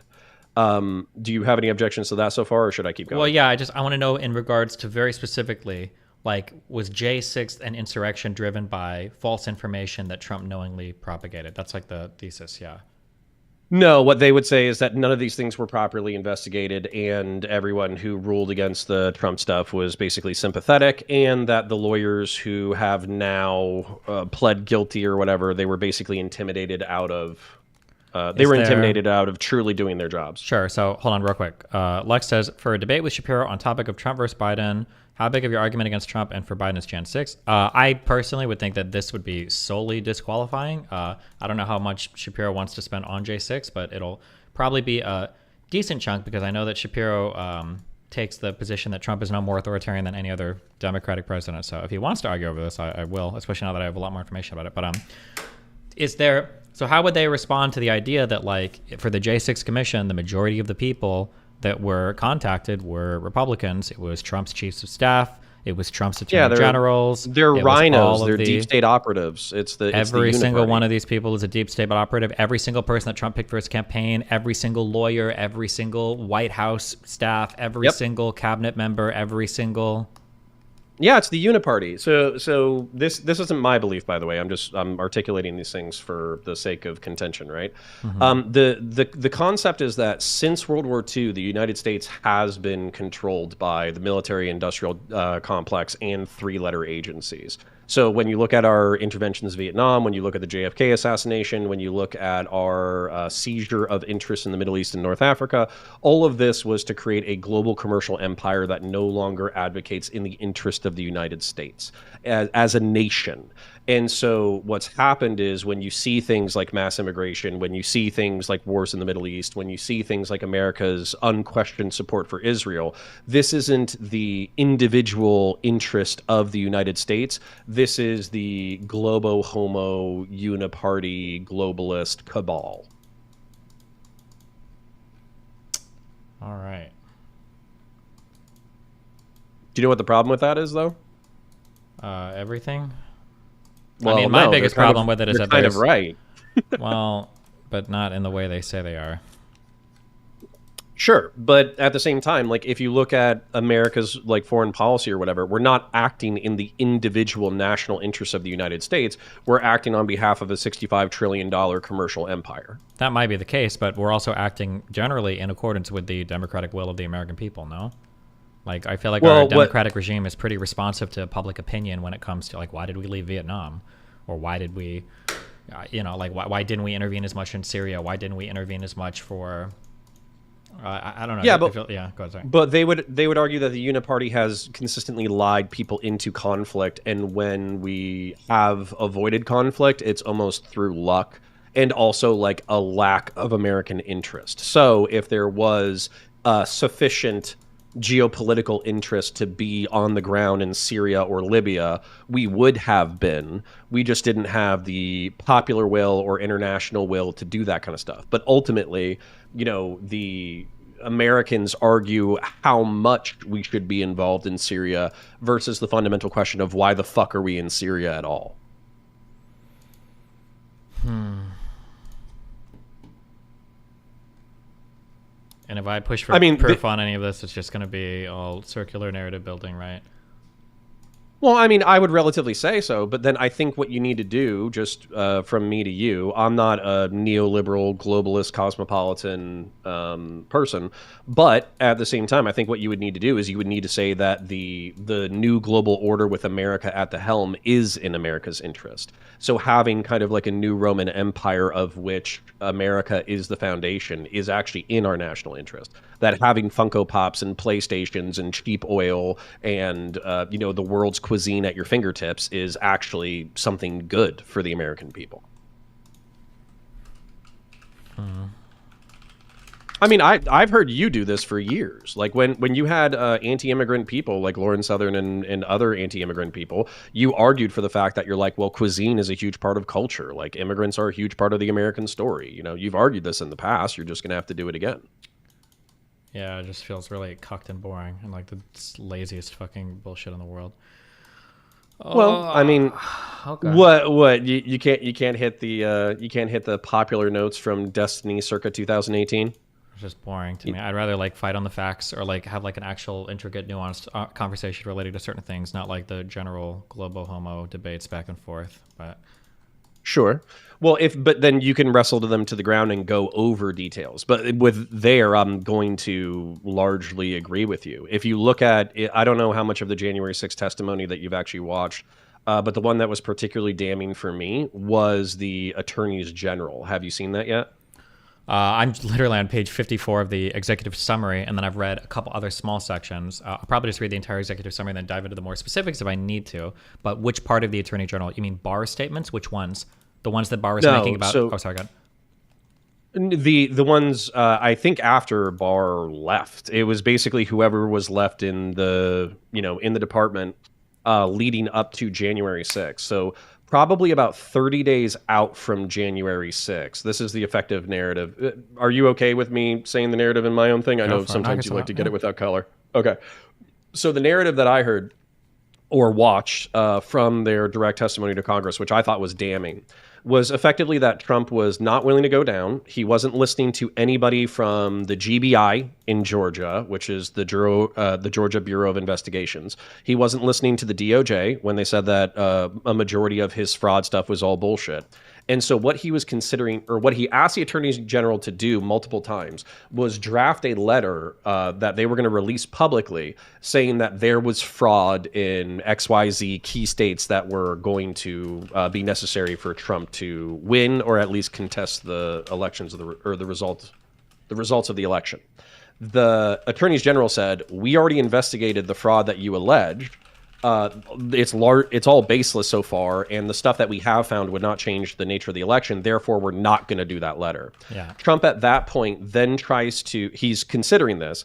He's considering firing the attorney general and like the deputy attorney general, and then hiring somebody who has never done criminal law before. He's actually an environmental lawyer who works in their bureau for some reason, but he's like 15 down the chain.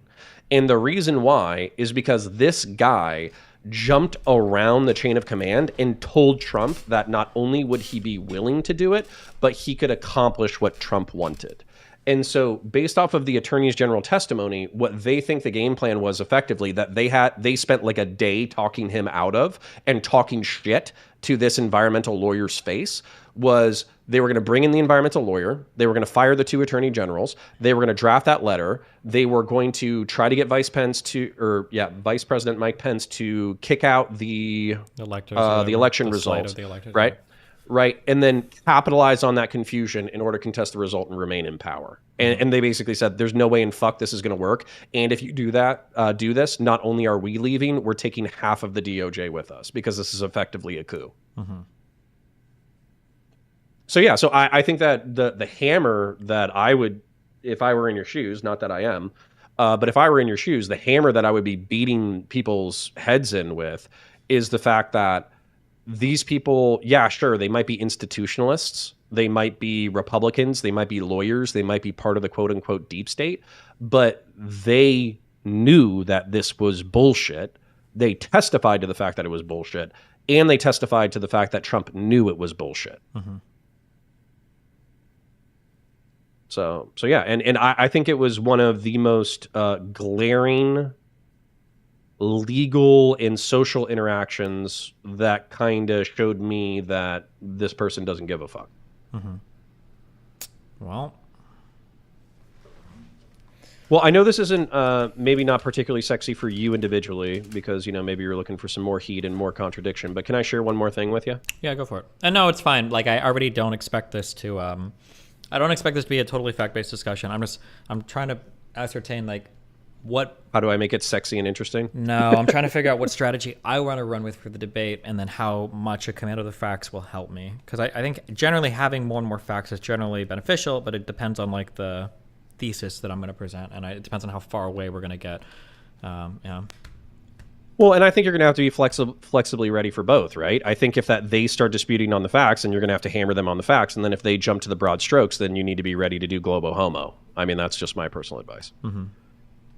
But so I know that I jumped on stream a while ago to kind of share with you my specific definition of fascism based off of Giovanni Gentile, you know, flexible authoritarianism and political corporatism. Okay. And if you don't mind me just catching up the audience real quick.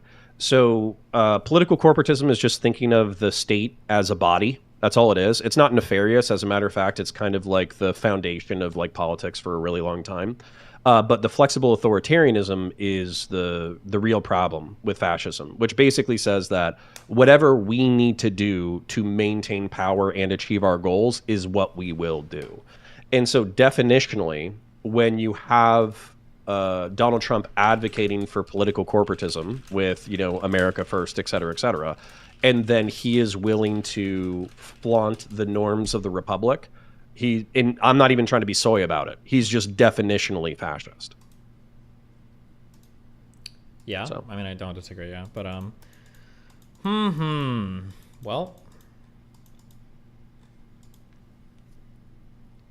do you know? Do you have an idea what? Do you know what Greenwald thinks about any of this? Have you read anything by him? Glenn Greenwald, as far as I can see, because obviously I just catch his retweets on my timeline, he's just gone into the contrarian anti-statist circle fucking jerk. So basically the powers that be can do no right. They're trapped in their own game. They're willing to sacrifice the youth of America and the youth of foreign nations in order to achieve their globo homo GDP based goals, and they think of us all as cattle. Yeah. But as a well-fed cow with a decent amount of personal success who has served in the past, I think that the American empire being similar to Rome historically is actually kind of based. Okay. Well, any other final parting thoughts or anything else you want to contribute to this? No, I'm happy. I'm happy. You and Turkey Tom are boys. He seems like a fun guy. And then, you know, if I find something that I think you and I can bicker about, I will hit you up so we can scream at each other in a more dramatic fashion. Okay. I love you. Be careful. I love you too. Bye. Bye.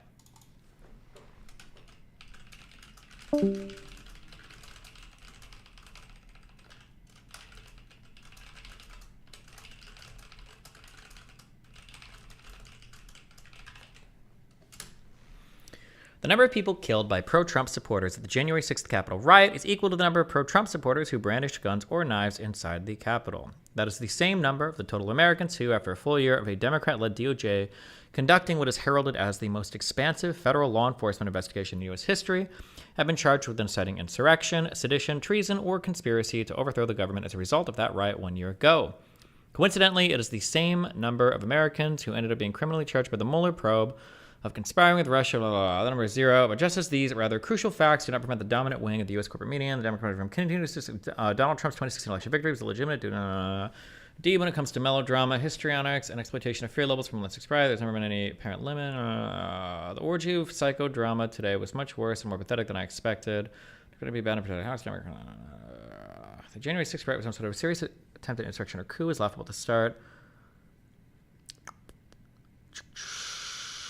It's just a fixation on the people there, basically.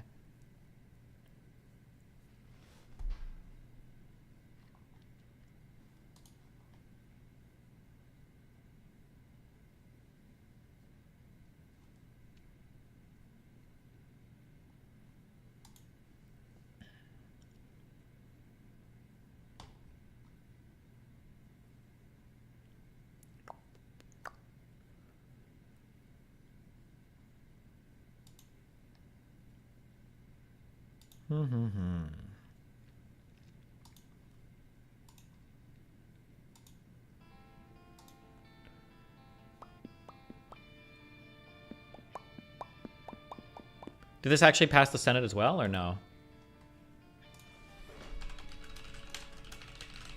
Or did this die in the Senate?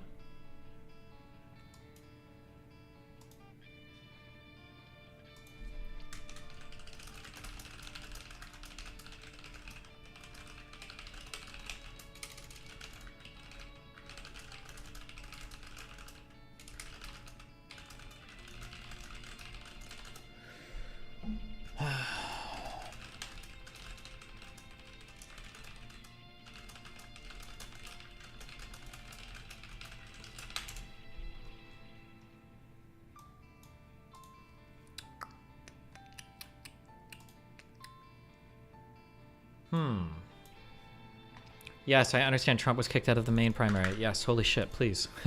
This is an hour old.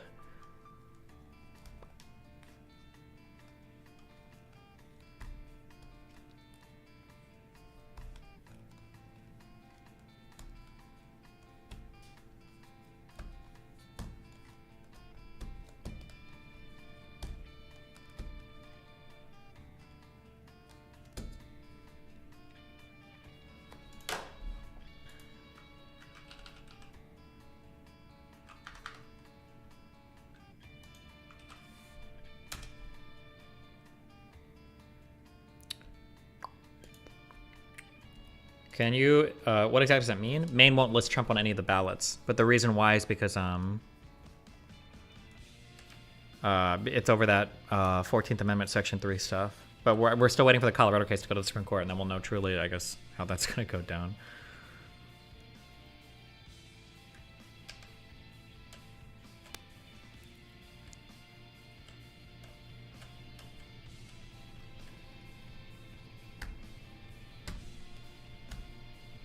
I wonder if I should just prepare for my Shapiro debate. Fuck.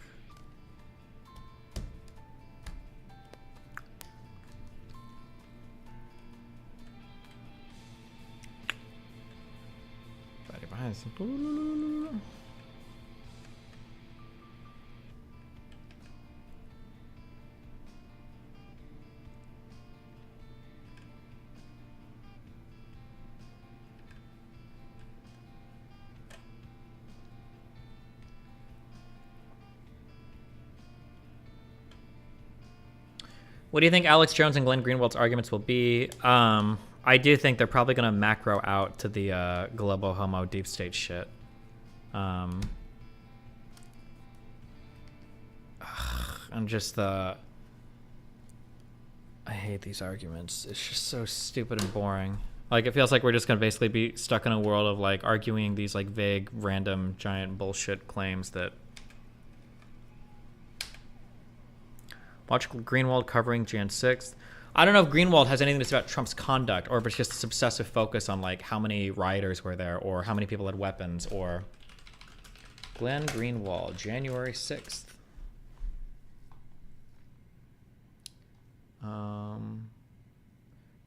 Joe Rogan, school's guest on Feds in January 6th.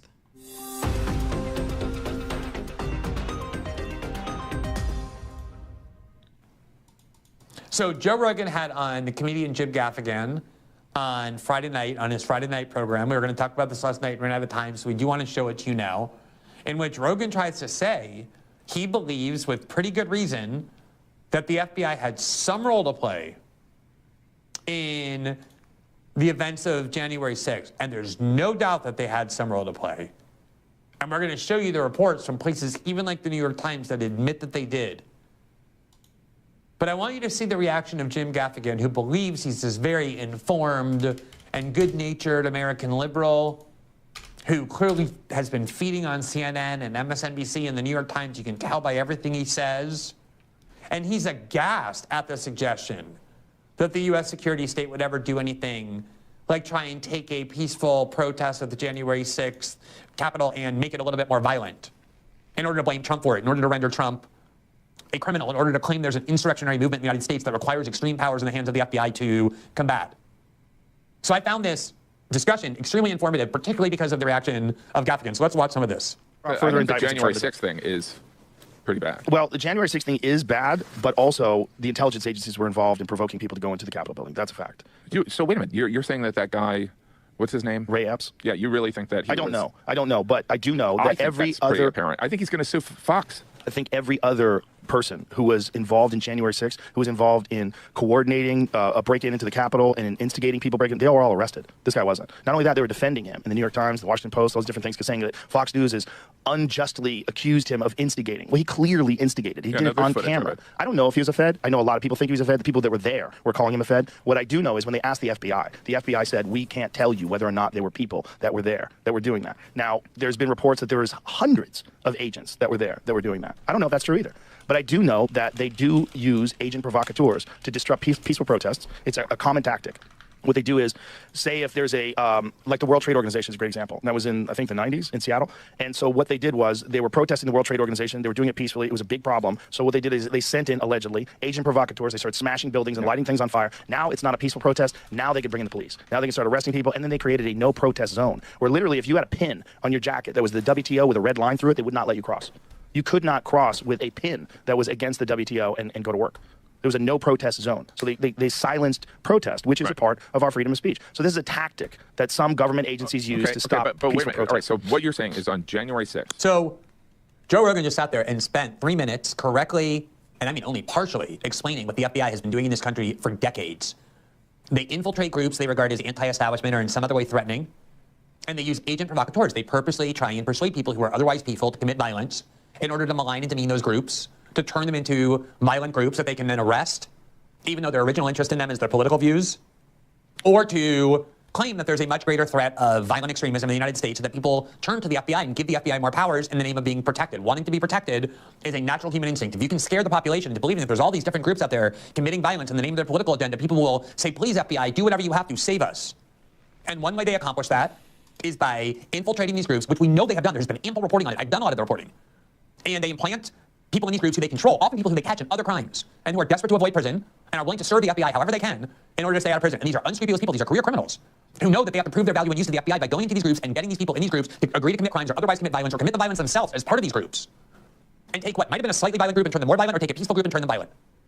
And what Rogan is saying is that there's a lot of evidence that the FBI was infiltrated these groups. We know for a fact that they have. And that it is a common technique that they use. And in response to hearing all of that, this Jim Gaffigan cannot process anything that he just heard. He just knows the FBI is good. He can't believe this could happen. And so he just resorts to what CNN has put into his head about how the real bad guys in January 6th are clearly Donald Trump. Listen. That this event that obviously Trump organized. Forget about the Giuliani stuff and the, whether they... Does he give any of the evidence in this video, or...? Definitely encouraged people to protest. Yes. But all right, so you're saying that, like, the FBI and Nancy Pelosi... And I'm not saying Nancy Pelosi. No, but, like, you're saying that, like, they're like, we'll make this, instead of an awkward protest, we'll encourage it so that it'll backfire on Trump, rather than being this rising of people that believe that there was election corruption. I think it's certainly possible. That would be hard. You think it's possible? I think it's possible. You don't think it's, wait a minute, you think it's hard to do? I think that, that the FBI or the CIA saying, hey, Trump lost this election, because here's what you're kind of implying. Trump lost the election.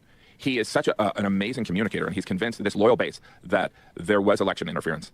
We don't want them to protest. How we can end this is if we encourage people to go beyond protesting to essentially go into the Capitol and take a shit in the hallway. I mean, here's a question: were there protests at the Capitol before Trump sent his people down there? Is there like can somebody give me like a source on if that's true or false? I'm just curious. Were there people already protesting at the Capitol when Trump did his speech? Is there like or how many people were there? People are just gonna say yes in chat. Never mind. I should have just looked. I'm sorry. I don't know why you would just type in yes. Okay. Were people at the Capitol building protesting before Trump's speech ended?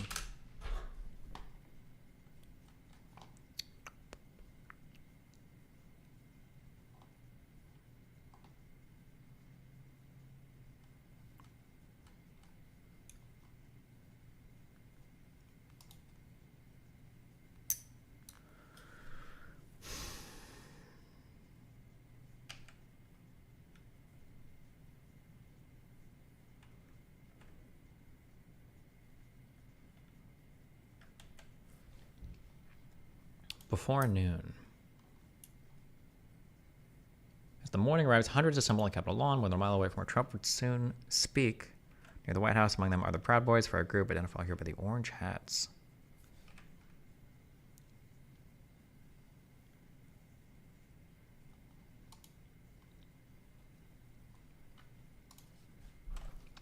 Donald Trump had already tweeted about... Did Donald Trump tweet prior to January 6th? Did he tweet prior telling people to go to the Capitol building?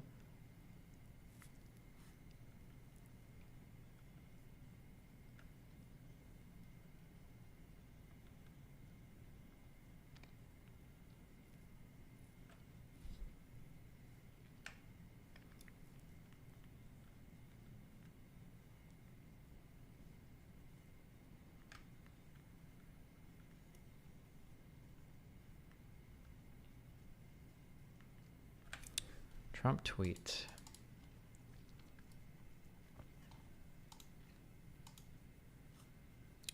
I'll be speaking at the Save America rally at the Ellipse at 11 a.m. Arrive early, doors open at 7 a.m. Blah, blah, blah. Gotcha. But I'm curious about going to the Capitol specifically, not just that he was doing a speech.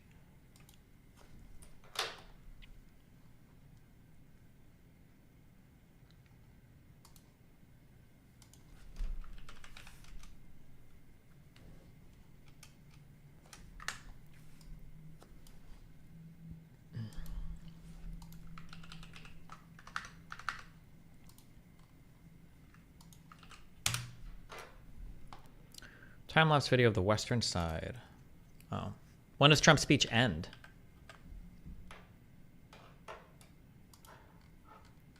It must have ended at 1:10, right? Is that correct, I think?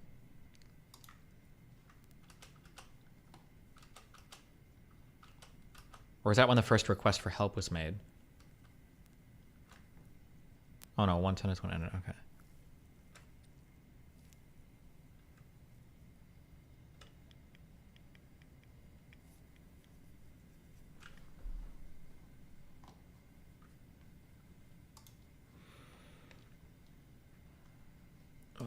I'm exaggerating a little bit, but like, I don't see why that would be of use. Like, I'm more suspicious why Trump didn't call for backup when, for the Capitol Police. You know what I mean? It's like, I mean, you see, he just has to believe that it's Trump that's the problem. It's all his brain can process, not the FBI.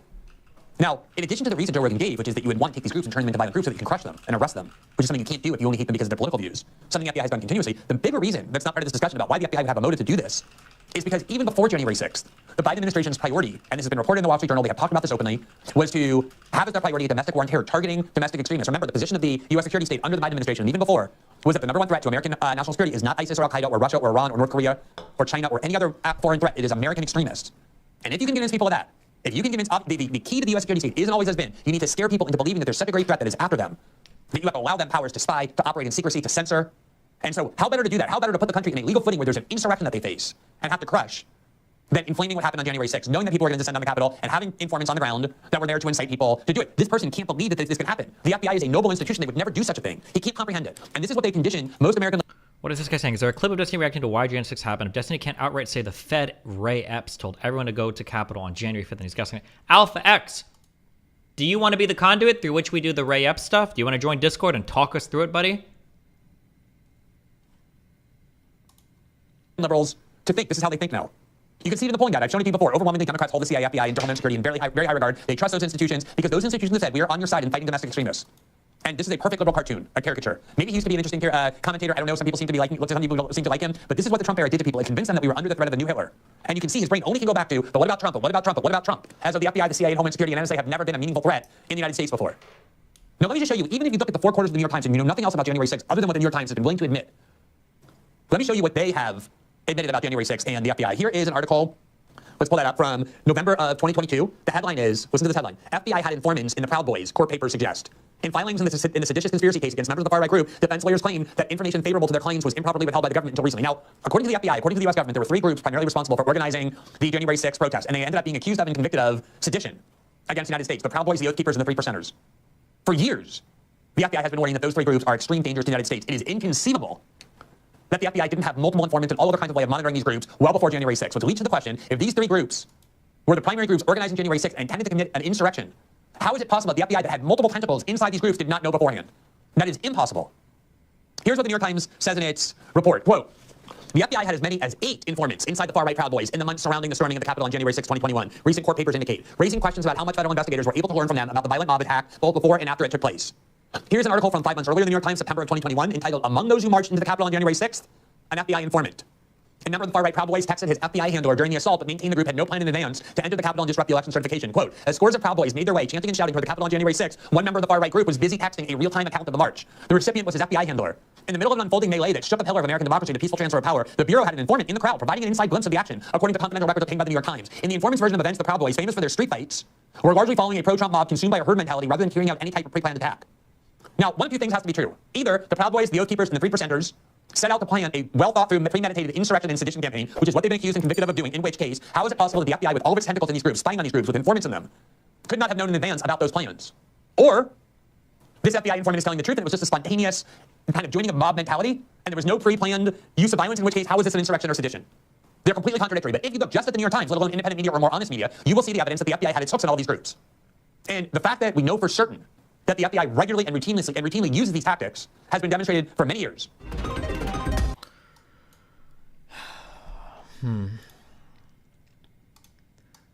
So the big thing that I took from the J6 Commission was that the reason why there was a quote-unquote intelligence failure on the day of J6 is because nobody knew that Trump would send his entire crowd of people to the Capitol building, because Trump only made that speech 36 hours before delivering it, and nobody had any idea that he was going to make that call at the end of the speech.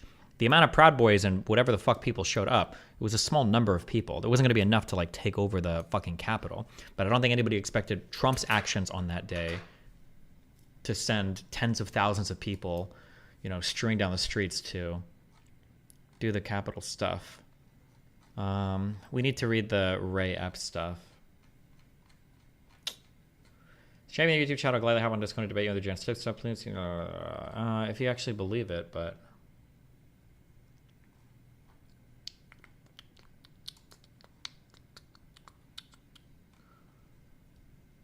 that's cope.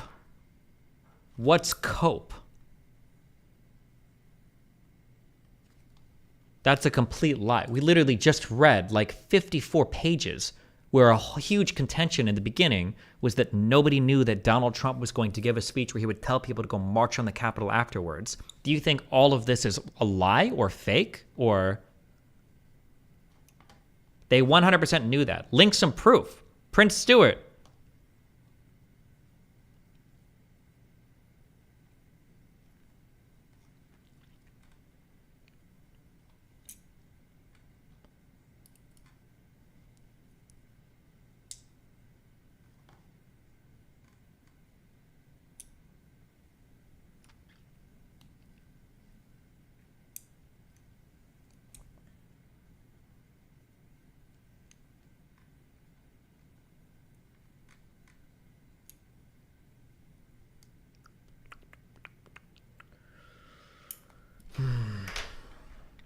Destiny is way out of its depth here. It shows. I'm not going to ban people tonight. I just want people to see that, like, when conservatives do this shit, like, oh, he's coming, blah, blah, blah. Like, it's literally the only thing conservatives can see.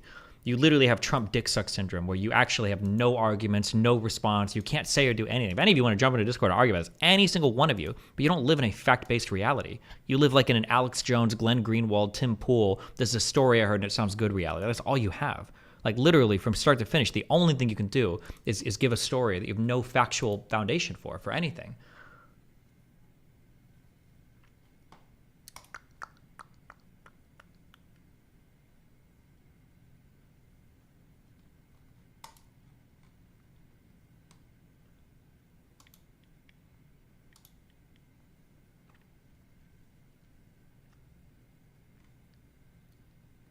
I need to create like a... I need to create a Discord room for YouTube people to hop into. Wait, where are my Discord mods? Who can make one of these? It needs to be like above the off-topic channel for people to jump into that I can drag up to argue with.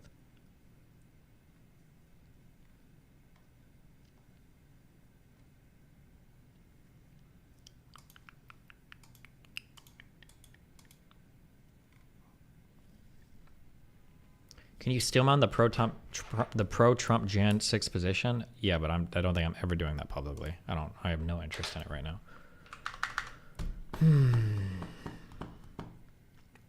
It's funny you won't pull up the Ray Epps video evidence. Okay, well, let's do Ray Epps then. Fuck it.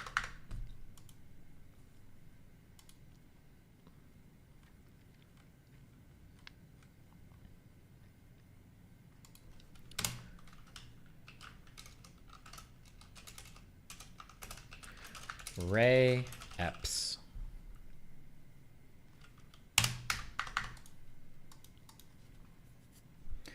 Ray Epps involvement, January 6th.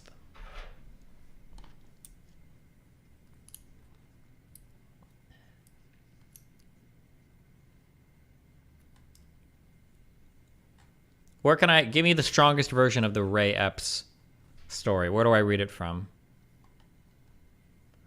Did you see Fuentes raise $200K in a day? I don't believe any of the numbers that Fuentes presents. I have no idea, and I don't care.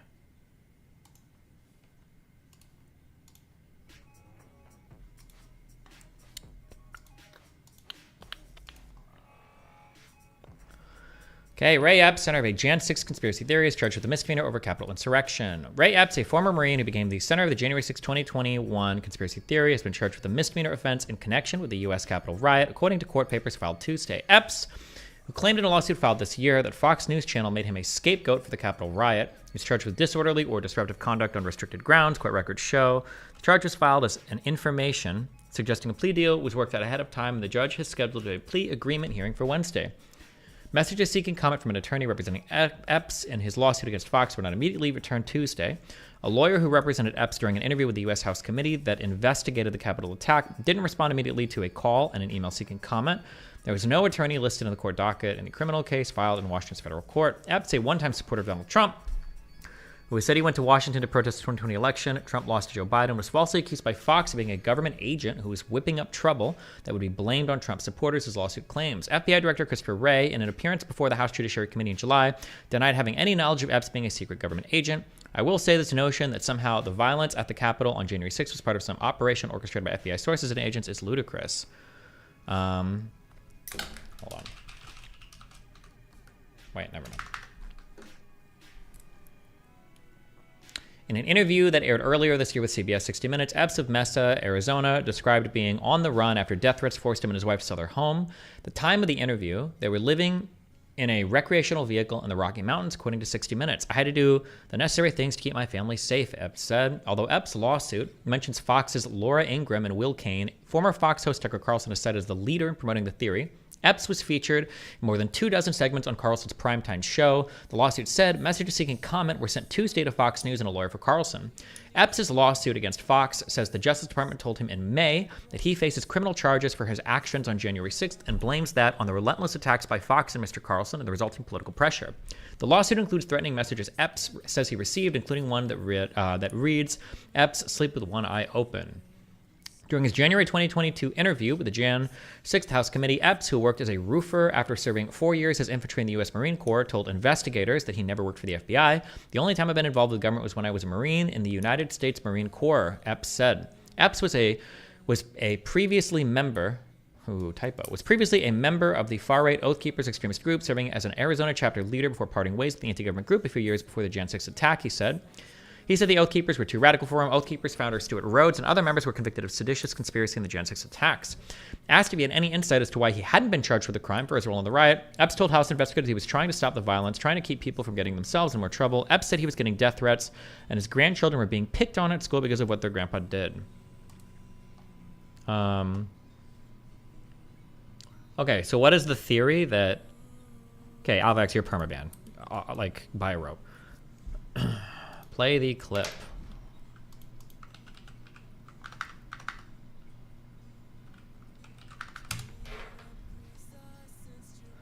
Even Baked Alaska knew Ray Epps was a plant. Boomers annoy me so much, bro. Damn, fuck these boomers, Proud bro. Boys, everybody, they just want... No, he's definitely a plant. 100%. It's so stupid. It's so stupid. Any sort of interaction we have, this fucking guy comes in, he's like, and has some fucking thing to say. We're the only reasonable people on either side. That's what we're... Okay. Are you saying that you had no idea that Trump was going to march people to the Capitol? That's what the J6 Commission says, yes. If you want to get to the bottom of the Ray Epps bullshit, please read this. By the way, if you didn't know, because you're not part of right-wing circles, people in the right, on the far right, constantly accuse literally everybody of being an FBI informant. People have accused Baked Alaska of being an FBI informant. People are saying that Fuentes was recorded on January 6th and doing a lot of questionable behavior that's seen on video, and people are wondering why Fuentes wasn't charged with any crimes. People say Fuentes is a right-wing informant. That's a popular opinion as well. Like, that's literally it. The Baked Alaska accusation. Ray Epps didn't go in the next day. Baked Alaska did.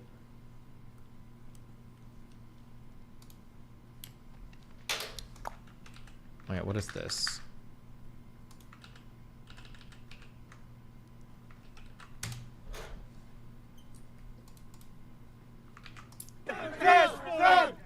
This is the only Jan 6 participant. Adam Kinzinger will defend. Still not arrested.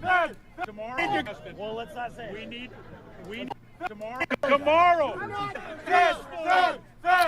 Is this supposed to be fucked, or is this?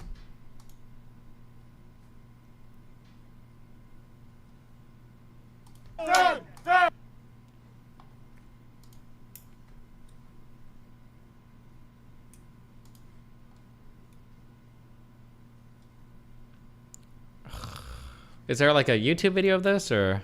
Tomorrow. Tomorrow. Well, let's not say. We need to go. I'll say it. All right. We need to go in. Shut the fuck up, Boomer. To the Capitol. Base Fed posting? All right. We need to go into the Capitol.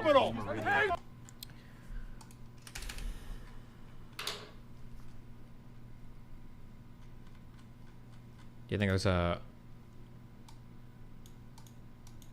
link to the video here? Or is it just gonna be on fucking Twitter?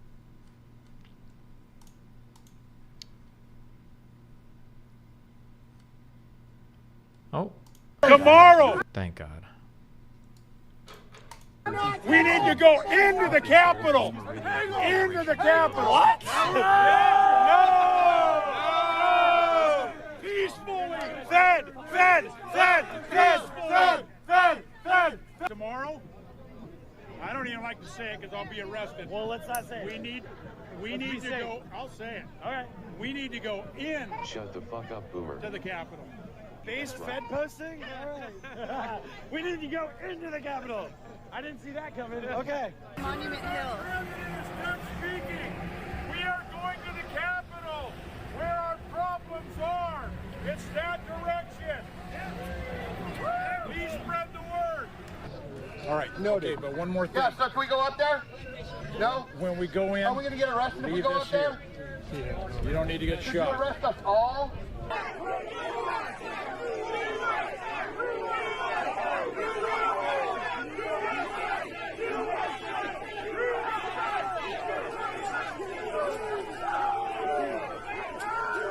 Wait, what is this supposed to prove? Was he pulling him back?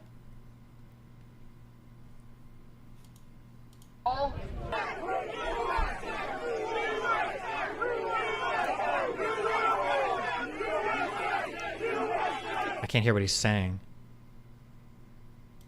He's telling him to start pushing?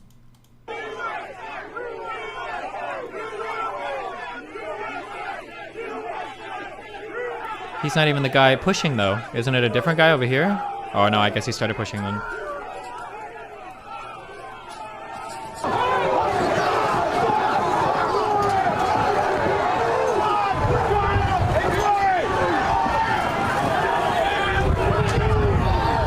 Does he say do it, but do it peacefully? It sounded like he was saying peacefully, but he could have also said pushing. Like, you can't really hear well. I don't know. He could have said anything. It's hard, yeah. According to the 60-minute interview, he was telling the guy stay peaceful. I mean, he could have, or he could have said go put. I can't hear. You can't. I can't truly tell you what he's saying here.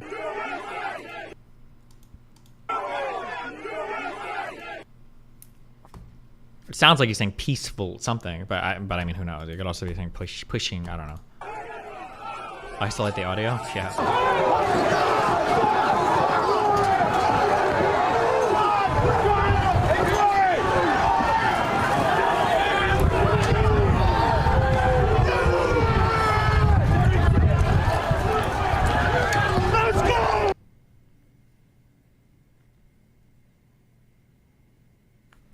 Weren't there multiple? Was this the Was this the very first? Oh, I guess it's a good summary of all the Ray Epps stuff then, huh?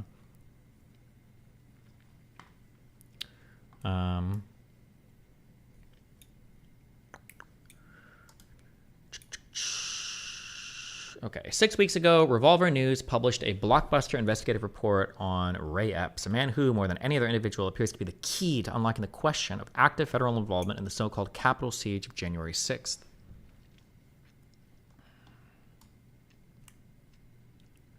Unindicted co-conspirators. Oh, this is what we need.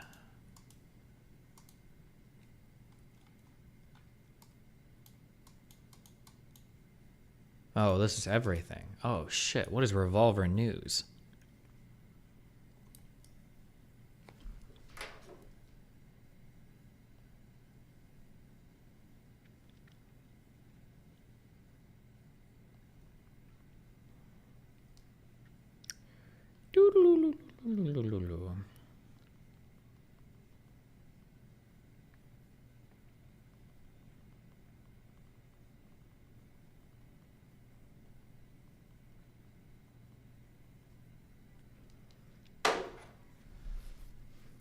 On the Channel 5 episode about January 6th, they have a video of them all inside that they didn't give to the FBI. It's run by Dan Beatty and is the main source for Tucker Patriot Purge documentary, which sparked the Fed insurrection bullshit.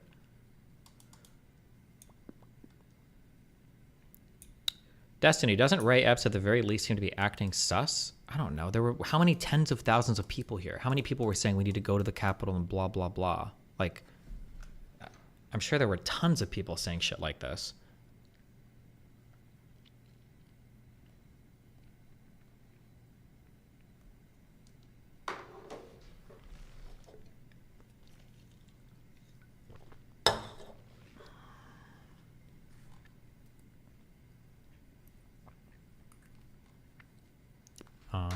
Okay. Fine, but why are his charges so weak? What do you mean, why are his charges so weak? Did he even go into the Capitol building? How many people that actually caught charges and convictions weren't in the Capitol building?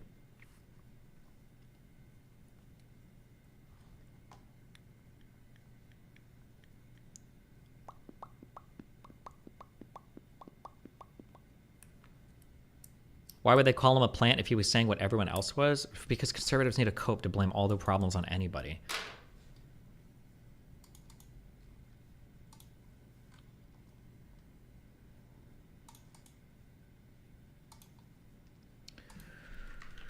Ray Epps.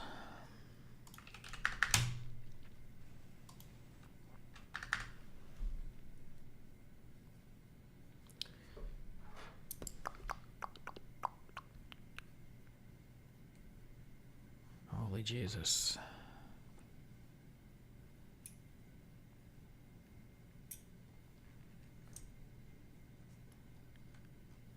What did we just do for a month on my stream? My brain is like falling out of my fucking head. I feel like I need to take like I need to do like some hardcore fucking meditation or something to like ready myself for this.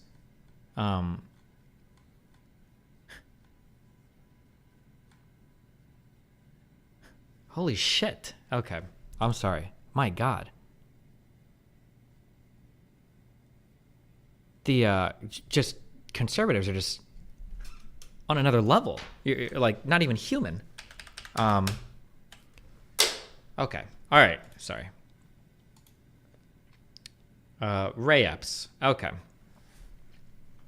We'll do another note. Fuck it. Fuck it, dude. Yeah, let's just do another note on Ray Epps.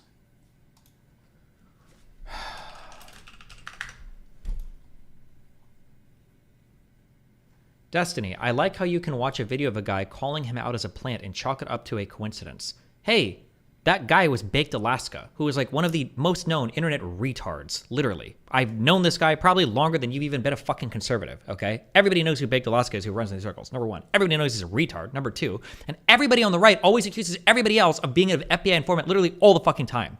Everybody said that Lauren Southern was a fucking FBI informant because of the What did Milo say? Because she talked to the two dudes who were part of, like, not Greenpeace or some shit. Milo said that Lauren was an FBI informant. I've seen people say Milo Yiannopoulos is a fucking FBI informant. I've seen a ton of people. It's gone around, obviously, with Fuentes and Ali Alexander and all those other guys as also being FBI informants. Because why wasn't Fuentes arrested for the shit that he said and did on jail? Like, bro, everybody on the right accused everybody. On the far right, all of them accuse everybody of being an FBI informant. It's just like par for the course. Literally, everybody does it constantly. To try to be like, what about this one time, this guy? Like, holy shit. I'm an FBI informant. My God. Okay. Ray Epps.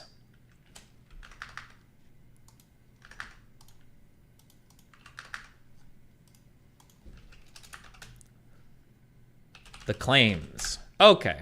Let's go. Let's do it.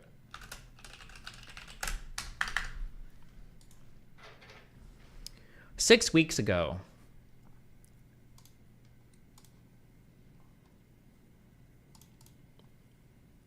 it's almost like 1984, huh? Yeah, true. Actually.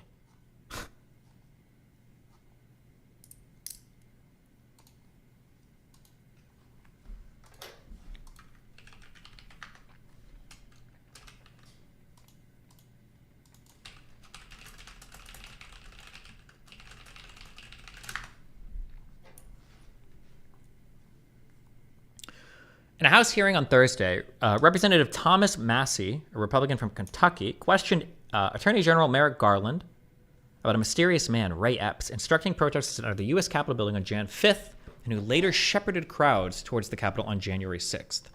Okay, so he didn't, yeah, I'm guessing he wasn't in the building, otherwise they would have said it here.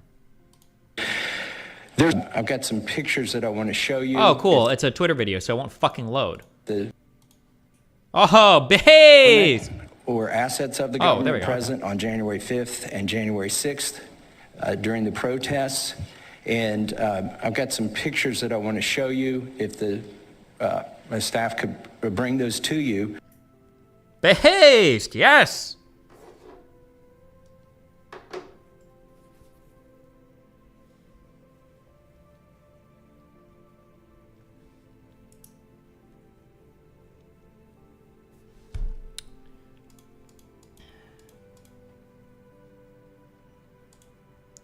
The incognito window will save us.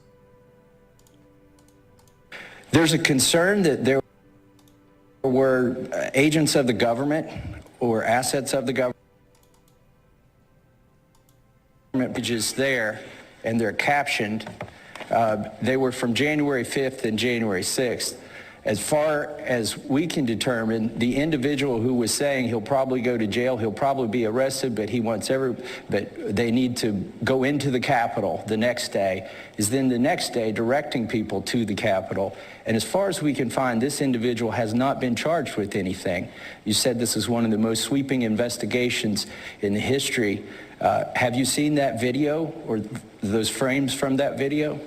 So as I said at the outset, one of the norms of the Justice Department is to not comment on impending investigations, and particularly not to comment about particular scenes or particular individuals. Okay, I was hoping today to give you an opportunity to put to rest the concerns that people have that there were federal agents or assets of the federal government present on January 5th and January 6th. Can you tell us, without talking about particular incidents or particular videos, how many agents or assets of the federal government were present on January 6th, whether they agitated to go into the Capitol, and if any of them did? So I'm not going to violate this norm of the rule of law. I'm not going to comment on an investigation that's ongoing. If my staff could bring those to you.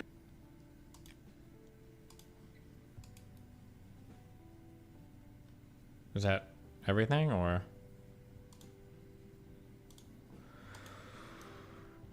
Okay.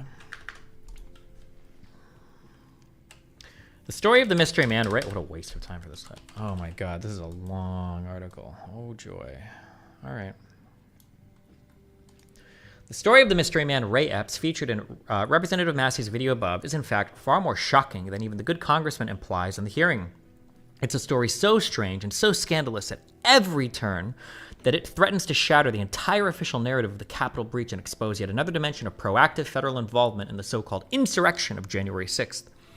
If Revolver News' previous reporting points to a proactive role of the federal government in relation to the conspiracy cases against Oath Keepers and Proud Boys, the Ray Epps story that follows suggests a similar, yet more egregious, explicit, direct, and immediate degree of federal involvement in the breach of the Capitol itself.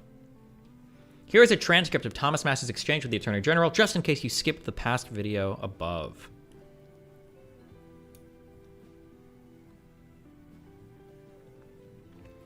Destiny, Trump said he was going to bring a bunch of people to the Capitol. Isn't that why he requested the National Guard, just in case things got rowdy? I had never heard it stated that Trump said that to anybody. If you can link a single thing, Prince Stewart, of pointing to any of that, I've never heard that claim before. But if you can point to it, then I'll have heard the claim.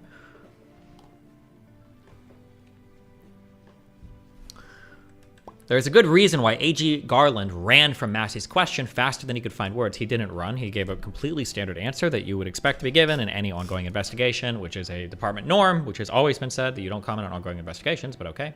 And why he couldn't even keep eye contact as he was dodging Massey's gaze. After months of research, Revolver's investigative reporting team can now reveal that Ray Epps appears to be among the primary orchestrators of the very first breach of the Capitol's police barricades at 12:50 p.m. on January 6th. Epps appears to have led the breach team. Destiny, did Fuentes go inside? I don't believe so. I don't think Fuentes ever went inside. I thought he was standing right outside with a megaphone. Somebody correct me if I'm wrong. I don't think Fuentes was inside.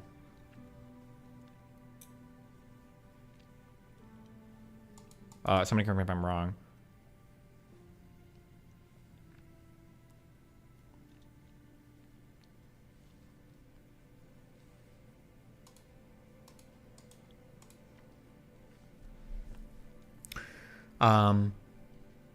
Epps appears to have led the breach team that committed the very first illegal acts on that fateful day. What's more, Epps and his breach team did all their dirty work with 20 minutes still remaining in President Trump's National Mall speech, and with the vast majority of Trump supporters still 30 minutes away from the Capitol. Secondly, Revolver also determined will prove that the FBI stealthily removed Ray Epps from its Capitol Violence Most Wanted list on July 1st, just one day after Revolver exposed the inexplicable and puzzlesome FBI protection of known Epps associate and Oath Keepers leader, Stuart Rhodes. July 1st was just one day after separate New York Times reports amplified a glaring falsifiable lie about Epps' role in the events of January 6th. Lastly, Ray Epps appears to have worked alongside several individuals, many of them suspiciously indicted, to carry out a breach of the police barricades that induced a subsequent flood of unsuspecting MAGA protesters to unwittingly trespass on Capitol-restricted grounds and place themselves in legal jeopardy. Okay, well, let's write these down. Here's our primary claims.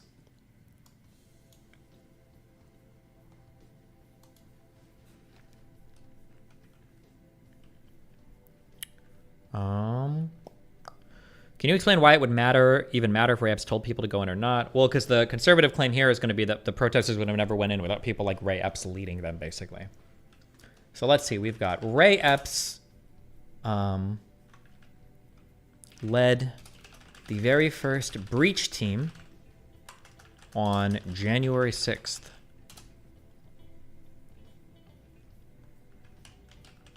Epps and his breach team... Okay, that's not a separate claim. The FBI stealthily removed Ray Epps from its Capitol Violence Most Wanted list on July 1st.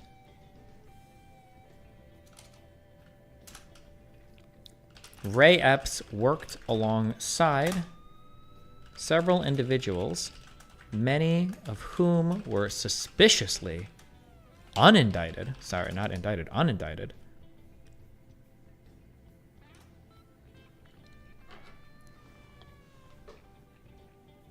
Okay.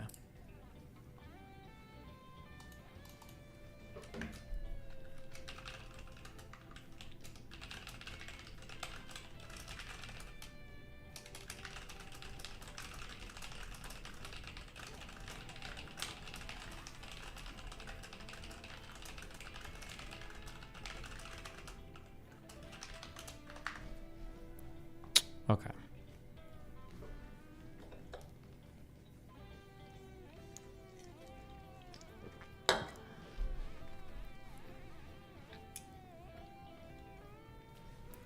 Corroborating Ray Epps' identity. Identifying the individual in Thomas Massey's video as Ray Epps was a surprisingly quick and easy task for the internet. It took them less than a week after January 6th for online researchers, aka 4chan and Twitter shitposters, to track Epps down and confirm his identity. Researchers uncovered his personal Facebook profile, where Epps shared his life story on Mark Zuckerberg's social media app under his real name. On Facebook, Epps posted photos of himself boating, on horseback, and bear hunting with a crossbow. That's a pretty big bear to hunt with a crossbow, and in many respects, Epps is quite an impressive figure. He served in the U.S. Marines and ultimately worked his way up to full Marine Sergeant, according to his previous public title, Sergeant USMC, Sergeant U.S. Marine Corps, and his private Facebook nostalgic musings. Researchers wanted to locate Epps' ranch in Arizona, his events business, his private holding company, along with every publicly discoverable record imaginable. They even found his Facebook likes, religious affiliation, and preferred insurance agents and plumbing services, which will avoid reporting in the interest of sparing unnecessary private details. How about we start an online research, something called League of Legends? Nice.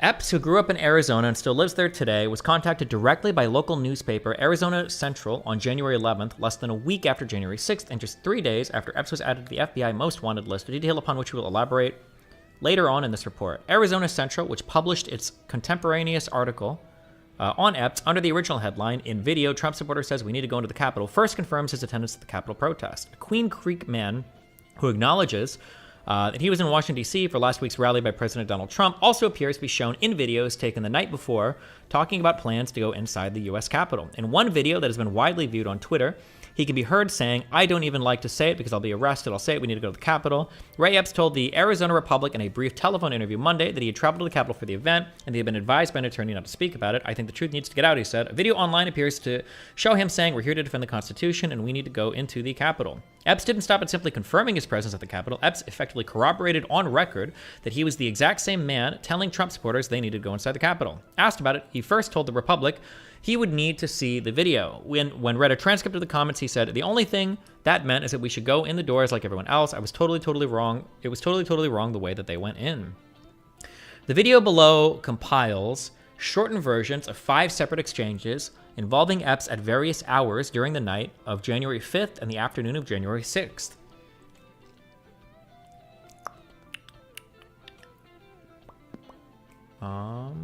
Okay.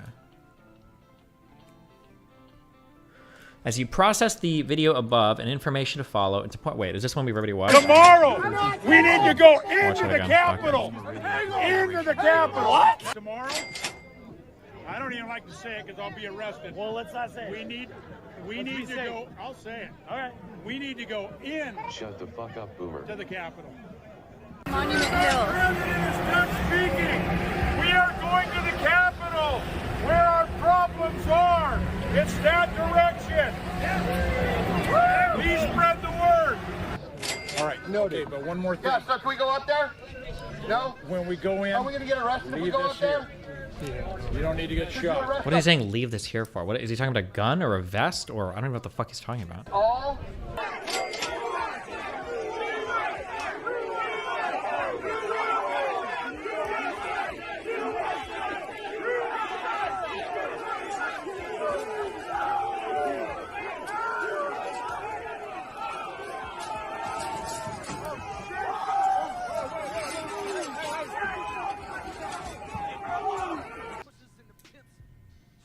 Okay. As you process the video above and the information to follow, it is important to keep in mind Ray Epps is a free man. He's never been arrested or charged. Nearly 10 months after January 6th, the FBI and Justice Department still refuse to comment on whether Epps has ever been served a search warrant. I don't believe that's true as of today, right?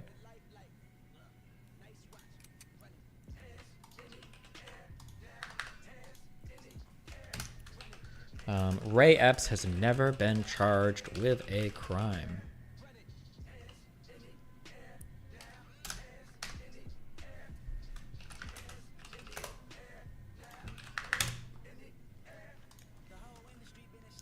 Ray Epps pled guilty to January 6th misdemeanor.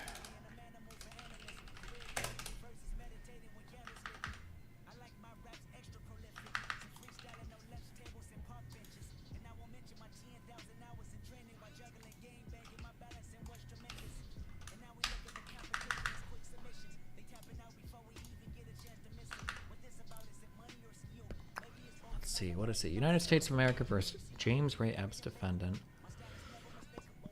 On or about January 6th in the district, to knowingly with intent to impede and disrupt the orderly conduct of government business and official and engage in disorderly and disruptive content in and within such proximity to a restricted building and grounds, that is, any posted, cordoned off, and otherwise restricted area within the United States of the ground where the vice president was and would be temporarily visiting, when and so that content taken to fall under okay, whatever.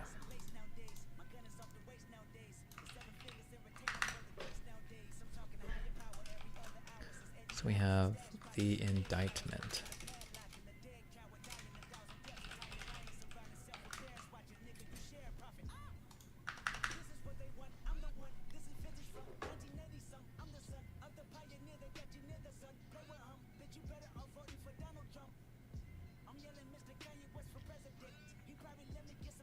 Okay. Prosecutors said he had never worked as an agent of the government, again refuting a right-wing theory that he helped instigate the Capitol riot in a federal plot to discredit Trump supporters. Ray Epps, the Trump supporter who was swept up in one of the most persistent right-wing conspiracy theories connected to the events of June 6, 2021, pleaded guilty. Oh, it's not pled guilty, it's pleaded guilty. Pleaded guilty.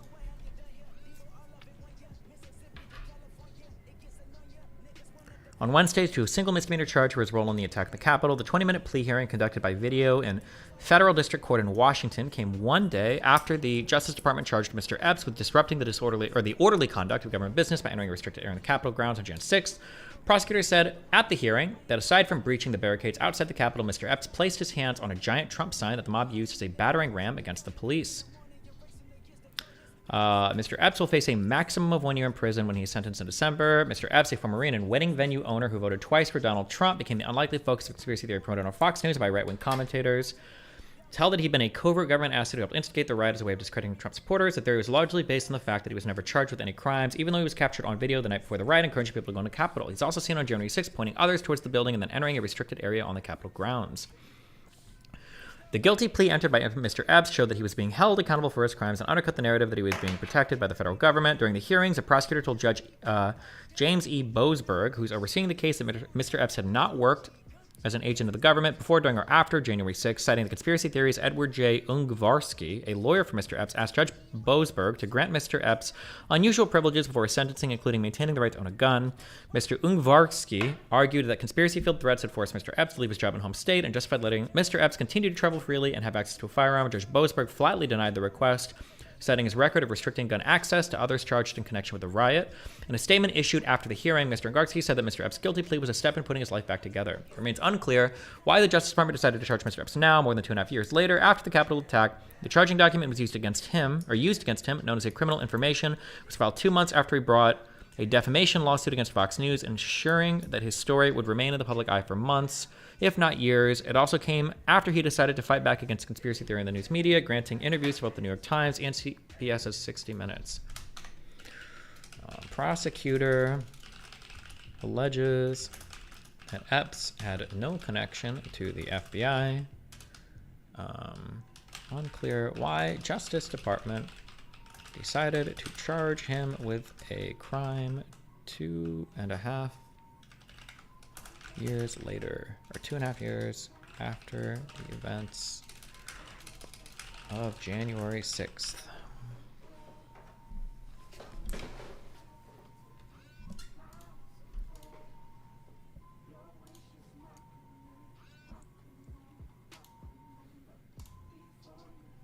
Okay.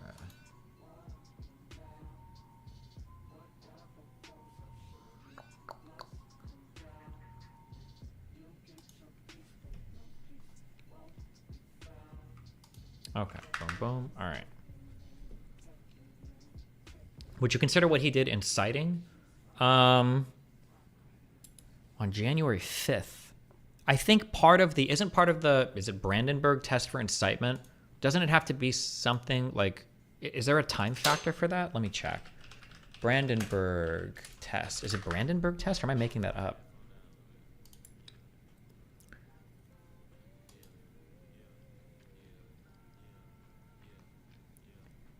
The test determined that the government prohibits speech advocating the use of force or crime if the speech satisfies both elements of the two-part test. One is the speech is directed to inciting or producing imminent lawless action, and two, the speech is likely to incite or produce such action. I think the imminent part might be important here. So if you tell people like, hey guys, tomorrow we should go do something illegal, that must be incitement though, would it not be? I don't know if you're allowed to also go into the Capitol. I don't know like what part is considered like restricted grounds or not. I'm not sure. I don't know what part of this would count as, if this would count as incitement or not. I'm not sure.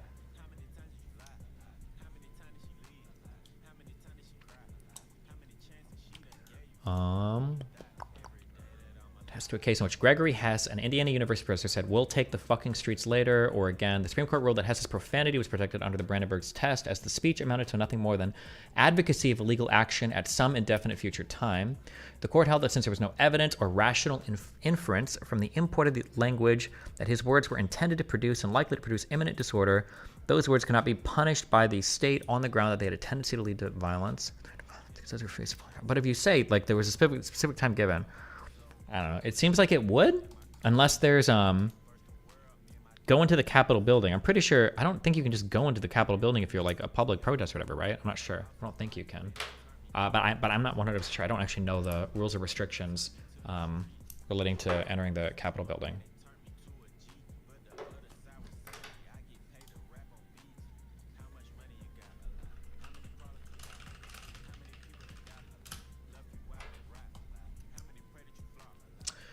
Nick Fuentes on January 6th. Yeah, I'm aware of that. This is why people say that, like if you think that Ray Epps was inciting, Keep moving towards the Capitol. It appears we are taking the Capitol back.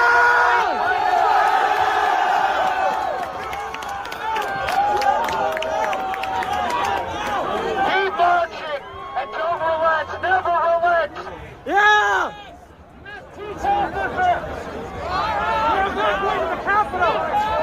Break down the barriers and disregard the police. This Capitol belongs to us.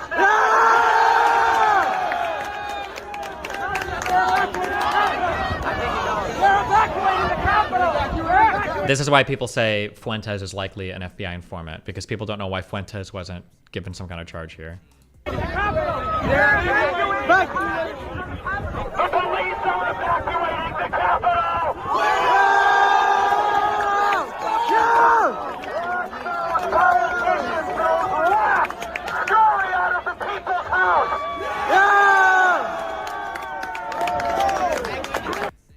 Is this Nick talking? Yeah, I believe that's Fuentes on the megaphone, right?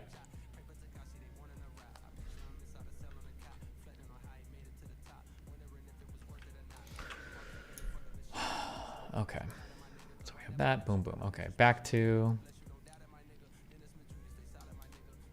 this guy.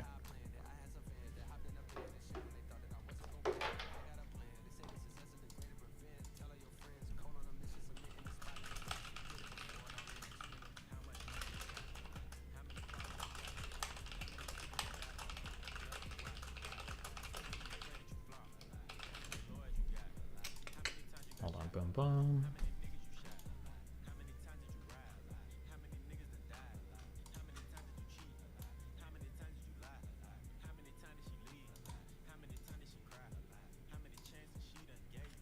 One sec. I think we have Rob North should be coming soon. Hold on.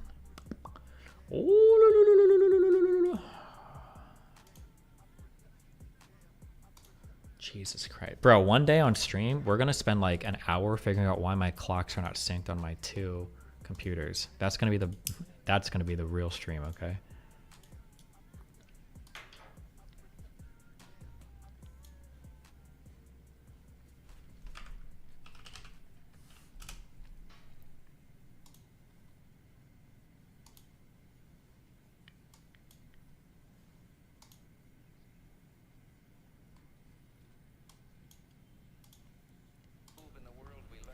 Turn on automatic time. It already is. I've already done it. We're not doing this right now. Okay. Hey, Destiny. My sister is a director of an imaging center in South Florida and leads a lot of research on ADD. Let me know if you'd like an interview.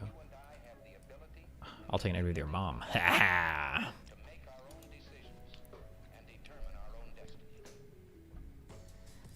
We do know that at least rank-and-file FBI investigators were intensely interested in Ray Epps in the immediate aftermath of January 6th. By January 8th, the FBI Capital Violence Most Wanted list featured a big, fat, friendly face shot of Ray Epps, the FBI's Washington field office. In a tweet the same day, called for the public's help identifying Ray Epps.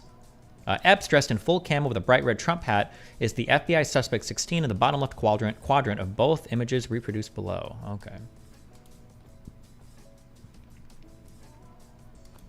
We have, by January 8th, the FBI Capital Violence Most Wanted list featured a big, fat, friendly face shot of Ray Epps. Oh, this is probably going to be, they're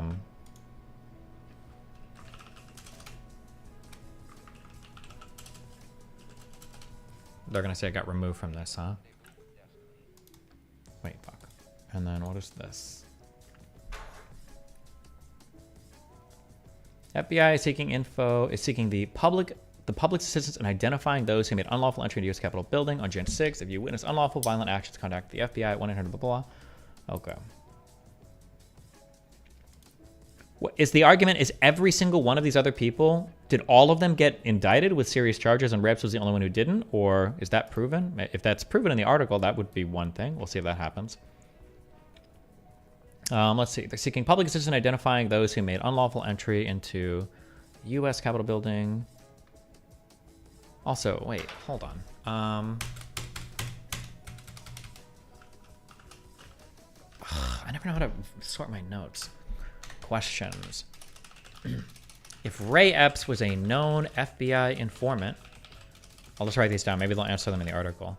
If Ray Epps was a known FBI informant, why did they mess up and publish him on their FBI Washington Field Twitter account and their most wanted list?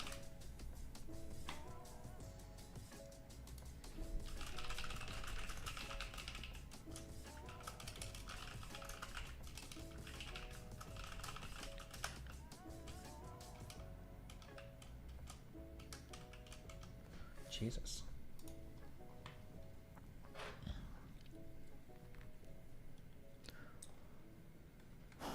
For your edification, we matched FBI suspect photo 16 to the timestamp 048 of the full barricade source video. Okay. There are currently 486 suspects in the FBI's Capital Violence Most Wanted list. The fact that Ray Epps was one of the first 20 suspects the FBI ever publicly featured on its Be on the Lookout boards and Most Wanted list reveals just how high priority the FBI's rank-and-file investigators considered Epps to be. Does it? That's to be proven, but okay. So to recap, on January 8th, the FBI begged the public's help to identify the mysterious person 16. Then a funny thing happened. The public actually delivered.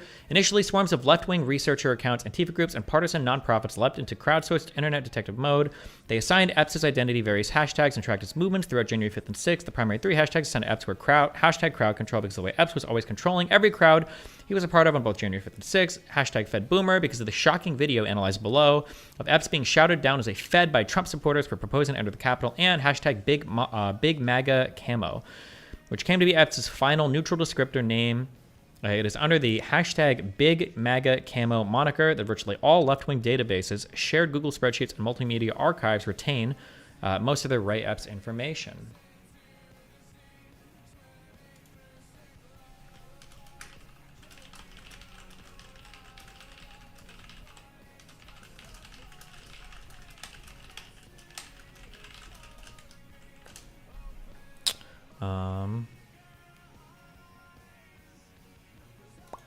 Within days of the riots at the Capitol, archives quickly swelled with videos and images of Epps.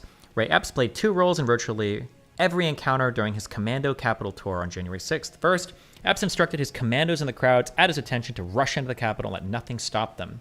Second, Epps assiduously protected cops and law enforcement so no local or federal officers would be harmed during the precision breaches. Okay, so I'm curious about this. Did Epps actually command anybody on the day of? I'm curious if we'll see that. Did Ray Epps actually make any commands on the day of January 6th?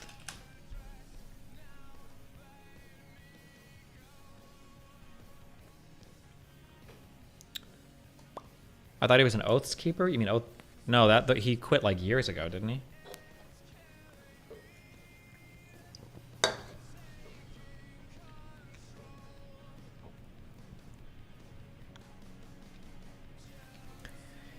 If you want to see what this walking philosophical paradox looks like in action, here's a clip of Epps patrolling the very front police lines of the Capitol's Western Plaza at approximately 3:15 p.m. at the height of the day's mania, nearly 2.5 hours after Epps and his breach team appeared to coordinate the toppling of the Capitol's West Side police barricades. Bro. This was also nearly a full hour after the U.S. Capitol building itself had already been breached. So the guy was actually arguing for less violence, and they're going after him for that. Remember, all roads lead to Rome. No matter what he does, a conspiracy theorist will be able to justify it. If he was advocating, if he was saying, beat the police up, attack the police, they'd say, oh, look, obviously he's a glowy. Like, look at this guy. He's trying to get us to, like, attack the police so that, we look even worse. But if he's protecting police, well, I mean, he probably just doesn't want the officers to be harmed because obviously he's an FBI informant. If police get harmed, that'd be too much. And then the FBI might actually go after him for being too aggressive and, like, inciting violence. Like, there's always going to be an explanation. Literally, no matter what he does, there's always going to be an explanation for it, That's just how it always works, right? 2.5 hours absence. There was nearly a full hour. This is also nearly a full hour after the U.S. Capitol building itself had already been breached. With Epps' stated mission of breaching the Capitol accomplished and hundreds of Trump supporters already inside, Epps' mission magically switched to calming the crowd down, assuring them we already made our point, and ensuring that no more of his apparently fellow officers got hurt that afternoon. Oh yeah. Fuck! He did the meme. Yeah. Okay. If Baked Alaska actually went into the Capitol building, right? If Baked Alaska was so intelligent in being capable and being able to point out that Ray Epps was a glowy, issuing illegal commands to people, why the fuck did he actually then proceed to enter the Capitol building the next day? Uh-oh. Who joined? It's me. Oh, hi.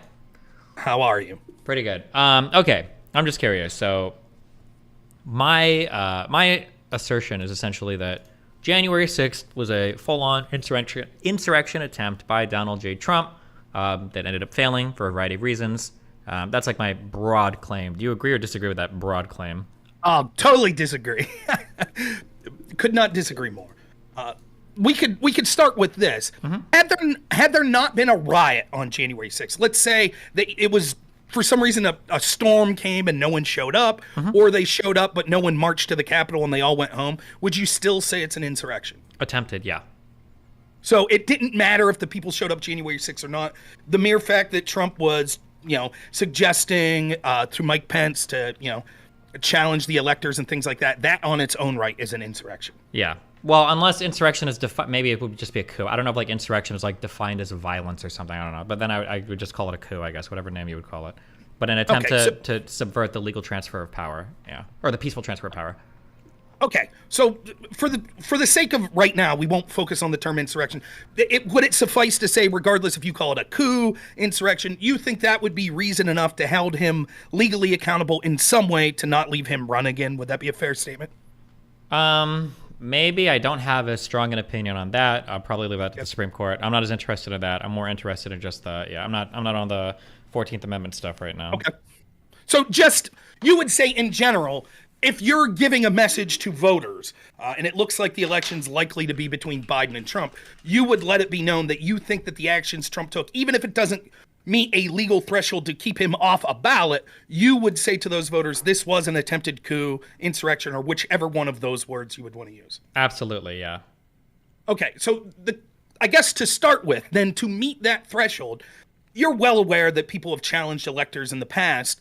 Do you think any of those other attempts to challenge electors in the past rose to the level of a coup or insurrection or whatever word you want to use? Not that I'm aware of, no. Okay, so what is it? So challenging electors is legitimate in your eyes. What was it specifically about what Trump did that took it over that threshold of the numerous times in the past when others have challenged electors? I think it was Donald Trump trying to use this Eastman legal theory that Pence could unilaterally toss certain types of electors in certain states to throw the election to the House or whatever is something unique that I've never heard of any other president doing in the history of the United States.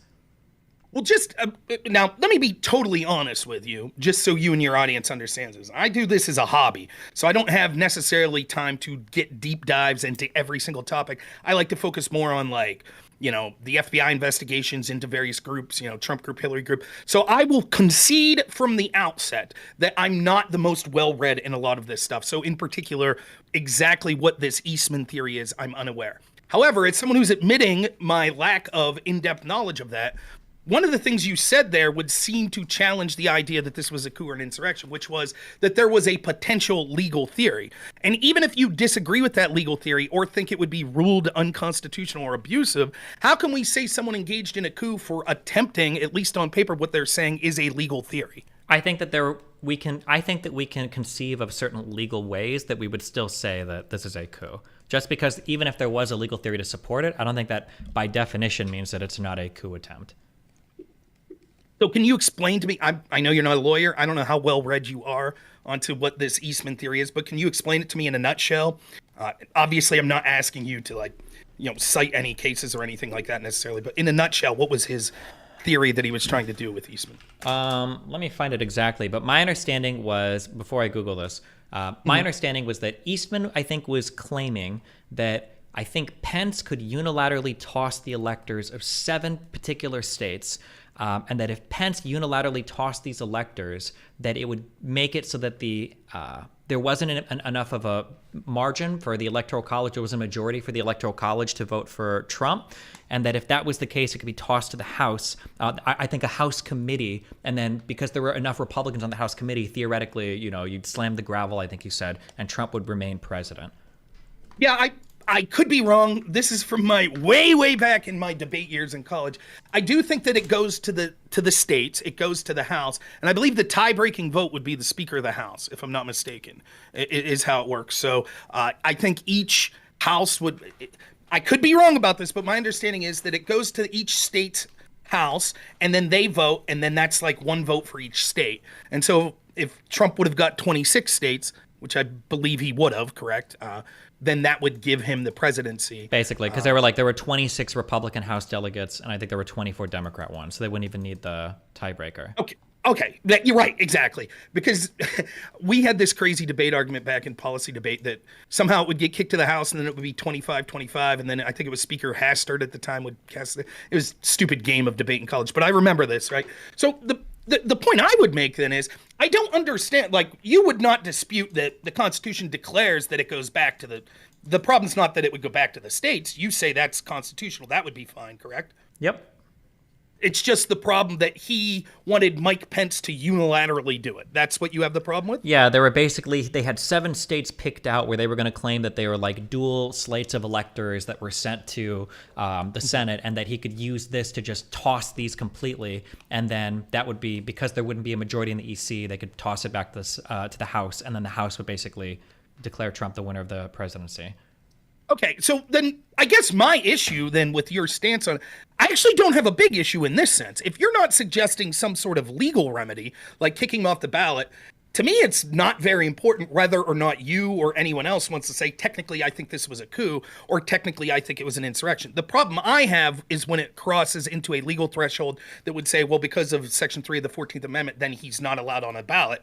If you're not really advocating for that, then I guess my primary argument would be like, shit, I don't care. If you want to call that a coup, that's fine. I would say I wouldn't call it a definition of a coup or an insurrection or any other term similar, because using attempted legal theories, even if I find those theories egregious, wouldn't rise to the level of what I would normally consider a coup, which would be obvious illegal actions designed to entrench yourself in power or to remove the sitting legitimate case from power. Do you really think that the legality part is important for it to be a coup? Yes. Okay, absolutely. Here's a question then. Let's say Joe Biden, let's say that Joe Biden issues an executive order, and Joe Biden says, I declare by executive order that I shall remain president for the remainder of my life, and then when I die, that presidency is going to pass to my son. And let's say that this gets challenged in, I don't know, I guess obviously Congress or somebody would challenge this, it would go to the Supreme Court. Let's say that as it goes to the Supreme Court, let's say Joe Biden says, actually, I'm going to nominate 80 people that I think are going to rule in my favor. I'm going to nominate 80 judges to the Supreme Court. And let's say that the majority Senate is like, yeah, fuck it, let's do it. And then they approve those 80 new Supreme Court justices. And then the Supreme Court defends Joe Biden's executive action. It's like, not only, do we defend this? We think the president can act, they let's say they rule very widely. The president can say whatever he wants via executive order. At that point, would you say that that's a coup? Or since every single step of that was legal, would you say, oh no, well, that's not a coup. He followed the process the whole time. No, I would say that's a coup. Why? But I think that, well, two reasons. One, I think there's a threshold argument. I think that's clearly far up. Or, I'm sorry, real quick. I'm sorry, actually finish it. When you say two things, I just want to go point by point. So make your argument for the threshold argument, okay? Okay, right. So the threshold argument would be that there's clearly a limit where we could say that trying a theory that is a legal theory is one thing, even if we find it egregious or it's something that we wouldn't necessarily agree with.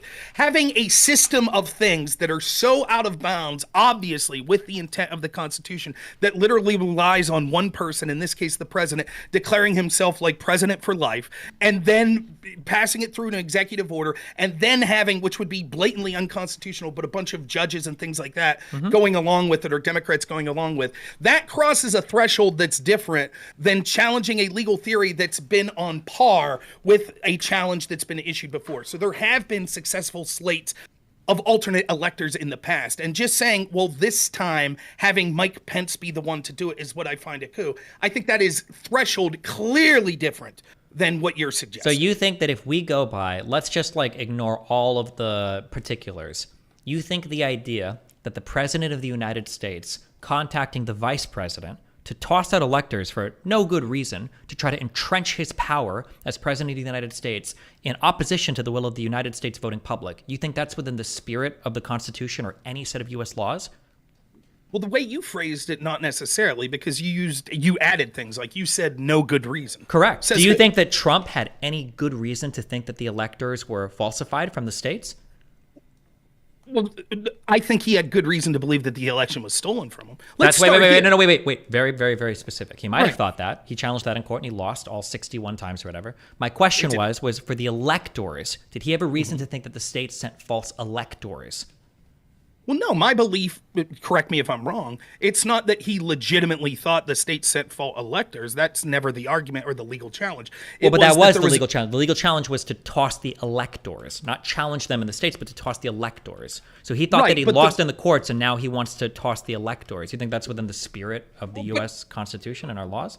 Now, maybe I'm misunderstanding you, but it sounds like you're asking two different questions here. The first question, it seemed to me, was, do I literally think that Donald Trump sitting in the Oval Office gets a list of, like, you know, a bunch of fake names or something? It's like, you know, John Big Dick and stuff like that. And he's like, I don't know. This could be the real electors. No, I don't believe that. I believe he knew which were the slate of electors that were point through the states and which were the slate of electors that were alternates. I believe he knew that difference.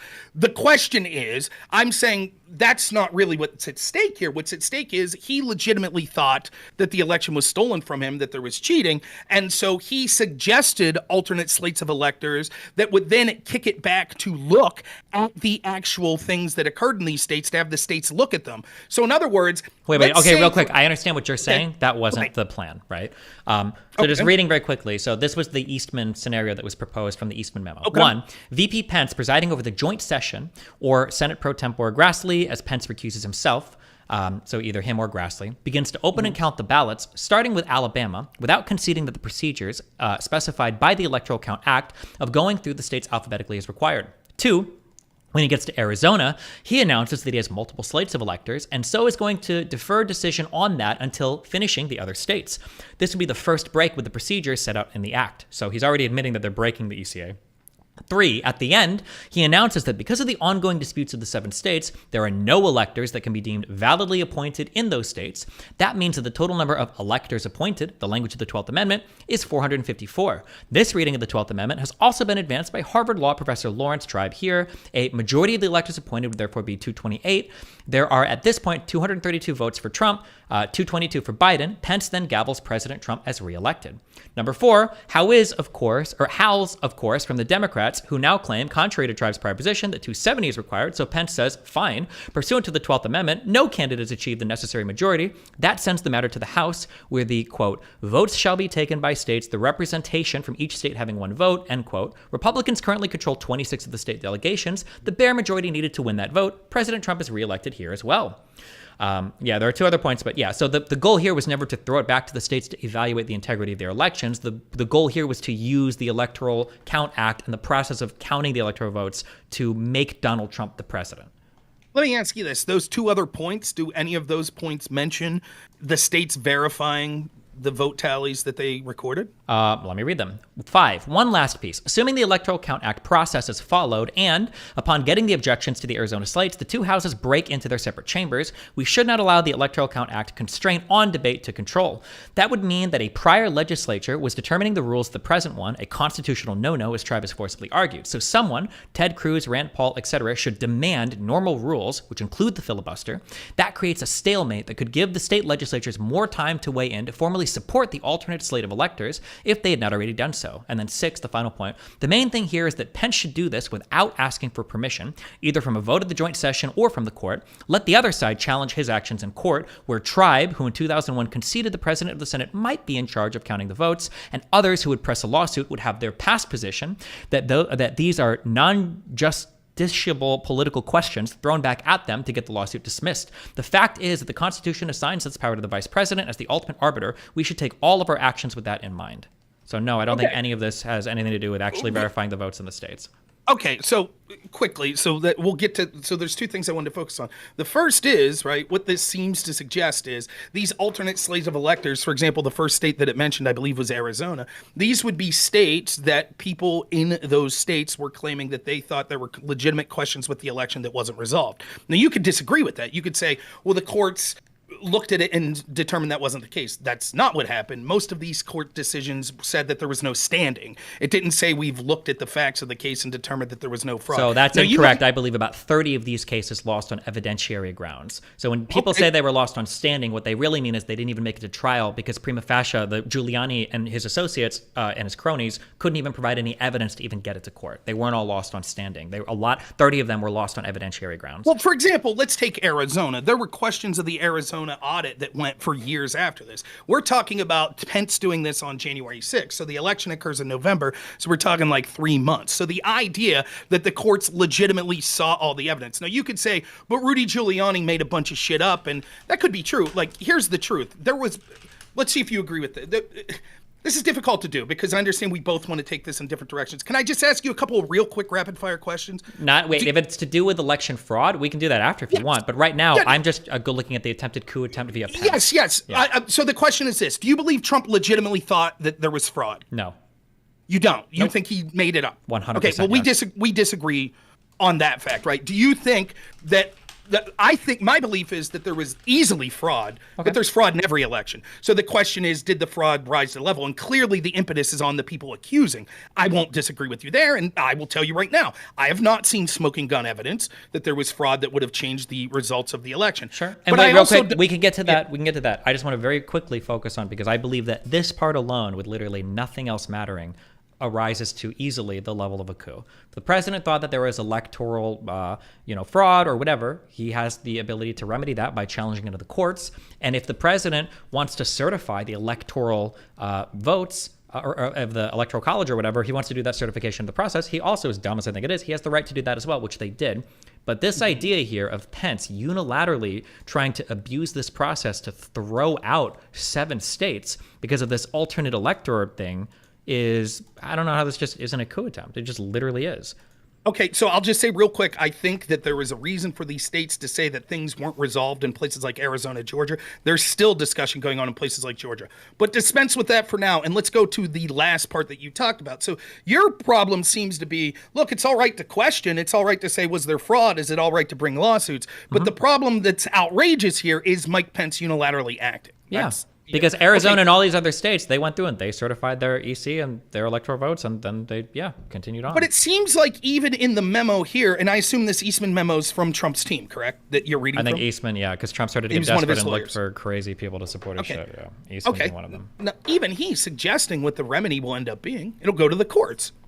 So the idea that this would just unilaterally be like, they would just say, 26 states are red states, that means Trump's president, end of game. That's clearly not what have happened. What they were trying to do was they felt that they weren't given a fair opportunity to present all of this evidence in courts. You might say that's bullshit, but that was what they felt. And so they said, that's fine. Wait, I agree that you can have that feeling that you didn't get a fair day in court, you lost. That's fine. Mm-hmm. That's perfectly valid. You can have that. You can even say that. I feel like the courts fucked us. That's fine. But it's a step too far now when you're telling the vice president, well, listen, since I think we got fucked in court, let's throw out the election results and like buy more time. How is that not a coup? Right, but what even their team said, the way you made it seem was like, well, that'll be it then. Then there's no remedy and Trump's president. Hold on, we're not talking about, hold on. He could coup and extend his leadership by 6 months and it would still be a successful coup, right? Whether this would have lasted or survived the courts or whatever, who knows, whatever else, isn't really relevant. What happens later is not relevant at all. Like, what the point was that he was trying to circumvent the EC process by having Pence unilaterally toss slates of electors and then use a thing that I think even he himself says, Eastman even says in here that it's probably not constitutional.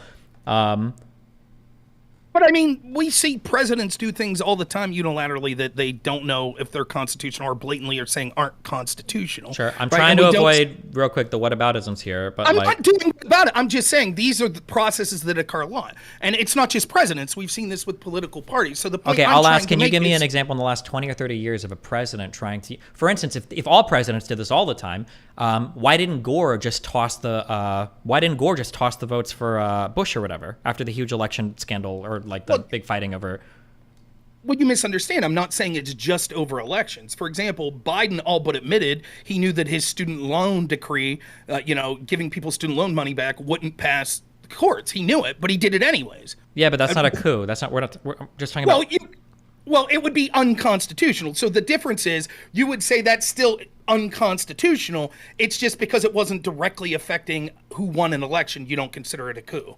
That's not even, I'm not going to go over every single thing that we might think is violative of the Constitution. That's like a, okay, right, fair enough. But what I'm just saying is, it seems the people that are trying to make this argument and say that it's a coup and go even further than you, saying that there needs to be some legal remedy to keep Trump off the ballot. Well, I think there should be a legal remedy. That's why I support the DC case against Trump. I think he should be held for the fraudulently trying to take the vote away from the American public, for sure. But that we can get to that part next. But I'm just saying, right now, can we agree that this is obviously a coup attempt? No, I don't think it's obviously a coup for the reasons that. Let me ask you this question: What if we would find out tomorrow? What if Raffensperger comes out in Georgia and says, "Actually, Trump did win Georgia. We fucked up." Then what? Is it still a coup? No, you would go back and you would redo that process. But whether he does or doesn't change the fact that Donald Trump is trying to use the vice president to toss out EC votes. Well, I understand that, right? But the tossing out of the votes would cause a sort of Supreme Court to intervene or courts to intervene, which would then have action. Isn't it true? And I'm going to leave you look this up because I'm sort of talking out my ass here. As I've already admitted, I'm not the biggest scholar into these things. Did they not change the law afterwards to ensure that the vice president can't do this? I think they clarified the language essentially, yeah. Okay, well, the fact that it required a clarification and there was a legal argument that this would have been in Pence's authority would seem to suggest to me that this isn't a coup. No, it wouldn't. First of all, totally disagree. That's fine, but you literally earlier just said that if you were to load the courts and try to secure power that way, you would consider that to be a coup, even though there is expressly nothing about like having more Supreme Court justices in the Supreme Court, right? I'm not crazy, right? I'm pretty sure we've changed the number of Supreme Court justices over time. So there would be even more precedents for Biden packing the court than there would be for whatever this is, which has never been attempted in all of U.S. history. But that's true, but that wasn't your scenario. It wasn't just adding people to the court. It was basically executive order declaring himself president for life, then packing the court to ensure that happens. That clearly crosses a threshold that is obviously different than even just adding members to the court. I agree with you that would be a clear crossing of the threshold, but every single part of that would be legal. I'm not even sure if you could make a law to make that illegal. Could you? What do you mean? Make a law to make what illegal? The packing of the court and declaring yourself president for life? Yeah. I mean, I think that clearly, but again, I'm no constitutional scholar. I think that clearly the Constitution gives remedies for, and the amendments thereafter, for what a presidential term's allowed to be and what sort of the processes are to sort of change the way we vote and things like that. Sure. But again, I mean, like the Supreme Court is the ultimate arbiter of everything from the Constitution. That is our sole source of interpretation for it. So the Supreme Court says, actually, because of national emergency and risk to the country and blah, blah, blah, we're going to say the president can issue an EO for this. Then that's all legal. You could say it's legal, but I would still consider it a coup, and I think that the threshold of it is far worse than what Trump did here. Asking the vice president to toss the election results? I don't understand how we can't say that this is just so obviously a coup attempt. The president is, like, if Biden were to do this, I think you would call this a coup. If Biden told Kamala Harris, hey, listen, we're just going to not certify the results of like 7 states and then throw it back to the House and have like an advantage, if we had an advantage there and do it, I think you would call this a coup. No, not if they ended up, the result was it went to courts and we saw the evidence that if there was no cheating, then the results would go back to the person that won. Wait, so you think that right now this is only a coup if it turns out that all of Arizona and Georgia is infinitely investigated and it turns out that there is no issue? But if it turns out that there were problems, then this coup attempt is okay because he couped righteously and he ended up being correct, even though he has no reason. No, I'm not calling it a coup. I think it would rise to the level of a coup if they did this, and then the courts intervened, as is predicted apparently by this Eastman memo. The courts intervened, looked at it, and said, look, we've looked at it. We see no evidence of fraud. We declare that Joe Biden is the legitimate winner. And then Trump still said, no, I'm not leaving. That's a coup. I don't believe, none of the court or Supreme Court challenging anything has to do with the merits of the actual election itself. It's literally just over this electoral college process. None of this is being talked about and challenging anything in court anymore about whether the elections were rigged. It's just over this process of using Pence to unilaterally declare Trump the president. My understanding from, I'm not reading it, but from listening to you read it, was that they thought that this would go to the courts, and I believe that the courts would have ultimately determined not just whether or not Pence had the right to do this, but the courts would have looked at and saw whether or not the votes were legitimate or not. If that wouldn't have occurred, let's say that you're right. Wait. The way that what this is talking about for point 6 here, the main thing here is that Pence should do this without asking for permission, either from a vote of the joint session or from the court. Let the other side challenge his actions in court, where Tribe, who in 2001 conceded the president of the Senate might be in charge of counting the votes, and others who would press a lawsuit would have their past position that these are non-justiciable political questions thrown back at them to get the lawsuit dismissed. This is just saying that, like, they would argue that, like, Pence can do whatever the fuck he wants in the Senate, and if they try to challenge it in court, well, guess what? These issues actually can't even be ruled on by the Supreme Court. None of this is about fairly contesting whether the election was rigged in anything. It has nothing. I believe, from what I've heard about this, and what I believe the obvious path that would have occurred had this occurred, would have been that the courts would have interceded and they would have looked at what they saw as evidence of potential fraud in these swing states and would have came to a conclusion as to whether or not those votes were legitimate or not. Okay, I believe that's how it would have played out. You can say that, but none of this theory has anything to do with that. Because if that were true, you wouldn't have Vice Pence throwing out electoral college votes. You would just continue your challenges in court. Like, but if you'd already in court weren't being heard. No, but they were. Again, 30 of them lost on the merits. And if they weren't being heard, why? If you didn't have standing and they weren't being heard, why would delaying the election change that? Because the argument is because it would then force the idea, like, and let me just say this, just to sort of let you know where I understand. I'm actually against Mike Pence ever taking this action. I'm glad that he didn't. Even if I think there were serious things that potential fraud that occurred, I don't think that we should have left it up to Mike Pence. I think you're absolutely right in saying I would have been hypocritical if in 2016, then Vice President Biden said, we think Russia interfered. We don't think these votes are legit, so we're not going to hand over power yet. I would have said it was outrageous. I wouldn't have said it was a coup unless they ultimately stayed in power. But I would have you're absolutely right. I would have been going fucking livid. I would have been on stream every day saying this is fucking outrageous, right? Like Trump legitimately won. So I understand that point of it. The question is, does it rise to the level of a coup? And I think the fact that there are potential legal theories that say that they were legally allowed to do these things says to me that it doesn't rise to the level of a coup. I think that what would have happened... To be clear, real quick, there is no legal theory truly that would allow this to happen. Like, all of this is talking about circumventing ordinary process. Like, this is the Eastman theory for how it would play out in Congress, but at no point does Eastman lay out a coherent... Even Eastman himself doesn't acknowledge that this is a coherent legal argument for how to do this. It's just taking an incredibly extreme view that basically, like, the The vice president is like the big dick boy of the Senate and can do whatever the fuck he wants unilaterally. That's why in this last point he literally says, the fact is that the Constitution assigns its power to the vice president as the ultimate arbiter. We should take all of our actions with that in mind, which is clearly not the intention of any of the ECA or any part of the Constitution to make the vice president able to unilaterally toss election results. I mean, again, I'm just doing not claiming to be an expert here, but just a quick search, right? I'm getting an article from PBS NewsHour. This is from December 23rd, 2022. Congress approves new election certification rules in response to January 6th. Congress on Friday gave final passage to an election, blah, blah, blah. It was bipartisan. Biden held the provisions, including in the bill, a statement calling it critical bipartisan action that will help ensure the will of the people is preserved. It's the most significant legislative response yet to Trump's aggressive efforts to upend the popular vote, and a step that's been urged by the House Select Committee. The provisions amending the 1887 law, which have long been criticized as poorly and confusingly written, won bipartisan support and would make it harder for future presidential losers to prevent the ascension of their foes. So to me, it doesn't seem like the law is as clear as you're leading on, that it was like, clearly this is something that they had no... No, hold on, wait. We're so lost in the weeds right now. Hold on. Okay. I agree with you that the wording was vague and weird and dumb, like some of our old laws are. But in terms of like spirit of the law, it is incredibly clear and obvious that the vice president should not be allowed to unilaterally toss electors from states for the president. That is so unbelievably clear that the vice president should not be able to do that.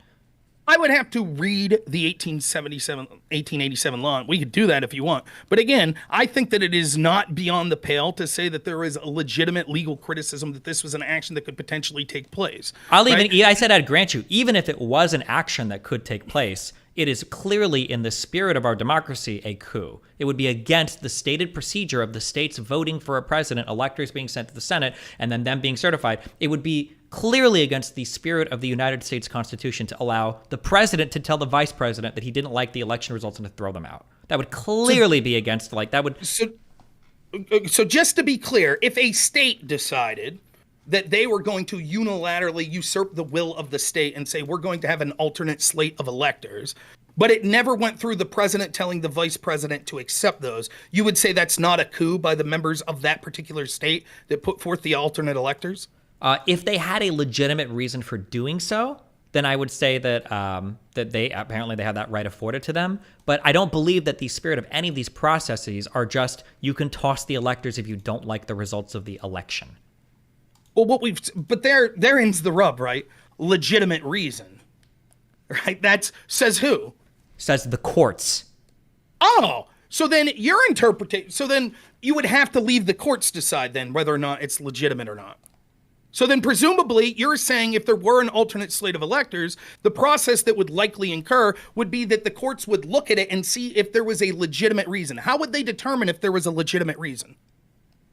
I don't know, analysis of the law? Or what? Are you talking about legitimate reason for rigged election or legitimate reason for them to simply toss the votes? Because let's say my understanding right now, by the way, is that, like, I'm pretty sure, I think there are states that don't have faithless elector laws, meaning you could literally send your electors to the House or the Senate, or I don't know, wherever the fuck they go to solidify their or certify their vote for the president or whatever, where they could just like vote in discordance with what their population voted for. I don't know which states have faithless elector laws, but I would say that would be like a coup attempt as well. Like if you just go to Congress, you're like, oh, I'm just going to vote in total opposition to my population. Fuck it, because we don't have a law for it. I would say that's an attempted coup if you're trying to do something that is clearly circumventing the process, the obvious process of how it's supposed to go.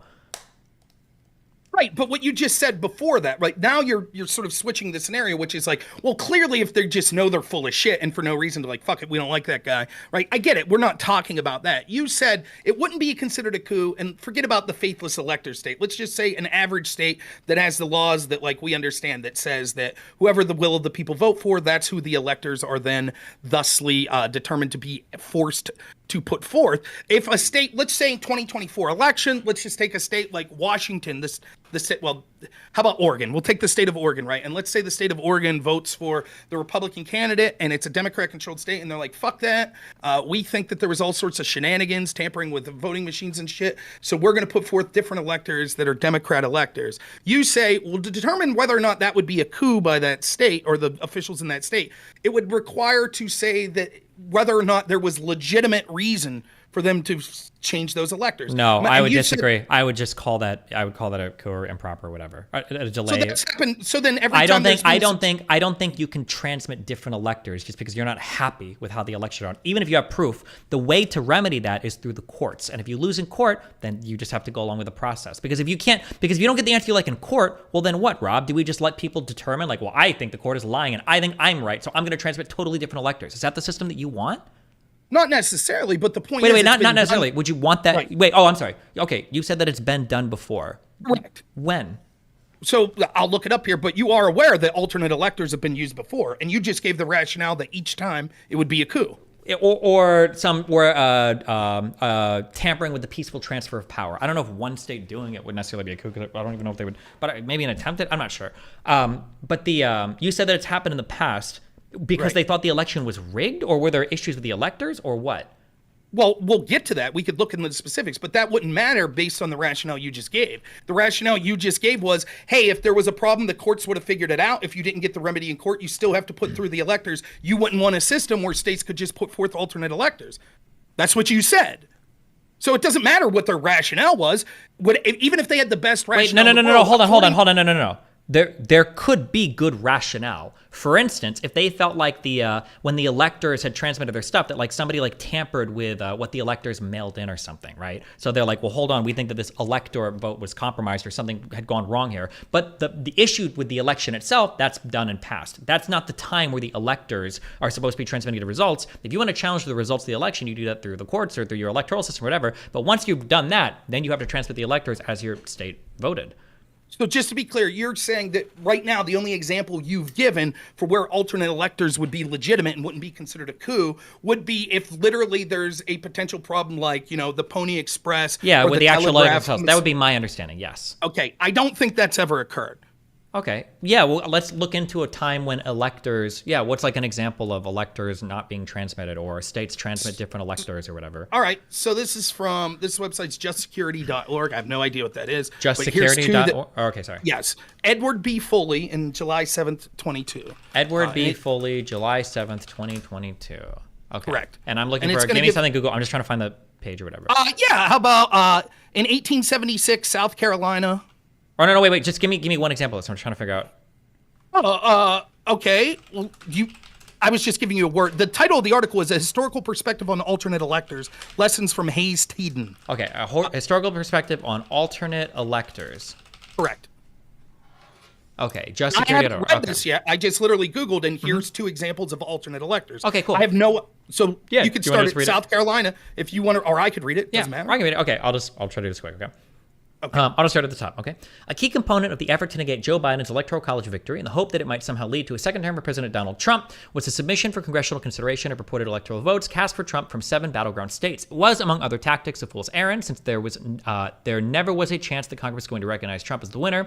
Joe Biden won the popular vote in all these states, as recounts and lawsuits had uniformly confirmed. The actual electors appointed in these states, pursuant to state law, based on the outcome of the state's popular vote, were those pledged to support Biden, and these electors dutifully cast their ballots for Biden and properly proceeded to send their votes to Congress to be counted on January 6, 2021, as required by the Constitution's 12th Amendment. In contrast, the supposed electoral votes cast for Trump had no official status in any of the states because no institution of state government recognized Trump, rather than Biden as having won the popular vote in that state. Mike Pence, as Senate president, would not even let these pro-Trump submissions be open in the joint session of Congress because, without any claim of any backing from any part of the state's government, they could not be acknowledged as even asserting to be official electoral votes entitled to be considered by Congress. Since then, the question has arisen whether anyone should be criminally prosecuted in connection with these submissions of groundless pro-Trump electoral votes. As part of considering this question, it is worth comparing an historical example in which self-proclaimed electoral votes were sent to and considered by Congress. The historical episode sheds light on the answer to how the criminal law should be wielded to address the schemes to overturn the 2020 election.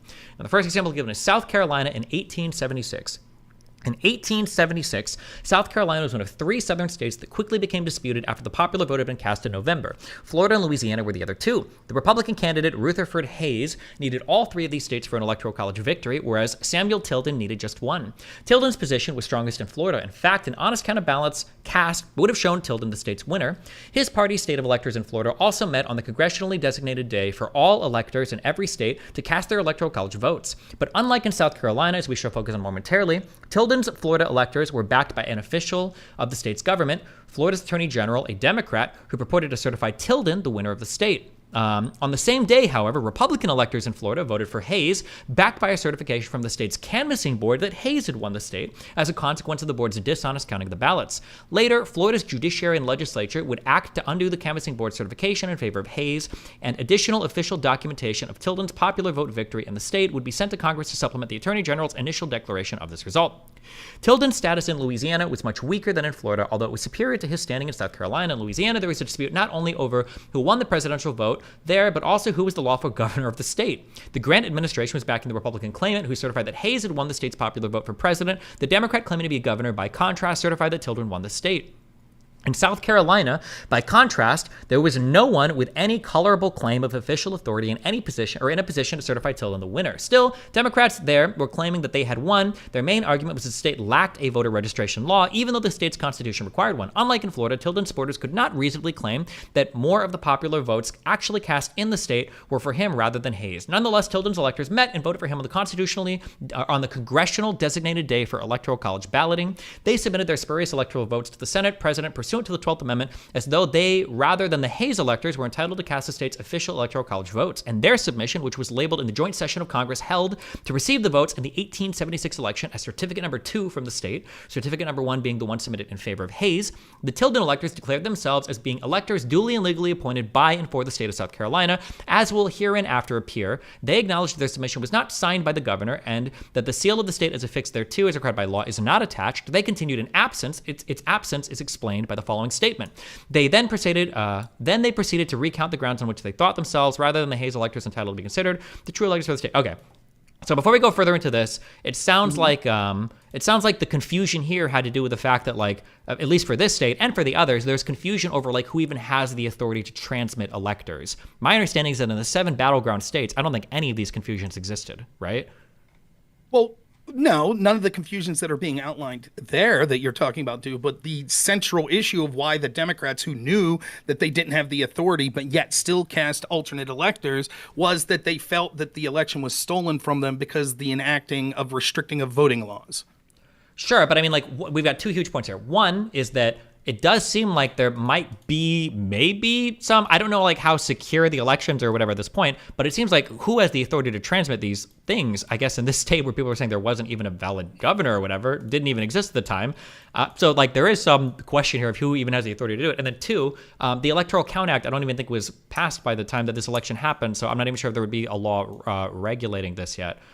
But like this type of dispute is way different than like we're going to obviously try to lie and get things tossed out unilaterally by the vice president, or that we're just going to lie about the vote totals. Yeah, sorry, go ahead. The term lie is sort of poisoning the well. That's not what anyone's suggesting. Well, to be clear, that was the Eastman strategy, was to lie and say that the electors were illegitimate, and then to say, because the electors were legitimate. There was no denying that.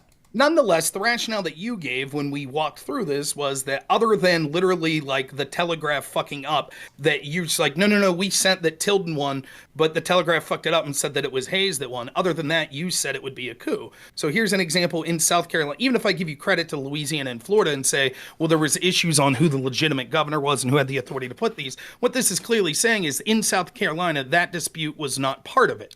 Yeah, but no, wait. But when I said like the post had fucked up or whatever, what I'm hinting at here clearly, not hinting, I'm more or less saying it, is like a procedural issue. That's what I'm saying. Like the mail fucking up would be one thing. I can't even imagine another procedural issue. But that's because I didn't even know that in the history of the United States, I didn't know we had a state where people didn't even know there was a fucking governor. I never even knew that was possible. But that would be an example of like a procedural issue. But they're not sending different electors because they disagree with like the vote total, or they're trying to like do it. It's like, see, it seems like on procedure grounds, like this state didn't even have a fucking governor at the time where it was like disputed. I didn't even know that was a thing in U.S. history. But again, I'm not talking about the examples they give from Florida and Louisiana. I'm talking about South Carolina, which is the issue that, and I'm not just saying me because I admitted I just searched this, right? But it's clear that it's even the header of this is titled the South Carolina. And what they're saying is, look, there were other states that there were actual reasonable shit. Like we didn't even know who the governor was. Totally get that. That's a totally different situation. What it's talking about specifically, though, is this South Carolina situation. It's saying there was no such dispute there. The only dispute was as follows. Democrats felt that the law, even though there was no claim that their candidate won the popular vote in the state, they felt that the laws disenfranchised certain voters. Therefore, their side should have been legitimately declared the winner because the law didn't allow the proper votes to be cast. That's remarkably similar to the claims that are being made by Trump's team, that they're saying it is our belief that the way that voting occurred was fraudulent or things occurred that were unacceptable, and so we are going to put forth an alternate slate of electors that will force these things to be looked at. I assume that was the Democrats' goal here in 1876. Their goal was, look, we want it looked at whether or not these particular type of voting laws should have been enacted and what that would have meant then. Would that have tilted the balance for one state to another? Now, I don't know. In the 1870s, Democrats, maybe the laws they're suggesting, I'm just guessing, are that people of certain colors that were former slaves or something like that voted, and perhaps they shouldn't have been allowed to vote. I'm not sure, but it sounds like they're saying that the laws on the books that determined who could vote or how votes were counted were illegitimate, and thus they put forth an alternate slate of react. Can you tell me why that wouldn't be? Okay, a coup? I guess so. Maybe I can agree with you there, but I think like if you walked me through all of these, and if I agreed with you on every single point here, then I would just return to my earlier argument. Then, I would say, well, this is kind of like an attempted coup. Then, would I be incorrect there, or? Like, let's say that I agree at every point that, like, okay, well, they knew that they shouldn't have done this. They knew that they were lying the whole time. They knew that they were submitting false electors, and they knew they didn't have the authority to do this. Then I would say, you're basically breaking as many norms or rules as you possibly can to entrench your party's leadership for as long as possible. I would say that that's essentially like a coup. You're preventing the peaceful transfer of power. Okay, well then the question would be, why were those coups that occurred, and these aren't the only examples, I haven't read in depth, but I know in 1960 in Hawaii there was an alternate slate of electors. In addition to that, when Trump won in 2016, there were Democrats that still are serving in Congress that suggested alternate slates of electors or not certifying the election. The question then becomes, why was the remedy for all of those people not to criminally charge those that were deemed alternate electors, not to boot out of office or criminally charge the people that were in office that suggested or attempted to do those alternate slate of electors? According to you, I don't know, but hold on, wait, wait, hold on. I don't know why, but you can't seriously purport that since somebody wasn't charged, we couldn't consider this like a coup attempt. Well, I can when it comes to why this matters, right? Because the reason that this would matter to me is the obvious double standard. That when this occurred over and over again in the past, I don't really give a shit what you, a prominent streamer Destiny, calls something. I don't give a shit. What I care about is what our legal system does in response to it. Well, hold on. Well, did people at the time think this was an attempted coup? Were people at the time incredibly irritated? I can't speak for 1867. I could say that when people in 2016, Democrats suggested not certifying the results or alternate electors, no. Well, so, but it says like at the end here, but even this apparent criminality did not result in prosecutions and convictions of the perpetrators, but instead caused Tilden's political disgrace, preventing him from returning as the Democratic Party's presidential nominee in 1880, as had been his plan immediately after Hayes was inaugurated. So maybe most people at the time thought this was basically like, yeah, you were doing something illegal, you were trying to rig the election, it was an attempted coup. That's fine. Then the remedy should be the same. The Republican Party could say that Trump is a disgrace and not nominate him. That's different than criminally charging him, criminally charging the people that were deemed alternate electors. Well, hold on, we're not even we haven't even gotten to the criminal charging part yet. And also what's happened here is not as severe as what happened in what Trump attempted, I don't think, because Trump is working in contravention of an actual law, and here they were definitely violating the spirit of the Constitution, but the Electoral Commission, Congress literally created the Electoral Commission to settle this exact dispute. So, well, fair enough. But the question, so you could say then the legal ramifications this time would be differently. But how do you handle then, I'm just saying that you would have to, by your own logic, consider these coups, and then how would you consider the time it was used, like in 1960 in Hawaii? That's clearly after the 1887 law. Well, we can look at 1960. Well, we don't have to go over. We can just do 1960 Hawaii. 1960 Hawaii, multiple electors.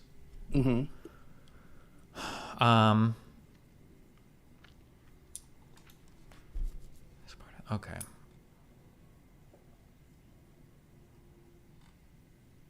This is what I'm reading of it. The Hawaii election Or I'm just reading the, I'm just looking at the wiki here. The election and the subsequent recount are notable for giving rise to the first occurrence of dueling electoral slates in American history since the 1887 enactment of the Electoral Count Act. During the 2000 United States presidential election recount in Florida, Congresswoman Patsy Mink suggested that the election could serve as a potential precedent to extend Vice President Al Gore's challenge to the official results beyond the Electoral Count Act's safe harbor deadline, though this was ultimately not acted upon. During the attempts to overturn the 2020 United States presidential election, the election was cited as a potential precedent by supporters of President Donald Trump, despite important differences, including the fact that the Hawaiian Democratic slate was certified by Governor Quinn. Even if the recounts in Hawaii succeeded in giving Nixon the state, Kennedy would still have won the presidency with 300 electoral votes to Nixon's 222. Well, that's irrelevant. So recount. I'll just read what I'm reading here, right? Okay. Like, it says, the Hawaii election was initially resulted in a narrow 140 vote victory for then Vice President Nixon. The margin was close enough for the court to order a recount, which was still going on December 19th, the deadline for presidential electors to meet and cast their ballot. The outcome of the recount would not affect the overall outcome of the race, already handily secured by John Kennedy. Still, Nixon's Hawaii electors happily abided by their duty to meet and cast their votes. This didn't stop Kennedy's Hawaii electors from casting their own votes for their candidate, despite Kennedy's initial defeat and the results of the recount pending. The recount ultimately reversed the state's results, awarding Kennedy an even narrower 115-vote win. The Kennedy electors subsequently reconvened to sign a new set of certifying documents, which Governor Bill Clinton transmitted to Washington. In his duties as vice president, Nixon accepted the third and final count. While the attorneys for Georgia's defendants claim Hawaii case serves as a viable precedent, essentially upholding their assertion that the act of convening alternate electives is not itself illegal, Fulton County Attorney Fannie Willis rejected the assertion in a brief submitted to Fulton County Court, which is set to hear. In the brief, Willis summarily dismissed the comparison between the action of Georgia defendants and actions that did not result in prosecution 60 years ago in a different jurisdiction with different election code and criminal statutes. Willis highlighted crucial differences in the two cases so readily distinguishable. The differences are some she cited in 60 by December 19th, the date when Hawaiian electors met. The Republican slate of electors had been certified by the governor based on the initial tally of votes, but due to the close margin of less than 150 vote, an official recount was ongoing. In the present case, when the defendant Latham and other fraudulent electors met, two recounts had already been completed, each of which confirmed a margin of victory for then candidate Biden. So the okay, wait, hold on. So real quick on this. So for the Hawaii thing, so it sounds like there was one set of electors that transmitted their thing because of what the vote was, and then a second set transmitted theirs because of an ongoing recount. I mean, I would argue that the unofficial guy shouldn't have done it, but the precedence here for them transmitting two sets is a lot stronger than for whatever the fuck Trump's legal theory is, right? Because these guys' theory was that like there's a recount of like 140 vote difference and it could flip, and it did flip. But Trump's theory is that there's like unprecedented widespread like rigging that they've already lost in the courts and they've already exhausted their legal challenges through. So what I don't understand like how these things are even comparable. I would say here they shouldn't have transmitted the second set. I think that was inappropriate, but definitely not comparable to Trump asking Pence to unilaterally throw it, or to a state. I'm sorry, you're not making that comparison. Or to a state just deciding to have a second set of electors who don't like the results of the first election. So what I would say is that I think that you're definitely right, that there's a stronger case in the Hawaii 1960 than there is, because the idea of an official recount going seems to buttress against, right? So I can see that, like I really do. However, I still think on the grounds of the legality that it would still be, if it's illegal for alternate electors in Trump's case, on paper, the law is the same. And if the law says by this date, the official certified government electors have to be put forth, I think having alternate electors would be illegal in the same way that it would be legal for Trump's team. Even if you say, but I think I deem their actions to be more reasonable. Like the reasonability of it doesn't seem to affect whether or not the letter of the law is well, I correct. think the intention is the really important part here. Well, and there's the rub. So by intention, what do you mean? So as in the intention of the electors, like they can see that there's a recount. That's all the recounts for the presidential election were done before Pence and the certification ever happened. For here, the recount is still ongoing. Like I said, I don't think the second set of electors should have been transmitted. I don't know if there's ever been a case where the recount was ongoing, like when the votes needed to be counted, or if this is like a one-off thing. Because this was saying that the recount was still ongoing on December 19th, the day specified in U.S. law for the casting of votes by the members of the Electoral College. Yeah, I mean, like clearly they shouldn't be transmitting, but like this is like a coin toss after the recount for who's actually going to win. But again, and also right after the recount was done, apparently the governor shipped the letter to the fucking Congress and literally said, hey, like, go ahead and toss the other one. Like, we finished the recount. Like, here's the actual thing.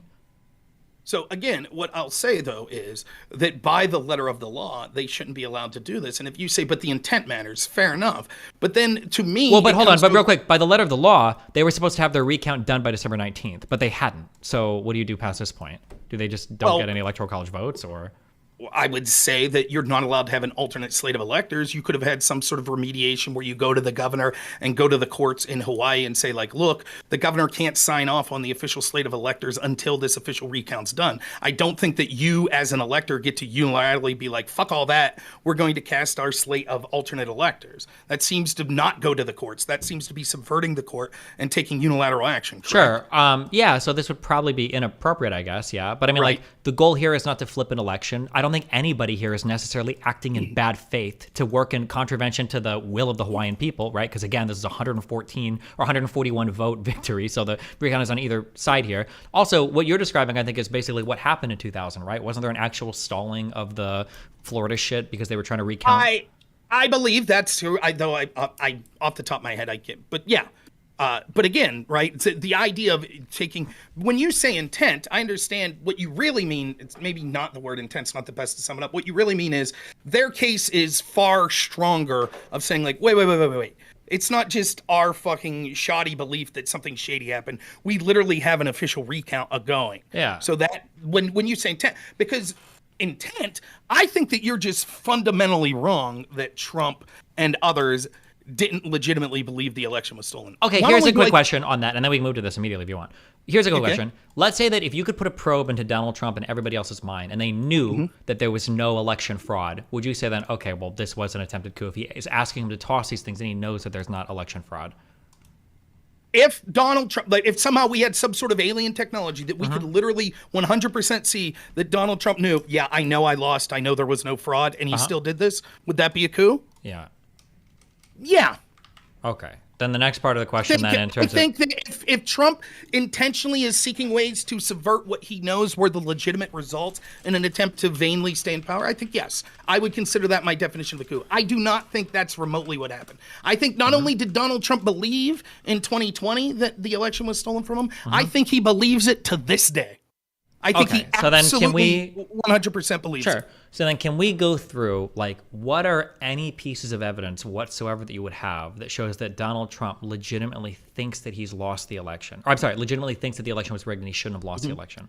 Can I do one more quick thing on the previous subject? And then I'm happy. Like, so those were results we have. There are other times that alternate electors were used. But famously in 2016, we had several Democrat electors that signed on against the rules to be alternate electors, basically to subvert Donald Trump. Would you admit that those Democrat electors engaged in a coup and should be prosecuted? Wait, say that one more time. We had in 2016, for example, I'm looking at a Politico article. Democrat presidential electors revolt against Trump. At least half a dozen Democrat electors have signed on to an attempt to block Donald Trump from winning the Electoral College majority. An effort designed not only to deny Trump the presidency, but also to undermine the legitimacy of the institution. The presidential electors, mostly former Bernie Sanders supporters who hail from Washington State and Colorado, are now lobbying their Republican counterparts in other states to reject their oaths and in some cases state law to vote against Trump when the Electoral College meets on December 19th. Even the most optimistic among Democrat electors acknowledges they're unlikely to persuade the necessary 37 Republican electors to reject Trump, the number they'd likely to need to deny the presidency. And even if they do, Republican House will simply elect Trump anyways. But the Democrat electors are convinced, even in defeat, their efforts would erode confidence in the Electoral College and fuel efforts to eliminate it. Ending the body's 228-year run is the only official constitutional process for electing the president. Would you admit that that was a coup by those people and they should have been criminally charged? I don't know if, like, is it even, like, illegal to coup? I don't even know what the fuck, if that's, like, an illegal thing. In terms of, like, U.S. code. Like, I know that what are they charging Trump with? They're not charging him with coup. No, I believe they're charging Trump. His charge is committing fraud against the American public with respect to their vote. I can check. Okay. January 6th, D.C. indictment, Trump. I believe that would seem... Do you mind if I grab a drink real quick? It'll just be 10 seconds. Okay? Yeah, go for it. All right. Oh, this is it. Sorry. I need to stop saying this fraud. These are the actual charges.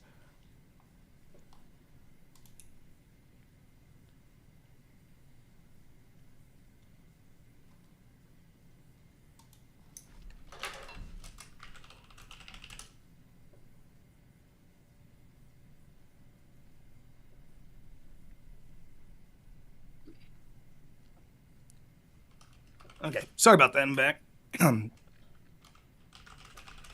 You there? Yeah, okay. So to be clear, the charges against Trump are conspiracy to defraud the United States, conspiracy to obstruct an official proceeding, conspiracy of an attempt to obstruct an official proceeding, and conspiracy against rights. Those are what he's being charged with. Okay, so skip the two in the center. That's just obstruction of justice. So conspiracy against rights and conspiracy to defraud basically the electors. I guess so, yeah.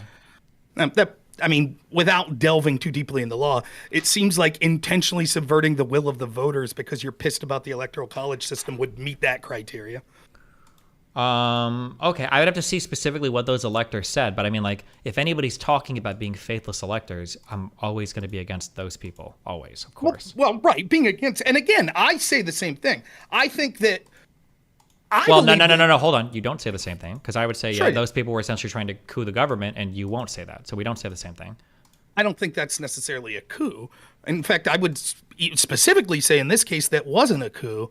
Well, I don't know if my argument holds up that I was going to say there, because even if they would have went through with it, it still would have resulted in Trump being president, because it would have went to the states and the states would. So in that case, it was clearly that they didn't believe that this would legitimately keep Trump out of office. They thought this could lead to a change in systems that in future elections could benefit. I still don't like it. The idea of changing, not voting along with what you're probably supposed to. Like, I think faithless electors are, I don't know if I call it coup, but whatever the fuck, like this subverting of the process of voting, I think is some of the worst things you can do. Let me be clear. I completely agree that what Trump asked Pence to do was the wrong thing. I think Trump was right in that there were significant questions about the election that needed to resolve that still haven't been resolved in many cases. But I think he was wrong in his attempt to do it. The problem with Donald Trump is that he identified correctly that there was a swamp and that there were people that were corrupted. I could talk at great length about these institutions that were corrupt. But he waited too long to do anything about it. You can't do it. And listen, and to any Trump supporter out there, and I've argued with Trump supporters that say, no, Pence shouldn't have done this. All I could say is, okay, if Trump wins in 2024 and Kamala Harris says, you know what, never mind, we're going to delay this shit until we look at things in the way we want to look, what will you be saying? You will be fucking livid. That doesn't mean that it rises to the level of like criminal conspiracy or keeping people off of, I don't think it would. I think that there is more harmful coups that have been done that actually did rise to the level of criminality, such as the FBI illegally spying on Trump's campaign based on knowing... What about it? Okay. Right. I'm just trying to stay on this super... It's not... I'm just saying, those things I've legitimately called a coup. But I never called the electors in 2016 a coup. I didn't say that the people that did that were engaged in a coup. And even if I did use that language, the important part is I never called for them to be arrested, right? Who gives a fuck what word I use? Okay, gotcha. Okay, all this is ejecting this. Don't care. Okay, so what do we think for Trump intentionally, or I'm sorry, why do we believe that Trump knew or had good reason to believe that the elections had been rigged against him? Let's try to figure out a state of mind. Why do we think he actually thought the election was rigged? Okay, so there is a host of specific things in different states that he could have felt. So, for example, let's take my state of Pennsylvania. In my state of Pennsylvania, the laws massively changed in how we did votes. And there were all sorts of questions. For example, one of the changes had to do with whether or not your signature on your voter registration had to match your mail-in ballot signature. And there was going to be obvious legal questions that were brought about this to the Pennsylvania Supreme Court. So on election night, I'm covering the election with journalists in Pennsylvania, and the people in the different districts were instructed to keep separate piles of ballots for the ballots that would be, ones that the signatures didn't verify, ones that were received after the deadline, and things like that. And most of those just got mixed together. And the courts were like, well, we can't really decide, right? And so, for example, in Pennsylvania, there was a court decision, I don't know if it's been overruled or if it's still going to be heard, that said it was against the Pennsylvania state constitution to allow mail-in voting the way it happened. That court decision was won. That the way that the 2020 election was proffered was illegal, was against the United States Constitution. Okay, hold on. Can we walk through? We're gonna walk through these. Can we find the Pennsylvania decision? Pennsylvania court decision. Trump president.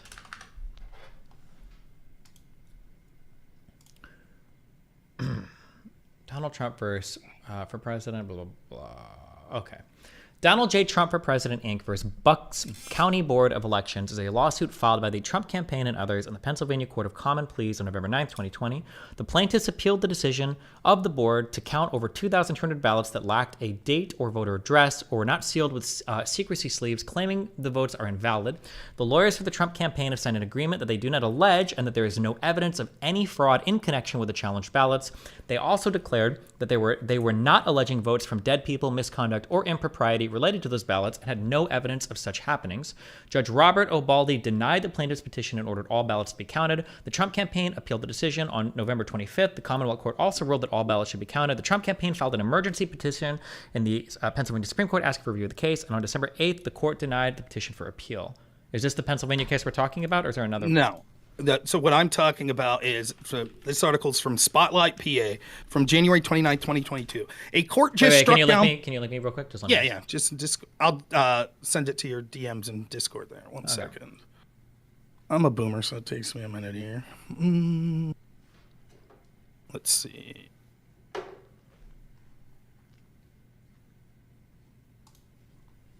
right. It should have sent to you. So... Court just struck down Pennsylvania's mail voting law. Here's what you need to know. This is Spotlight, PA, January 29th, 2022. Harrisburg. Pennsylvania's mail voting law, known as Act 77, was ruled unconstitutional Friday by a state court after a challenge brought by Republicans, but it will remain in place for the time being, and the Wolf administration pursues an appeal to the Supreme Court. Here's what you need to know about the decision. So this was in January of 2022. So there were legitimate questions about the legality of the way that the voting changes occurred in Pennsylvania. So much so that the idea that this was all resolved by January 6, 2020 is laughable, seeing as how when it was finally had its day in court, it actually was ruled to be illegal. Now, full disclosure, I believe in August of that same year, the Supreme Court overruled this court decision. But the idea that this was resolved is nonsensical. It wasn't. There were legitimate questions, so much so that at least a lower court initially ruled that, yes, these votes shouldn't have counted. And clearly, if those mail-in votes don't count in Pennsylvania, Trump wins Pennsylvania going away. The Constitution currently states that voters have to cast ballots at a polling place within their district. Absentee ballots can be cast by voters who are unable to appear in person because of business or occupation, or given that it has been necessary in the past to amend the Constitution to specifically state who can vote absentee. The 3 judges found no excuse. Mail-in voting would also require an amendment. Would Pennsylvania flipping on its own have been enough to reverse the entire election? I believe he would have needed one more state. Yeah, because I thought he needed a few more than that. But nonetheless, if Trump, so you could say, would you concede at least under this metric, even a court ruled eventually that there could have been reason in Trump's head to believe that he won Pennsylvania on the date of January 6, 2020? That's possible, but if that was the case, then Trump should have been stating only this instead of the 50 million other stolen ballot boxes, suitcase of ballots, dead voters, et cetera, that he continued to rely on that he had no reason to believe were true. If Trump had been repeating just this case the entire time, in fact, I'm not even sure if Trump ever mentions this, although I'd be interested, maybe he did. If Trump was only repeating this, then maybe I would lend a little bit more, it would lend more credence that he was acting in good faith.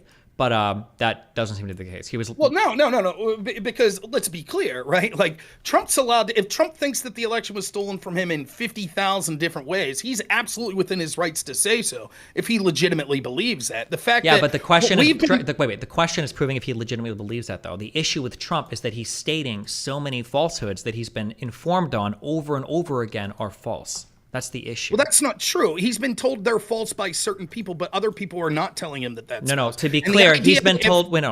He's been told they're false by every single person in his circle. The only people that are saying other things are outside parties that will approach him, that he continually goes to his inner circle over and over again and say, hey, do you think this is true? And them saying no over and over again.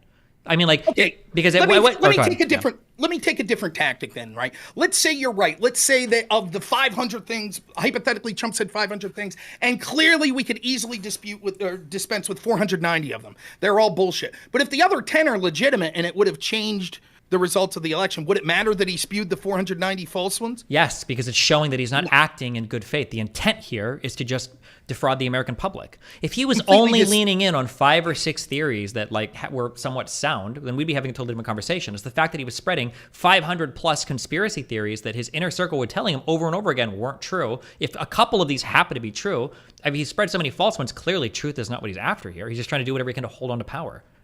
I completely disagree. I think that, first off, I don't believe just because even if people in his camp told him, look, there's no evidence of this, we don't see it, that doesn't mean that Trump thought, oh, okay, then I obviously know it's not true. He would have thought, you're not looking hard enough, clearly the evidence is there, I heard this person say this, and you might say that makes Trump a fucking idiot if he's listening to the MyPillow guy over Okay, Bill Barr. in that case then, in that case, in every single criminal conviction into the perpetuity, into all the rest of humankind or whatever, as long as somebody is telling you that something might be possible, you can no longer ever be acting in bad faith or with ill intent, as long as there's somebody telling you that something might be possible. Is that the argument you're going with?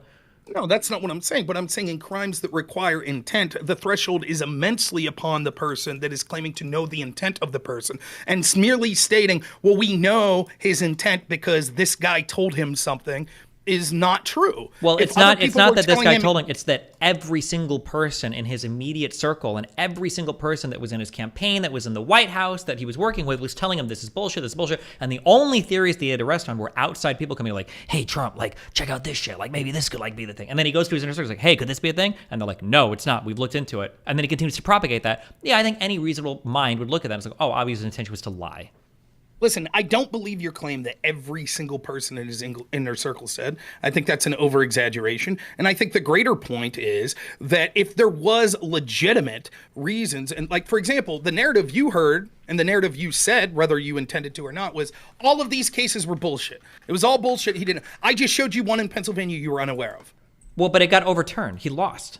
On the merits. Nonetheless, the question of his intent, he clearly had reason to believe that this could be a legitimate gripe, seeing as how a court agreed with that in 2022. A full conservative court agreed on a 3-2 ruling that would later get reversed by a Supreme Court that is a 6-3 conservative court. I mean, No, wait a minute. The Pennsylvania Supreme Court's conservative? No. I thought I read that. I thought it said in the article you linked. Unless it wasn't the Supreme Court that overturned. Maybe it was the Superior Court? But the Supreme Court, I'm pretty sure in Pennsylvania, even prior to these most recent election, I'm pretty certain is Democrat control. Oh, sorry. I thought I read conservative after that, but I'm not sure. Nonetheless, it's irrelevant anyways, right? To the point of whether or not there was a credible reason for him to believe. But again, the test here would be: is he putting out this theory over and over and over again, or is he putting out other bullshit theories? It doesn't matter, and this is why. Because the argument is right. He absolutely 100% without a doubt knew that the election wasn't rigged. That's bullshit. He still to this day believes it's rigged. And you said, well, give me an example of sort of the type of thing that Trump could have been looking at thinking this election was taken from you. I gave you one, the way that the election laws were changed in Pennsylvania in 2022. A court ruled that was unconstitutional. A higher court ruled that overturned it. But nonetheless, even in 2022, there were significant legal theories and challenges with competent lawyers on both sides arguing whether or not this mass changing to voting was legal based on the Pennsylvania state constitution. And what I was going to do is go through it. You said, well, that's just one state, Pennsylvania. Okay, we could go to Georgia. We could go to Arizona. Okay, wait, hold on. So here's a question, just so I can understand where we're at, because we don't have to bother with those. So if somebody makes 100 claims and 98 of them are completely bold-faced false, and he has no reason to believe they're true, and everyone around is saying they're false, and 2 of them might be legitimate, you would say that, well, this person's acting in good faith because the 2 were legitimate? Is that your argument? The idea of good faith. Wait. I need you to. Yeah, you got to engage with this question. No, that is not my argument. My argument is that Donald Trump absolutely believes that the election was stolen from him, and that made him gullible because this is going to give me 30 seconds, please, to expound. Okay. The truth is that I agree that in certain ways the election was stolen, probably not in the ways that Trump thinks. But even if there was fraud, 99 out of 100 claims that you hear are going to be false. In other words, if we could say that the 2024 election, if we could look and we could be clairvoyant and we could say, yep, absolutely, in these 3 states there were fraud, the wrong person won because of that. But we were forced to stay silent. 99 out of 100 of the claims that would come out as a result after 2024 would be wrong. That's just the nature of how it's going to be. So Trump legitimately thinking that it was stolen and having good reason to have questions in certain cases is gullible enough because of that and because of the treatment that he's received. The reason that he had a propensity to believe it was stolen in the first place was because of the corrupt treatment that had been If Trump is this gullible, do you agree that by whatever amendment rules somebody like mentally incompetent to stand office, you agree Trump should never be allowed to hold office if he's this gullible? Do you agree with that? No, I don't understand why I don't understand this Republican go-to argument of like Trump was bullied and so he tried to coup the government. This sounds like this is like an insane argument to me. If you're running for office, right, and the FBI and a bunch of other institutions illegally and unlawfully spy on you in unprecedented ways that have never occurred, and then you think that you have these people telling you like, holy shit, like all these ballots are coming in and they look like they were digitally made and the paper size wasn't the correct paper and the machines were hooked up to the internet and they're not supposed to be, and you're like, wow, this sounds fun. And they stop counting in the middle of the night, and then all of a sudden every single one of these claims were validated or were investigated, and almost every single one of these claims was not true. Trump was saying that the election was going to be fraudulent a year before it even happened. He started saying it was going to be rigged. How is this not like every single not in this way, not at all. I'm sorry. So was Biden's team. Of course they were. In fact, there was Democratic talking points that came out that said that if Trump won, that it would be an illegitimate election, just like they said it was going to be 2016. That's not even remotely the same. And I know that we all love to go to that one Hillary Clinton quote that she said in the one interview about him being illegitimate because he had help from Russia. That is a fundamentally different claim than the claim that Trump's team is making about the big lie that there was a top-down conspiracy to rig the votes in almost every single state in order to give Biden the win. These are two completely different claims. I don't know is that the claim? Can you show me Trump suggesting that? Suggesting that, that all of these ballot boxes, that these were being rigged across the entire United States. Yeah, across several states, across hundreds of districts. Yeah, that's the claim. What I heard was suggestion was that there was legitimate fraud or illegalities that occurred in swing states in an election that was decided by basically 3 states and 44,000 votes. That's what I heard. What Trump was saying, hold on, wait. So you didn't hear Trump saying over and over again, things like illegal ballot boxes are being counted. They brought a suitcase of ballots in. There's 5,000 dead voters. Those are the claims that Trump was making over and over and over again. Sure. Right. Where at? Like, that's different than saying. What do you mean where at? Every single state. What you just said. So, for example, Trump won how many states? And your argument is that Trump's argument, what he's out there saying is, even in the states I won, in every single state, every leader, there was a top-down movement to steal the election. No, I've never heard him say that. No, not well. Of course not. Why would you want to contend the states that you've won in? Right. So then your argument seems to be hyperbolic, where you're saying Trump came out and said every single state there's a top-down. No, he never said that. That's what I'm saying. He's saying. I'm sorry. Wait. Okay, my bad. Hold on. You're hyper focusing on the dumbest part of my statement. My bad. So I'm sorry. Not in every single state, but in every single state that he lost, there was a top-down conspiracy, whether it was through the courts, through Democrats, through illegal vote boxes, through dumps of votes, through dead voters, et cetera, et cetera. He was alleging a conspiracy. I think, even that I think is hyperbolic. I don't think he said in every state, for example, in deep blue states, that he really won.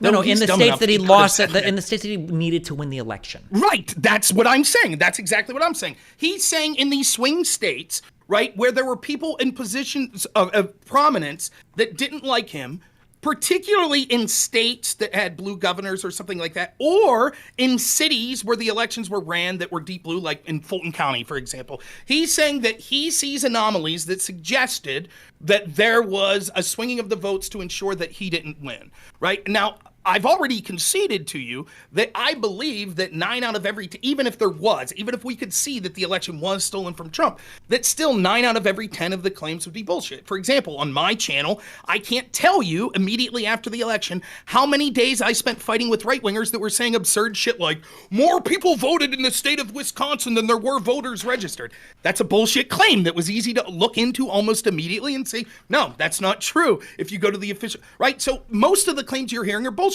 Trump's gullible enough because in his heart of hearts, he sees how he's been mistreated over and over, and he's seeing things that he thinks are indicative of, well, now we've massively changed the way we vote. And we have mail-in drop-off boxes where all of a sudden the cameras went out. And we have hundreds of thousands of ballots in Georgia where the chain of custody just happened to be missing, right? Like all of these things he's seeing over and over, and he's saying, fuck this. I was cheated. They stopped counting in the middle of the night.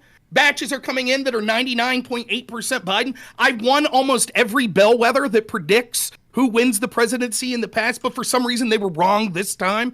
Like, he's absolutely... Now, that's not proof that the election was stolen. That's not what I'm suggesting. But that's enough to reason to believe that Trump thought that it was stolen from him, which is the question that you're posing. Don't you think that, like, not to appeal to Occam's razor, isn't it so much simpler to just assume that Trump wanted to hold on to power by any means necessary? And if I give you that statement, it describes literally every single action that Trump has taken in the past, like, 8 years or whatever to try to, like, win back the election or hold on to power. Doesn't it explain literally every single thing? For instance, can you find me a single action that would be incongruent with that statement?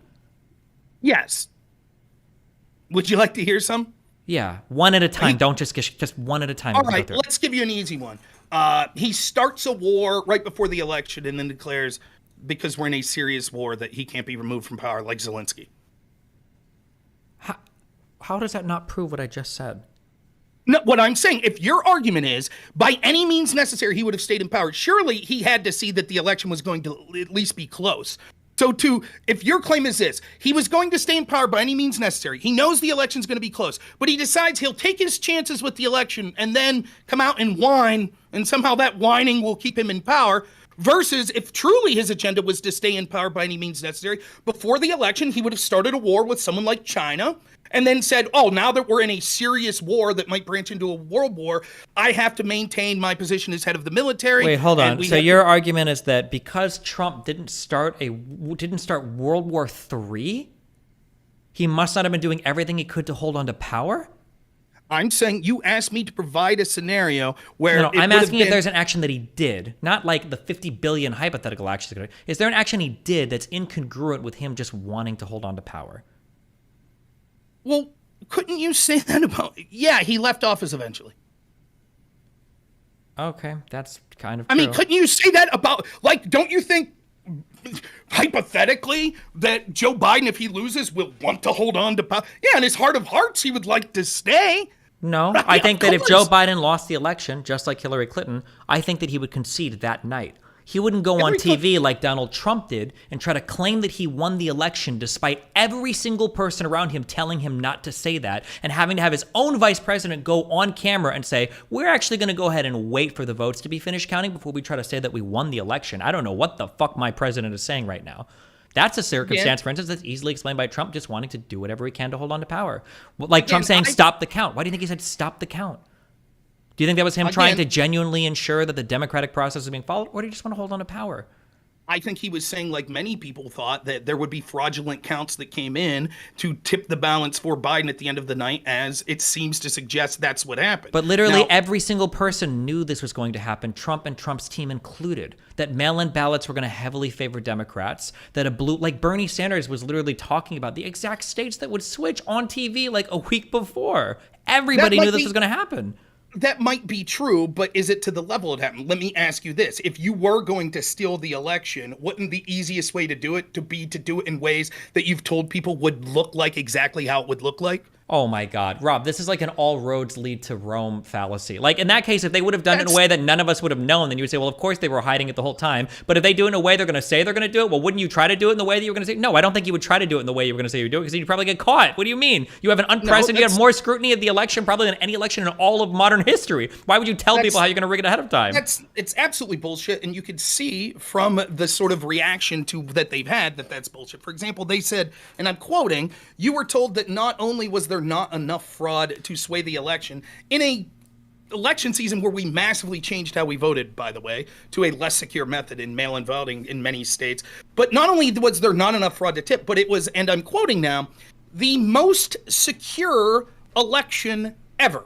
That is the official statement from the same people that you were saying that were like, oh, there's no fraud. That is such a bullshit statement that it raises a Why is it such a bullshit statement? So it's your argument, out of every election that's ever called in the United States, the one that just happened to literally be the most secure ever was the one where we massively changed how we voted.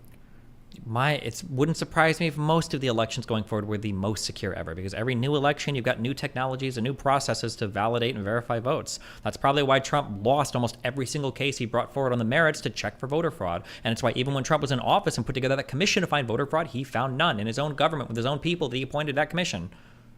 Again, it is everyone listening to this knows that it's, for example, one of the elections we had right after that, although it was just a state election, it happened to be in one of the biggest areas in New York City. Remember we had the election for, was it mayor of New York City, where it took weeks and weeks and weeks because, whoops, we accidentally put a bunch of test ballots in. Our bad, we put these test ballots in. And I think it was Adams came out and was like, whoa, because all the polling numbers showed he was way ahead. Wait, hold on. I don't think anybody said the New York state elections were the most secure elections ever. Did they? Right. They did not. So my point is this. Your argument seems to be, well, the reason that we could predict that this was the most secure election ever was because of the technology we have now. But then immediately following, the first big election we have after that is a total clusterfuck. Total clusterfuck. So what I'm supposed to believe is let's say I grant you all of this. I grant you all of this. It's a clusterfuck, new things, blah, blah, blah, blah, blah, blah, blah. Let's say all of that is true, and it's obviously true. It's so obvious that every conservative Trump online seems to be pointing it out. Why didn't Barr back Trump? Why didn't Meadows back Trump? Why didn't any single person on his legal team immediately, why didn't anybody that was part of Trump's camp back Trump? Why didn't Pence back Trump? He's vice president. He should be more incentivized than anybody else. Why did nobody else back Trump on any of these claims then? Two reasons. One, because a lot of the people you're citing, specifically Bill Barr, is corrupt and was there to keep the corruption going against Trump and do nothing about it. And secondly, because they might think like I did. Why didn't I back Trump? Well, because without definitive proof, it would be damaging to this country to just boldly assert, no. Wait, so then you agree that Trump didn't have proof of any of these things then? I don't think that he had proofs positive, no. Any proof at all? Well, I mean, he had proof of serious questions that needed answered that he didn't think was resolved, but he didn't have proof that that would have went the way he wanted it. I said that as much from the outset. I said that I have not seen 100% proof positive. What I've seen is a lot of legitimate questions. For example, hundreds of thousands of ballots in Georgia that the chain of custody got lost. And we have chain of custody rules in our ballots for a specific reason. How many times? Didn't the Georgia shit get recounted twice or whatever? Is that... Well, recount's not an audit. A recount's just counting the ballots. For example, let's say hypothetically... Wait, so do you think, real quick, so is the Georgia thing, you're saying this is still not resolved? I don't believe so. So let's say hypothetically there's 1 million votes in Georgia. Clearly that's not the case, but just a nice round number. There's 1 million votes in Georgia, right? And there's an accusation that 100,000 of those had an improper chain of custody. That for 6 hours we don't know where the ballots were or who were in the rooms with the ballots. That's 100,000 out of 1 million. To simply recount those 1 million ballots doesn't answer the question of chain of custody. Now, even if it's legitimate that chain of custody was not followed. Okay, I just want to read on this real quick, okay? So this was put out in 2021, so a couple years ago, by the GPB, whatever the fuck this is. For the past 7 months, misinformation and false claims of fraud in Fulton County have dominated certain corners of the internet and the Republican Party, with many refusing to accept results that showed 3 separate times that Donald Trump lost Georgia. Georgia's most populous county is home to the heavily Democratic city of Atlanta and a history of problems and shortcomings with the election administration. But ever since November's presidential race saw President Joe Biden flip Georgia by about 12,000 votes, some pro-Trump media outlets and politicians have zeroed in on Fulton in search of a smoking gun that would prove massive fraud, cost the former president a victory. Those calls have come even after a full hand count, risk-limiting audit confirmed Biden's victory, and a Trump campaign ordered recount validated victory once more.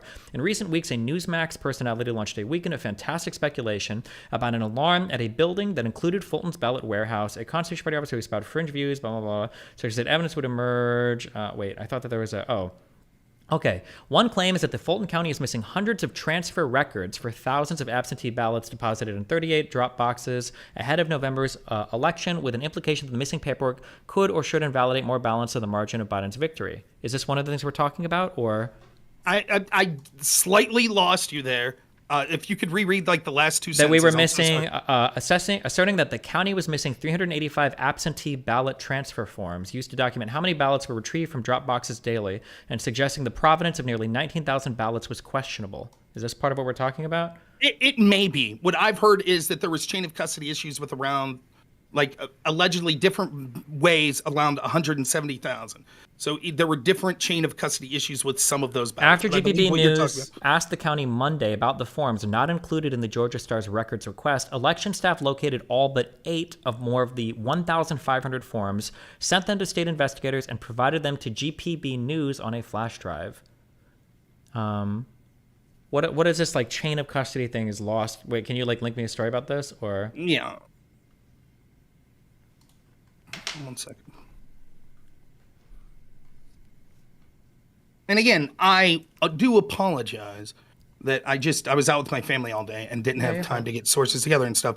But here's one it's from, I don't know how reputable this site is, American Greatness, from Deborah Hain in June 4th, 2021. It says, a Fulton County election official has admitted in writing that a few chain of custody documents are missing for thousands of absentee ballots deposited in Dropbox November 3rd, 2020 election in Georgia. According to the Georgia Star News analysis, however, the county has lost more than a few transfer forms. The news outlet puts the number at 385, representing 18,901 votes, or about 25% of the absentee ballots in the Fulton County 2020 election. So then like the response to this is apparently all but 8 of those 1,500 forms have been accounted for. So when was the date? What was the date of the article that you put forth? June 17th, 2021. Okay, so this is June 14th. So it's right around the same time. So let's to be clear, this was literally in response to that Georgia Star article. Okay. But after GPB News asked the county Monday about the forms not included in the Georgia Star's records request, election staff located all but 8 of the more than 1,500 forms and sent them to state investigators and provided them to GPB News on a flash drive. Okay, let's say that's true, that it's resolved. I don't know. I don't know what the response to that is. The point is, this is from 2021. Right. And so it was clear up until that point, even election officials were admitting that at least 18,000 of votes that they had lost chain of custody. I don't think that's true. I think that people were probably Trump and his team and everybody emailing Trump was trying to dig into every esoteric theory possible. And so we were getting recounts and we were getting re-audits and all of these things, but none of the results changed at all. So it seems like all of this is bullshit.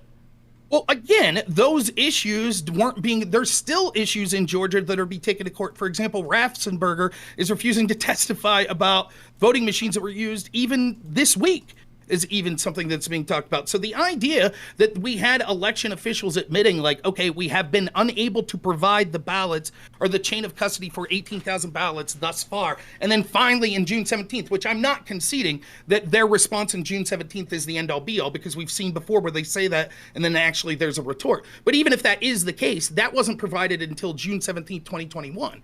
So if you're looking at the election in January 6, 2021, right, you could reasonably say there are huge issues with chains of custody. I don't think there were huge. I don't think anybody was legitimately questioning this. I think it was just Trump getting esoteric theories. Because, like, again, were any of these things changed? Did anything come out of any of these challenges that were all being chased down in every single state from Trump's team and everybody else? Did anything end up, like, amounting to anything? Or is it just that if you ask 50,000 questions in relation to the election, a few people are going to be like, oh, shit, hold on, let me check this. We don't have the answer for you immediately. Now, what I'm saying is that Trump, it doesn't matter if things were eventually ran down or anything like that. It's clear that there wasn't going, even if, let me ask you this, seeing as how we have Supreme Court justices, when they issue a decision, that decision getting leaked, and then people protesting outside their house and assassination attempts occur, what do you think the chutzpah would require in that event if there was a serious challenge to look into it and say, yeah, actually the election results would be overturned? What do you think that would do to the country? What do you are you saying that the Supreme Court decision, I don't understand the argument you're making here. What? The argument I'm making is that unless you going into the case had like 100% fucking proof positive that some serious fraud occurred, you'd be very hesitant to start to delve into something that could legitimately change the results of an election. Wait, so you're saying that all of these people, every single one was just too scared to dive in? No, I'm saying many of these were rejected on things like standing, and it's not just their personal safety, but it's also knowledge of what would happen in the country if they decided to raise these questions, how it would Has any judge ever or anybody come out saying that we were too scared to look into this because it might hurt the country? Well, no, that would be pretty dumb of them to admit that, wouldn't it? Well, wouldn't it be dumb for Comey to come out and say that we've reopened an investigation on Hillary Clinton and that we've announced the results of a investigation? Wouldn't that also be dumb? Didn't that also happen? Wasn't that also maybe election determinative? I mean, well, seeing as how you brought it up, and I've answered this for you 3 or 4 times, I will repeat my answer then. He was forced to do so because a whistleblower within the FBI was going outside the FBI because the FBI and James Comey were attempting to conceal evidence of possible criminality of Hillary Clinton that was found on Anthony none of that Weiner's forces laptop. Comey to make any statement publicly. Sure it does, because he knew that the chances of harming Hillary Clinton would be more significant if he continued and forced that whistleblower to go outside, and then another agency would have to say, James Comey buried this evidence Hold to on. ensure Do you Hillary have any Clinton was proof elected. that Comey said that he felt pressured by the whistleblower to go public to help Hillary's campaign? I have well, of course he didn't say the latter part, right? But he said that the reason that he came out was because of the whistleblower. That's what I don't know that he admitted that, but that's what the IG report found. And I've read this to you several times. You know this. You've never even attempted to dispute it. That's absolutely what happened. A member of the FBI that knew that they had this laptop that had emails from Hillary Clinton repeatedly reached out to top brass, including Hold on. James Comey. Can you shoot me that again? Yes. All right. Because we just read this that I think we just leaked this yesterday before that Comey went public. What was this article that just going to be related to Loretta Lynch?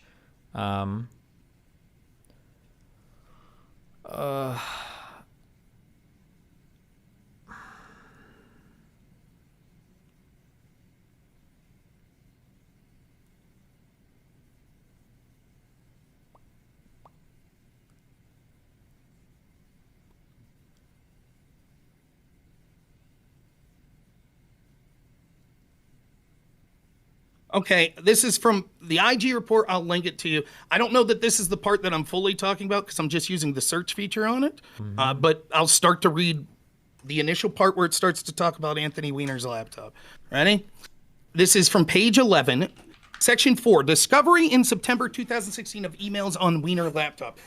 In September 2016, the FBI's New York field office and U.S. Attorney for Southern District in New York began investigating former Congressman Anthony Weiner for his online relationship with a minor. The federal search warrant was obtained September 26, 2016 for Weiner's iPhone, iPad, and laptop computer. The FBI obtained these devices the same day. The search warrant authorized the government to search for evidence relating to the following crimes. Child porn, stuff like that. The Weiner case agent told the OIG that he began processing Weiner's devices on September 26th. By the way, I'm not watching your screen, Destiny, but I bet everyone, your audience, is laughing at me saying Weiner over and over, but we'll commence. And that he noticed within hours that there were over 300,000 emails on the laptop. He said that either that evening or the next morning, he saw at least one BlackBerry pin message between Clinton and Abedin, as well as emails between them. He said that he recalled seeing emails associated with about 7 domains, such as yahoo.com, state.gov, clintonfoundation.org, Clinton email, and hillaryclinton.com. The case was immediately notified the NYO chain of command, and the information was ultimately sent to the NYO assistant director in charge, Sweeney, on September 28th. As we described in Chapter 9 of our report, Sweeney took the following steps to notify the FBI headquarters about the mid-year related emails. On September 28th, during a secure video teleconference, Sweeney reported that Weiner investigation agents had discovered 141,000 emails on Weiner's laptop that were potentially relevant to the mid-year investigation.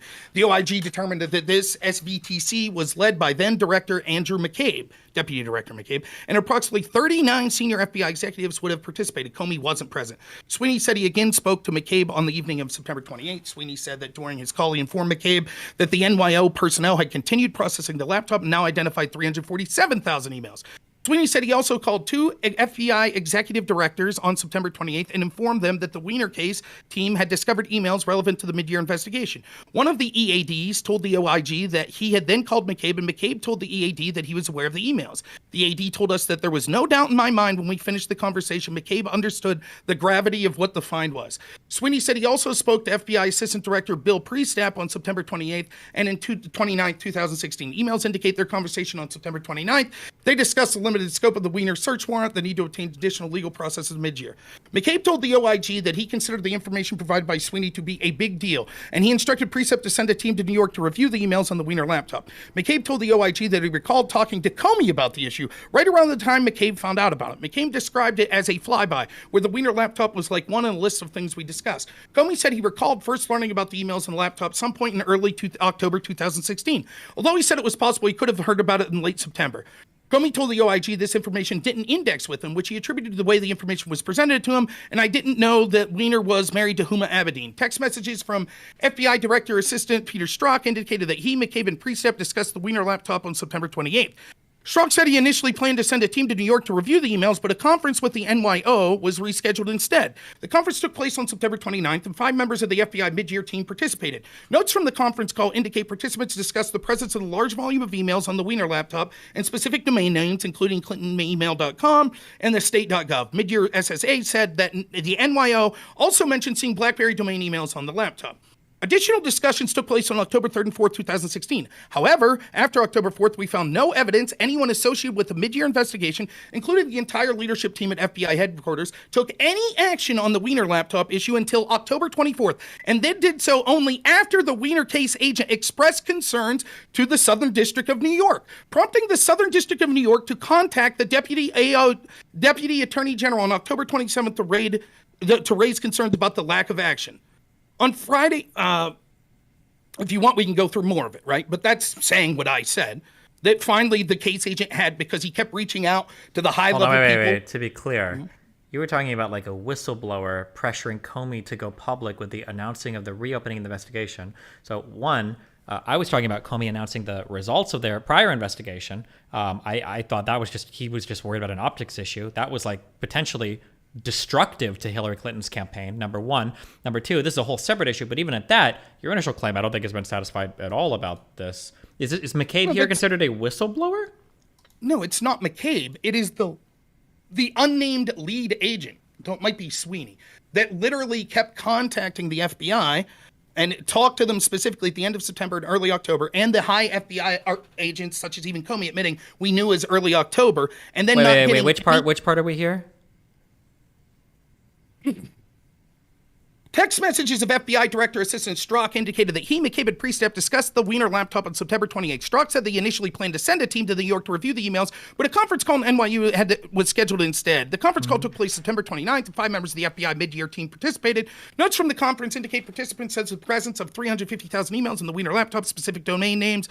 They also mentioned seeing BlackBerry. Additional discussions took place on October 3rd and 4th. However, after October 4th, we found no evidence that anyone associated with the mid-year investigation, including the leadership team at the FBI headquarters, took any action on the Weiner laptop until October 24th, and then did so only after the Weiner case agent expressed concerns to the Southern District of New York, which prompted the Southern District of New York. Real quick. What's the part here about a whistleblower being involved? Am I just missing that every time?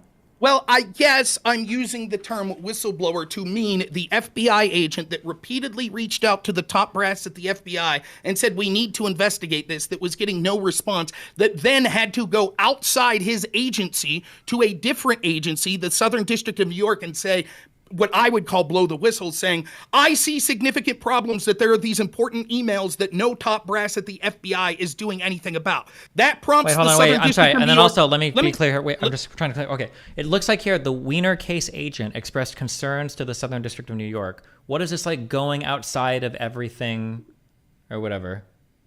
What are we talking about? So there's normally a chain of command. If you work for the FBI, do you think it's normal to go outside the FBI to different agencies and say, I'm worried that this isn't being investigated?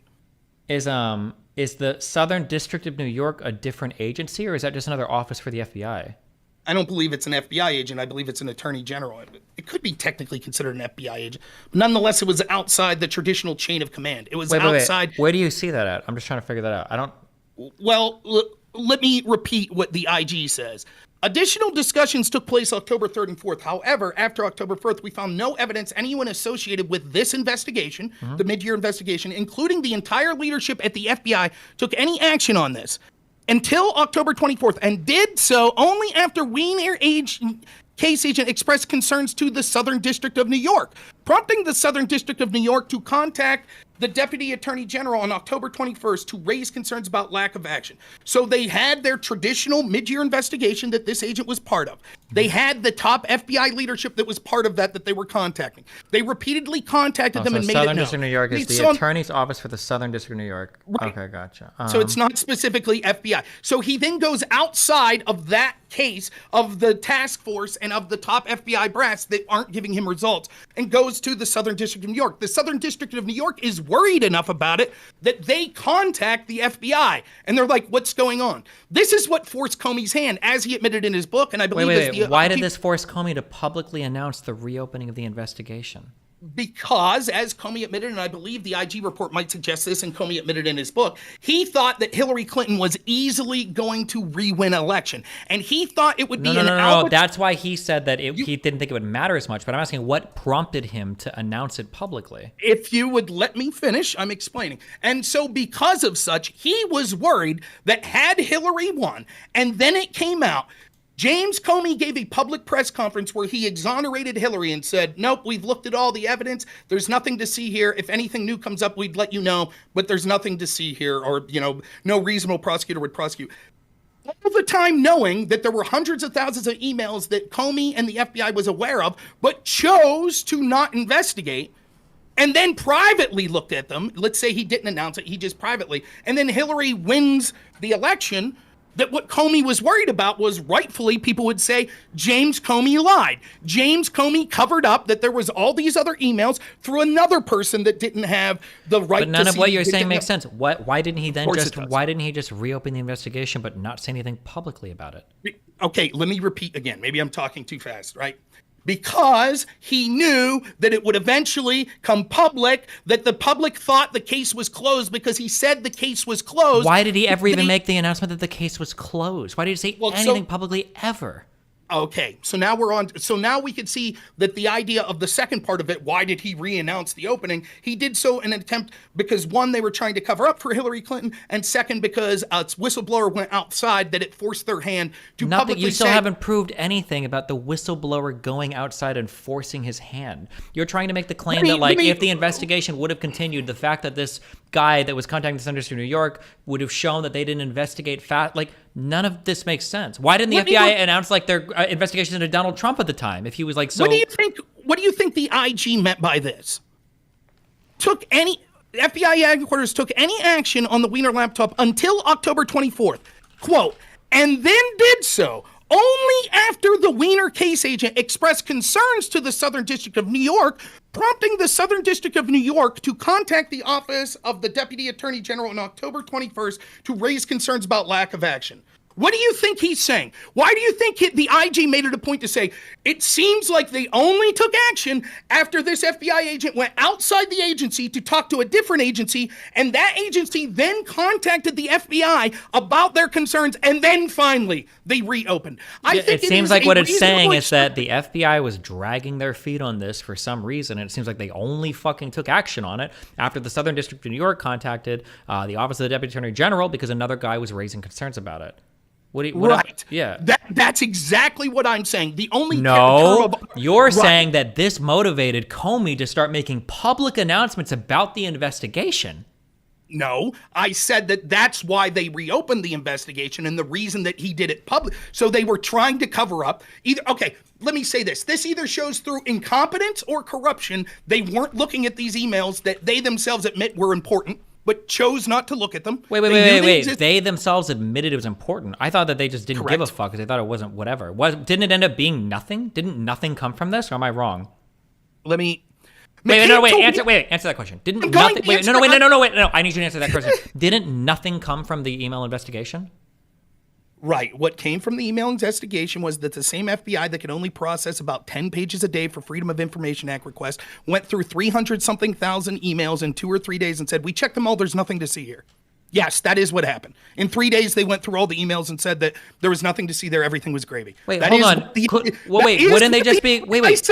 Do you think... Wait, hold on. First of all, did you have problems with the Twitter files when they said that they went through every single email and I think, wasn't it a day they had access to that server room? Weren't they just doing it by searching for keywords and stuff? Wouldn't it be the same thing with the FBI here? Do you think they're going to read every single email, or do they just see who they're sent to and who they're from to see if it matters or not?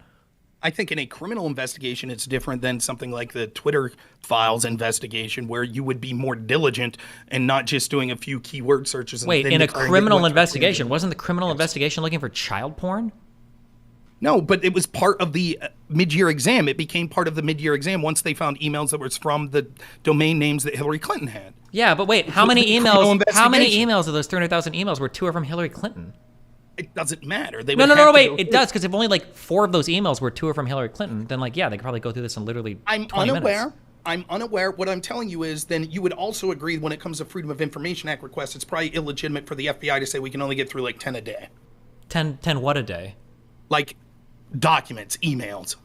When has the FBI said they can only get through 10 emails a day?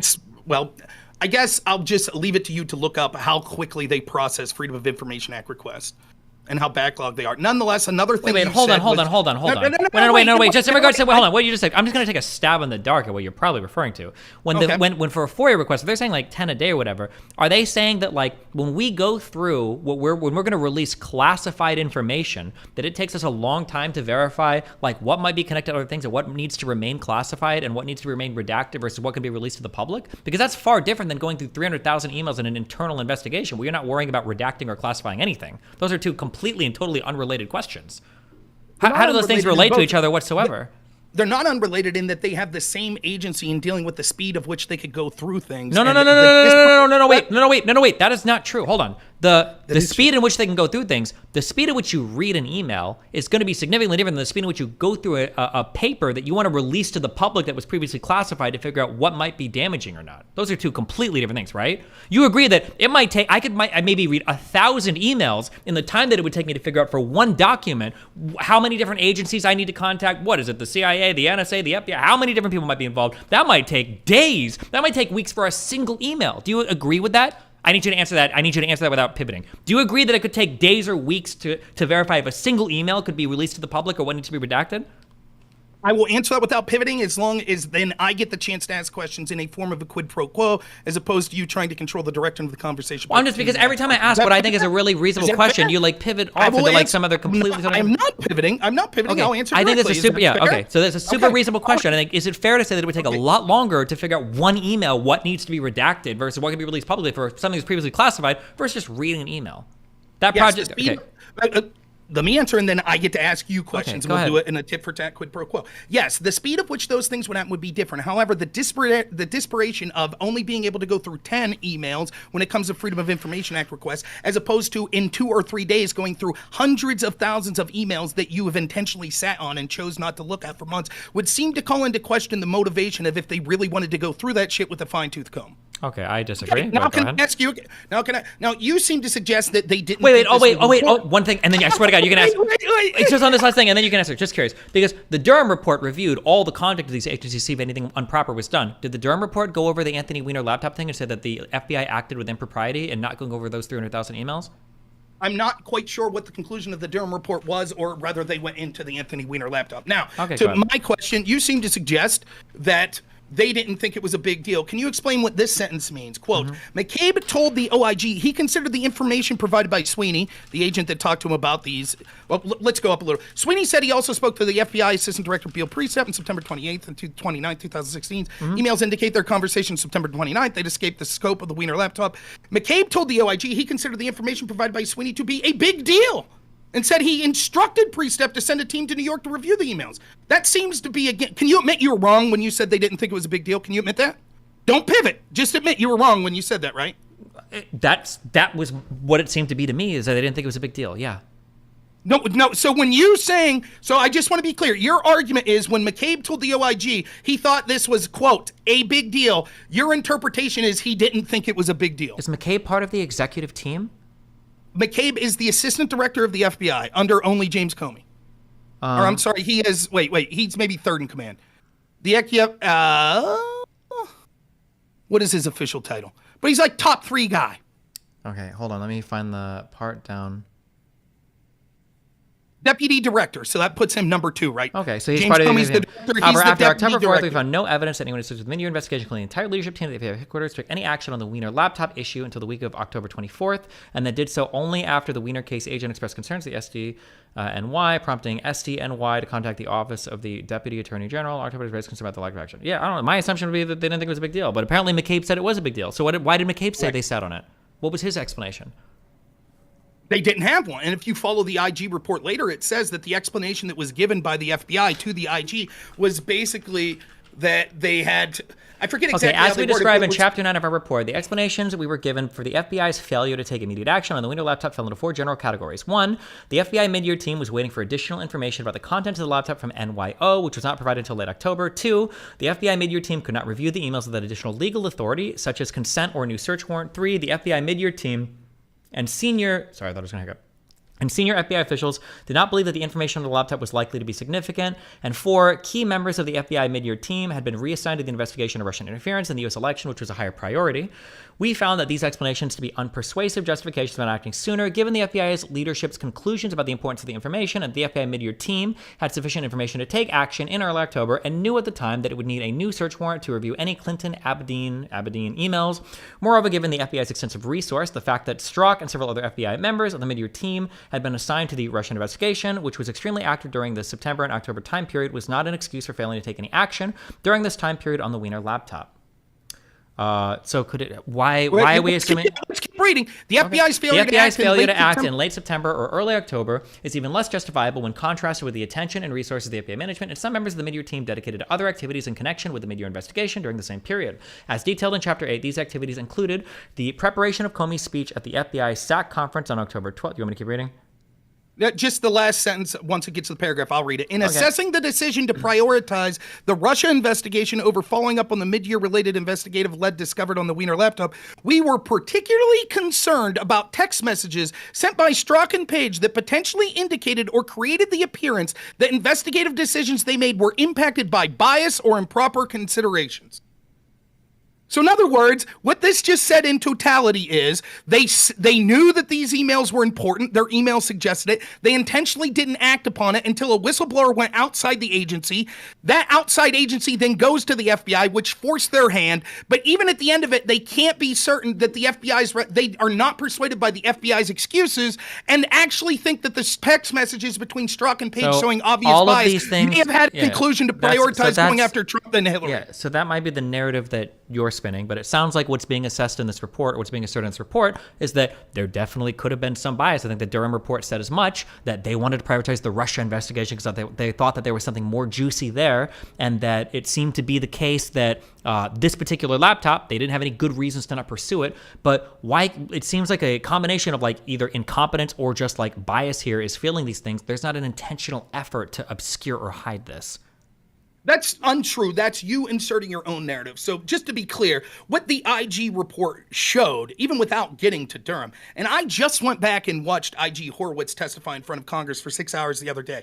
It is clear that what the IG report is suggesting is that it was not his role, unless it was 100% definitive, to determine what the intent was by the litany of egregious decisions that the FBI had in their investigation of Hillary versus their investigation of Trump. And that the only explanations that they were able to come up with was either gross incompetence or corruption from bias or somewhere in between those two things. So something that was literally stated.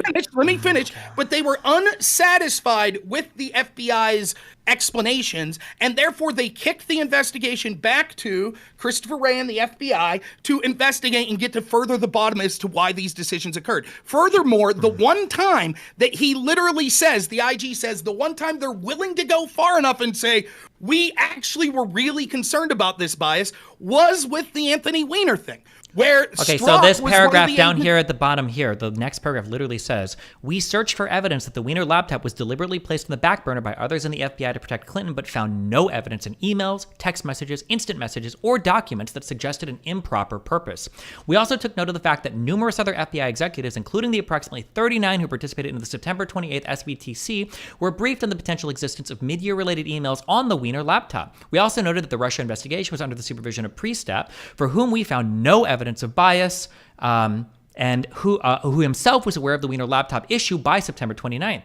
However, we also did not identify a consistent or persuasive explanation for the FBI's failure to act for almost a month after learning of potential mid-year related emails on the Weiner laptop. So it seems like a ton of other people knew about this, other people that this IG report did not say were biased, that Priestap himself knew about it, and that he didn't seem to be biased at all, but people just didn't dig into it. So again, I'm going to repeat... That's not what it's suggesting. That's literally no. That's not what it's suggesting. That's what it literally explicitly says here. Let me repeat again in ways. I understand that the spin will be, because this was the same spin when Horowitz testified in front of Congress that the Democrats said wait, hold on. hold on. Just to be clear, I'm not spinning. I just read you verbatim from this report that you seem to take as gospel up until this paragraph that you don't like, but go ahead. No, what I'm saying is the IG repeatedly said, we didn't find a satisfactory explanations for why these things occurred. Was it incompetence or was it bias? Now, what they did find was that there was obvious bias for many members of the FBI, like Peter Strzok, like Kevin Kleinsmith, other people at the top of the FBI that were involved in these investigations. There was bias. What they were unable to find was bias influenced definitively these decisions. The decisions were improper. The explanations that the FBI gave for the decisions were unsatisfactory, but they didn't find things like an email from Bill's pre-step to Andy McCabe that said, hey, let's intentionally not look into the Anthony Weiner laptop to help Hillary Clinton. For pre-step, why didn't they're pre-step... not saying there wasn't bias or that the bias didn't influence. I understand. Why is it that for pre-step, a guy who knew about the laptop and the 39 other people who participated in the September 28th SVTC, why didn't pre-step or any of those other people that where no evidence of bias was on, why didn't they more stringently pursue investigation of the laptop? Well, maybe because there wasn't an email showing their bias, that the culture of the FBI was biased against Trump, as is evident not only by text messages of certain messages, but the fact that they were willing to do all sorts of Okay, so then at the very least, then you have no evidence of that. You have no evidence of that. What the bar of evidence that you're suggesting is this: unless we have a telephone call where Bill Priestap says all of these decisions we're making is to fuck over Donald Trump, you say, then there's no evidence. Wait, do you think that's the only way that you can prove bias? Well, what did he suggest? I already told you. What Horowitz said was the only attempt they were looking at was they were asking the FBI. They didn't have the ability, for example, to, a panel, a grand jury necessarily and charge people with crimes. They could suggest. I'm just saying. Hold on, wait. Also, couldn't it be possible that there's a brand new sexy Russia collusion shit, and then you've got a child porn guy who's got 300,000 emails, and people don't care that much? That McKay might have been like, well, hey guys, maybe this is important, but like most people are like, bro, I want to be focusing on this sexy Russia investigation. Fuck this cuck shit. Like, isn't that like a totally valid interpretation of what could have happened?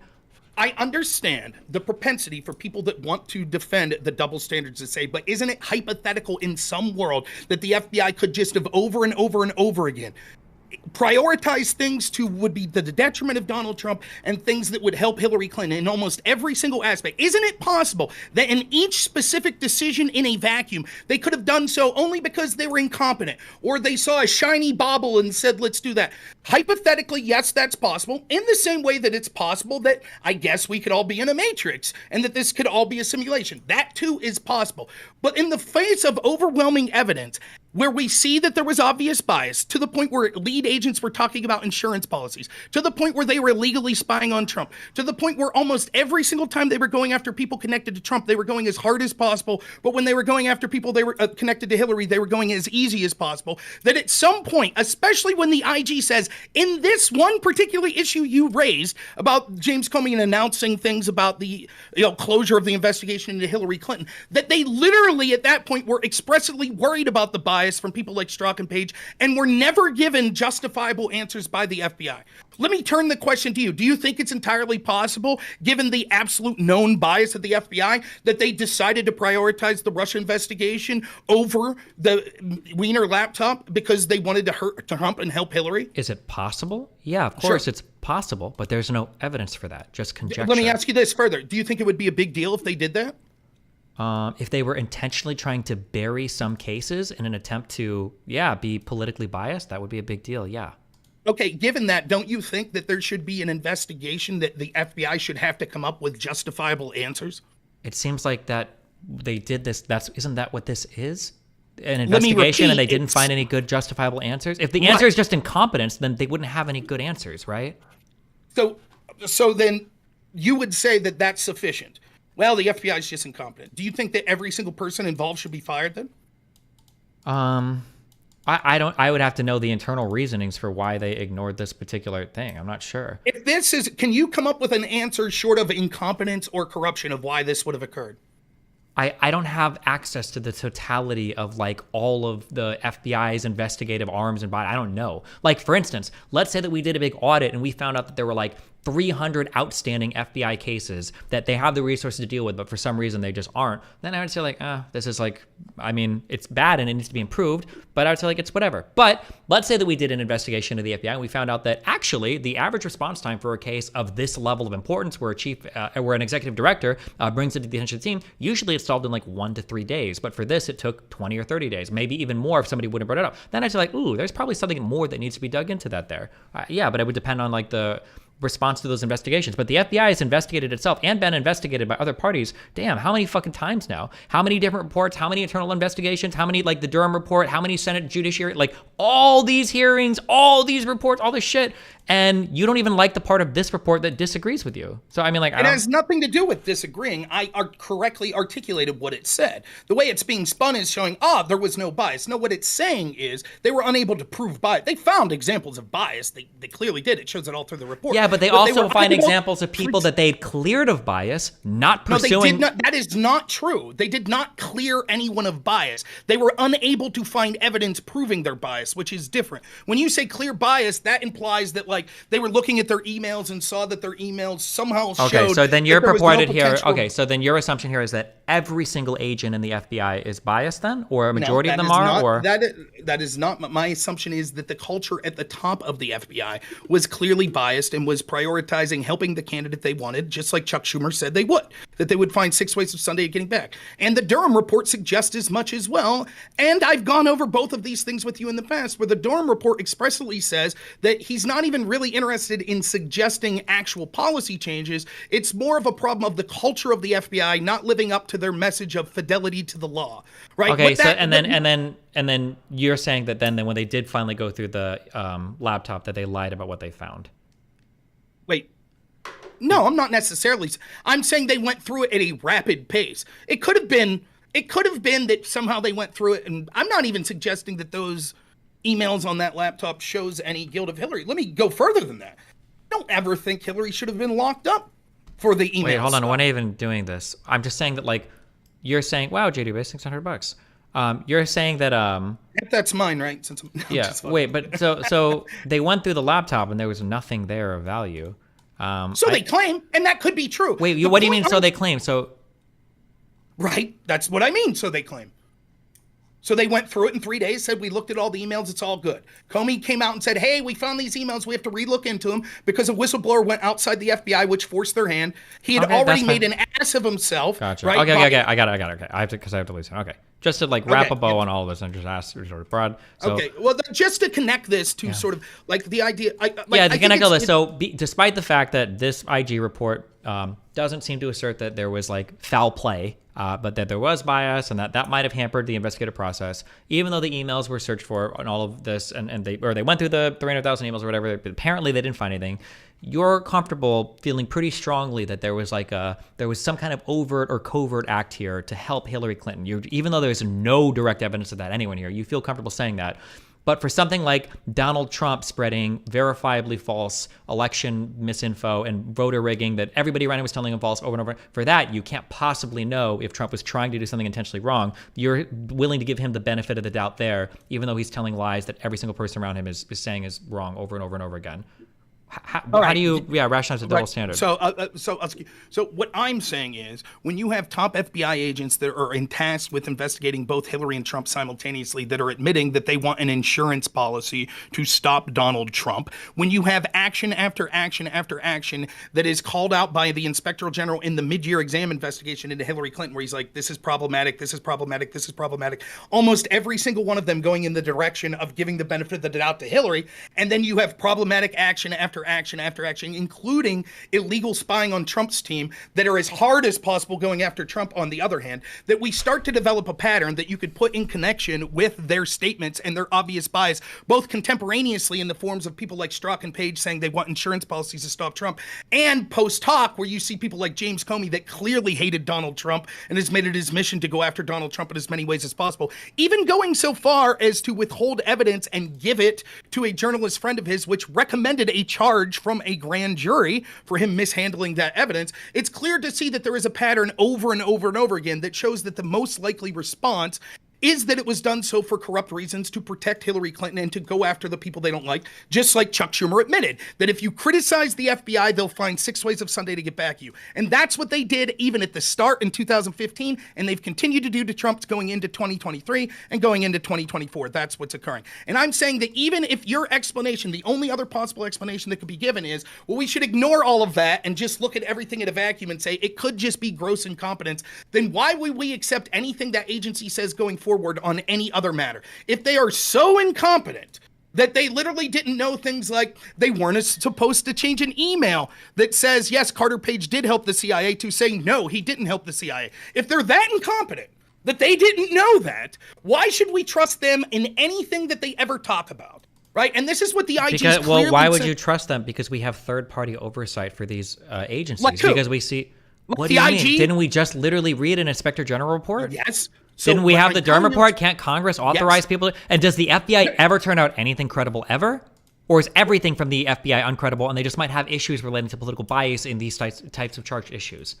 Well, I would say it's the latter. But if your explanation is, no, it has nothing to do with corruption and bias, it's just that they're incompetent. Hold then on. It would be the former. I never said it didn't have anything to do with bias. This report here asserts that it has something to do with bias. They literally said that in this report. But you're not claiming it was bias. You're claiming that it was an intentional effort to obstruct an investigation of something potentially incriminating with Hillary. And then you also believe that the 300,000 email investigation was also faked, even if you're not saying it. You do believe that. So you're going way further than this IG report goes. No. If it was biased, then it is corrupt. If the FBI decided to do actions that were... bias and corrupt are two different things, to be fair. Hear me out. Okay, if the FBI does something against their policies, right, that's not allowed within their policies, or that's against the law, right, and they did so for bias reasons, is that not the definition of corruption? When I think the worst thing that was shown in the Durham report was the one guy that... Wasn't there one guy that faked part of a FISA warrant or whatever? Well, the Kevin Kleinsmith was criminally charged. That would be an example of like corruption, But like preferring some investigations over another, I think is an example of political bias. Would I call it corruption? Probably not, but it's definitely something that needs to be fixed. I think it's a huge problem for sure.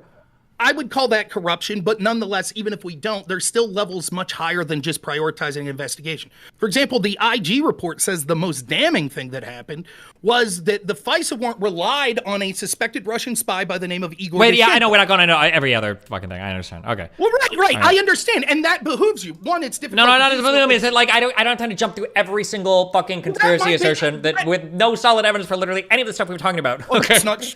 To be clear, the only thing that you've proven the entire time is that there was a bias culture at the FBI and that probably delayed the reading of the emails on the laptop. That's the only thing that you've proven the entire time in like the past like hour and a half of investigating. That's the only thing. No. Let's be clear what happened, right? Like let's go through a couple things here. One, it's because you directly brought up this issue of Comey announcing about Hillary's investigation, and I went to that specific issue. Yeah, because I was curious why he announced it ahead of time. None of this, I don't think even said anything about why Comey announced it ahead of time. All of that is speculation on your part. On this part of why he reopened the investigation, I was vindicated. The evidence said exactly what I said. No, hold on. I never had a question about why it was reopened. I had a question about why it was announced to the public. That was the whole initial question I had. The people that usually bring up I misinterpreted exactly what you said, and you seem to be contentious on this issue that we were talking about. We could talk about specifically why he announced them the way he announced it. Hold up. No, I said that I don't know why he ever announced the reopening the investigation. You said it's because he felt pressure by a whistleblower. Right. So you just admit, you said, I don't know why he announced the reopening. That's what I thought you said. Yeah. Right, the reopening, which is exactly what I showed. Why did he announce it? That was the crazy part. Them reopening the investigation, there's nothing wrong with that. If the FBI wants to reopen an investigation, do it. But announcing it publicly is a big break from norms that super damaged Hillary's campaign. He announced it publicly, as I said, because that and you have nothing to dispute this, as he said in his book, which I don't have in front of me, he thought Hillary Clinton was going to win, and he thought that, seeing as how he told Congress that the case was closed, he told the American people the case was closed. If it really wasn't closed, right, and the American people later found out that it looks like the FBI was intentionally not acting on this information until a whistleblower forced their hand, that they would correctly blame James Comey and the FBI for putting their thumb on the scale by lying to the American people. All of this is conjecture that you can't prove, okay? Comey himself, Comey, if you can find me anything with Comey talking about it, because we looked at this yesterday because it came up in an unrelated thing. I thought Comey said that he wanted to make an announcement because he thought that it looked improper for the FBI not to say anything because of Loretta Lynch's meetings with Clinton. These were the reasons why he felt like he needed to say something publicly, which was a break from norms. This pressure from whistleblower stuff, this is completely and totally invented by you based on this IG report. Correct me if I'm wrong. What you're talking about is his initial announcement of the closing of the investigation when he mentions Loretta Lynch. Yeah, I believe so. Right. So when it comes to the reopening, that's a different question than the Loretta Lynch situation. Okay, where is your evidence for the reopening part? Well, we've already talked about why they reopened. So Stop. Why do you keep saying that, Rob? I'm asking you about... No, I'm asking you, why did he announce it publicly? Right, which is what I was getting to, so you misspoke there, and I was just clarifying. I didn't misspeak. This whole conversation opened because I said, why did Comey announce it publicly? Why did he announce the reopening publicly? Okay, so he announced the reopening public because he announced the closing publicly. That's the answer? Right. Okay. He told the American people and Congress, this investigation is closed. And then a whistleblower forced an outside agency to come to them and said, no, it's not. None of this has anything to do. No, the whistleblower is not. None of this matters. I don't know why you're saying. I just was curious why he announced it publicly, because that was a huge break from norms, and both of those announcements damaged Hillary's campaign. And let's look at the line that you stopped reading at the IG report there at the bottom page of 14th. You read this part. The FBI's inaction had potentially far-reaching consequences. Next line, quote, Comey told the OIG that had he known about the laptop in the beginning of October and thought the email review could have been completed before the election, it may have affected his decision to notify Congress. Comey told the OIG, I don't know if it would have put us in a different place, but I have liked to have had the opportunity. Then it says, Comey's decision to notify Congress on October 28th. Following the briefing by the mid-year team on October 27, 2016, Comey authorized the mid-year team to seek a search warrant, telling the OIG it had volumes of emails and presence of BlackBerry emails on the laptop. As we described in Chapter 13, McCabe joined this meeting. The issue of notifying Congress about the Wiener laptop was first raised at the October 27th briefing. Over the course of the next 24 hours, numerous additional discussions occurred within the FBI. As we described in Chapter 10 or report, the factors considered were Comey's belief that failure to disclose the Wait, where did you just... Well, holy shit. Oh, the issue of notifying Congress 14. Of the Wiener... No, page 15 now, right? Yeah, so that was... I started on page 14, so now we're on page 15. Yep. Quote, first, Comey's belief that failure to disclose the existence of the emails would be considered an act of concealment. Well, isn't that what I said? That he was worried the American people would say, he said the investigation was closed, and then they reopened it, and that he lied to us. He covered this up.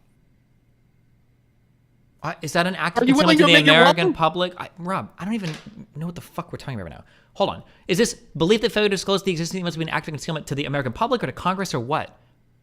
Let me read this slowly again, right? No, hold on, wait. You don't have to reread it. I can read. Well, you're not doing a great job then. Because it's answering your questions. I have read all this before. I just didn't know where it was in this document because I just searched them. So as you're talking, I literally go to the paragraph you stopped, and it's answering the questions almost verbatim in the way that I answered them to you, with you saying there's no proof. It's just my conjecture. So can I read the reasons that James Comey announced this? Isn't that what you're waiting for? Let's read them. Sure. 1, his belief that failure to disclose the existence of the emails would be considered an act of concealment. 2nd, the belief that Comey had an obligation to update Congress because discovery was potentially significant and made his prior testimony the investigation was closed no longer true.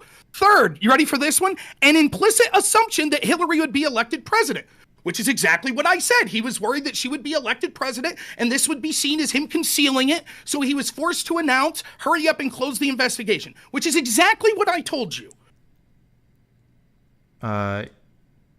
Wait, you told me that a whistleblower had pressured him to fear that the information leak of the... yeah, I heard you, yeah. So the reason that they reopened it was the whistleblower. The reason that he went public, thought Hillary Clinton was going to win. That is not the reason. That's like one of like 10 reasons listed here. Okay, you want to go through the rest? They're all in conjunction with what I said there. Concerned that failing to disclose would result in an accusation the FBI had engineered a cover-up to help get Clinton elected. Concerns about protecting the reputation of the FBI. Concerns about the perceived illegitimacy of a Clinton presidency that would follow from a failure to disclose to discover the emails if they proved to be significant. Concerns about the electoral impact of the concerns about the electoral impact of any announcement, and the belief that the email review cannot be completed before the election. Why wouldn't any of these apply to the Trump thing? What are you talking about? Why wouldn't they use any of these reasons to announce the ongoing Trump investigation? Well, the Trump investigation... Like, for instance, like, wouldn't Comey's belief here that not announcing the Trump investigation would be a concealment? Or wouldn't Comey feel like, I guess, an implicit assumption that Clinton would be elected president? I don't understand this rationale, I guess. Okay, first, let me just say, I'll answer your question, but that's a pivot, right? So I was correct, and I would appreciate acknowledgement that I was correct as to why it was reopened and why it was announced that it was reopened. I was correct. Yeah, although my initial question had to do with the announcing of the initial closure, but sure, for the reopening, well, you were correct, yes. Although when I asked you, you just said he only felt the pressure to announce this because he announced the closing of the last one. But now that we've read this, now you're going back to, oh no, wait, actually, I did remember this. So sure, I'll give it to you. Sure. No, I had said quite specifically that he thought that Hillary Clinton was going to win. That's what he said in his book, and that it would be an albatross around her neck, and it would be considered that the FBI covered up for Hillary to help her win. And almost every one of these reasons that they give, that it would damage the reputation of the FBI, that it would be accused that the FBI had a conspiracy to help Hillary, that he thought Hillary was going to win. Almost everything the IG report says is in total line with what I initially said. I read it before, but I forgot that where it was in the document. And as I briefly went down as you were talking, the and we found it. I understand. Yes. Yep. Okay. Yep. Thank you. Now, why wouldn't they do this with Trump? Several reasons. One, because they were leaking to the press beforehand about the investigation of Trump. Harry Reid was telling the American public a week outside the election that was occurring. Second, they didn't think Trump was going to win. Right? Third, they were going after Trump, and probably because they were biased against Trump, knew that they would be bringing some form of criminal charges. Had they thought Trump was going to win, I think the calculus would change. I think they would have had more overt or covert leaks of the actual investigation into Trump because they thought that it possibly could have hurt his chances. But they thought that they had it all wrapped up. Comey thought Hillary was going to win. It was all cool. They were covering up for Hillary. They were making sure things weren't out there. They were closing everything up in a nice, neat bow. Hillary had a 99% chance to win. So they didn't need to publicly announce these things. The one criticism that could be made of James Comey is in his attempts to help Hillary Clinton and his belief that Hillary Clinton was going to win, he ballsily comes out and makes this announcement. And the announcement was improper. Wait a second. At what part of this is he doing this announcement to help Hillary win? Well, that's my interpretation of what's going on. It seems evident based on the evidence. But wait, why would you add that when that's not listed in anything here at all? Well, I'm adding that because that's my interpretation of it, right? Like, so let me fill out what I was going to say here. The part where, regardless of his motivations, James Comey was the most wrong. He should have never came out and said, we're not charging Hillary, but here's a bunch of shitty things she did. That's wrong. You should never do that. He did that, one, because we could prove he thought Hillary was going to win. And he didn't want any excuses. He didn't want to say, we're not going to say anything, we've just declined to bring charges, Hillary to win, and then all of a sudden, didn't he explicitly state that the reason why he made an announcement the first time is because Loretta Lynch's meeting with Clinton seemed improper, and he felt like he had to go above and beyond to make... Yes, and that goes in line with what I'm saying. What he didn't want was for Hillary to win, and then all of a sudden, all of these questions to arise. Wait a minute, they did find classified emails? Wait a minute, Loretta Lynch did meet with Bill Clinton? Wait a minute, Loretta Lynch said all this shit? This sounds like a cover-up, which would have seen as a delegitimization. He thought Hillary's going to win, so it didn't matter if he came out and said this because Hillary was still going to win.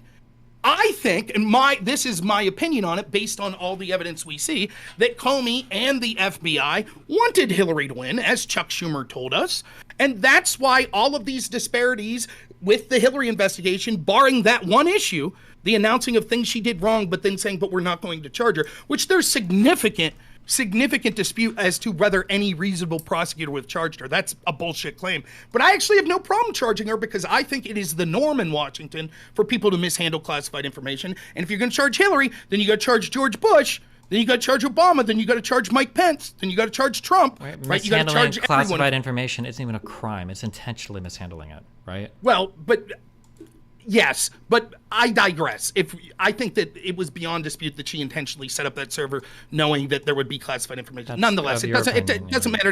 It doesn't matter. My point is that it seems evident to me, based on the discrepancies we see of how one investigation was handled with as light a touch as possible, and the other was as heavy a touch as possible, and Comey's admission that he thought Hillary Clinton was going to win. That explains his actions. That the reason he came out and announced this wasn't to hurt Hillary Clinton, as Democrats are keen to say. Oh, James Comey cost her the election. If you say that they were biased against Trump, that's not what anybody says. Nobody says that. Nobody says that Comey did it intentionally to nuke Clinton. What they say is that Comey engaged in an egregious breach of norms that probably cost Hillary the election. Which is, both of those are true, and you've admitted as much. But they go further than that, and let me be specific as to what they say. They say that in rebuttal to when someone like me talks about the corruption of the FBI.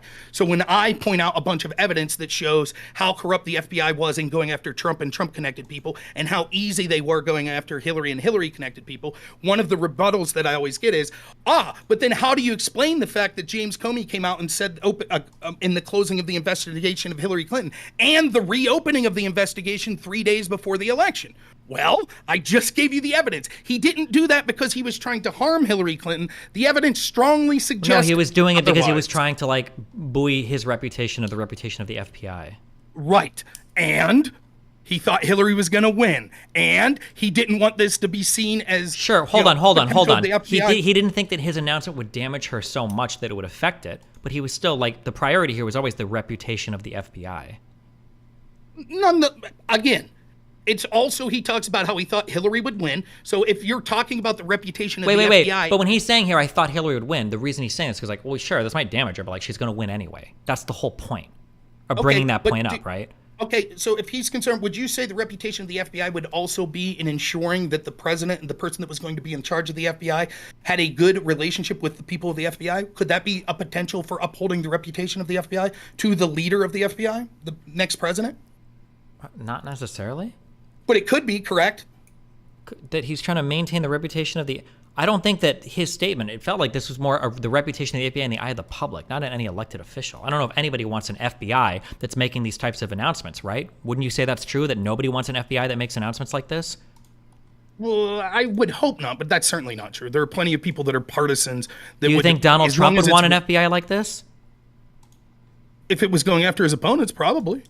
Really? Didn't Donald Trump literally say explicitly that he fired Comey because of the public announcement of the reopening of the investigation? I don't know exactly what his public declaration was, but it's evident based on conversations he had with people that the reason he fired Comey was because in private, Comey was telling Trump he wasn't a target of the Russia investigation, but in public, he was refusing to say as much. Oh, so he fired him because of obstruction of justice. Well, that's one way of interpreting it, right? I think it's heinous. I mean, I guess he could have just deleted subpoenaed emails and left off the hook like Hillary's team. But wait, how is that not how is that not literally obstruction of justice if he's firing Comey because he's not giving him information about an investigation related to him? If he's saying privately you're not being investigated, but publicly won't say it, what justice is being obstructed? Because he's firing him for not giving him details of an investigation related to him. He's obstructing justice. That's not. He didn't say, I can't give you the details of who's being investigating. He's assuring Trump privately, you're not the target of this. You're not. And Comey's even admitted this. Comey said that when he talked to Trump, Trump said, hey, if there were bad actors in my camp working with Russians, by all means, get them. But can you just tell I'm getting eaten alive in the public. There's all these leaks coming out of your office. I'm being accused of being a Russian stooge. Wait, if that's a fine statement to make, then why wouldn't Trump just say that publicly? Comey wasn't telling me privately what he was saying publicly, so I fired him for it. Why would he use the Hillary thing? I don't know. I don't give a shit. It's irrelevant. Why do you think he fired? Why do you think he fired Comey? For what I just said, probably because of the obstruction of justice. He wanted to try to fuck with the investigation as much as he could. Why? The investigation thoroughly showed that he didn't have any illicit contacts with Russia. I don't know if he knew that. We don't even know if that's true. That's what the investigation showed. But so wait, you think that Trump thought, actually, I did collude with Russia? I don't know if Trump would have known if any of the statements that he'd made publicly or any of the meetings that happened privately crossed any thresholds of legality. I don't know if Trump knows any of the legality on any of this. Also, as you've said before, right, just because something was found doesn't mean that nothing was there. I don't know. That'd be my guess. Otherwise, why the fuck would he fire him? That seems weird as fuck. It's like the most... He fired him because what happened was... Wait, okay, listen. We can go over this part. Okay, I gotta say. It's 11:22. I'm already an hour and 20 minutes, and now we're jumping into the Comey firing and everything else. I don't care. Listen. You did it. It's been fun. You're the one who brought it up. All right, thank you. I love you, buddy. Holy shit, never again.